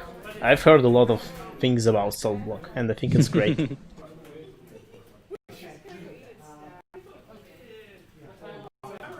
Maybe I'll appear on Salt Block someday. You can dream. Yeah, I can.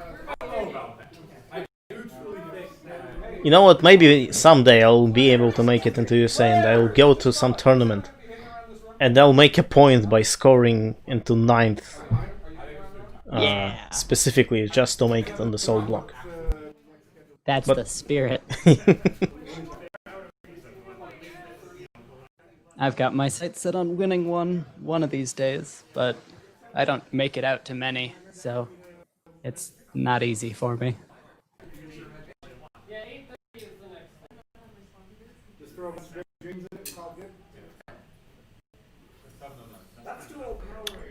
Okay, I think we should be wrapping up stream by now, but I'll check.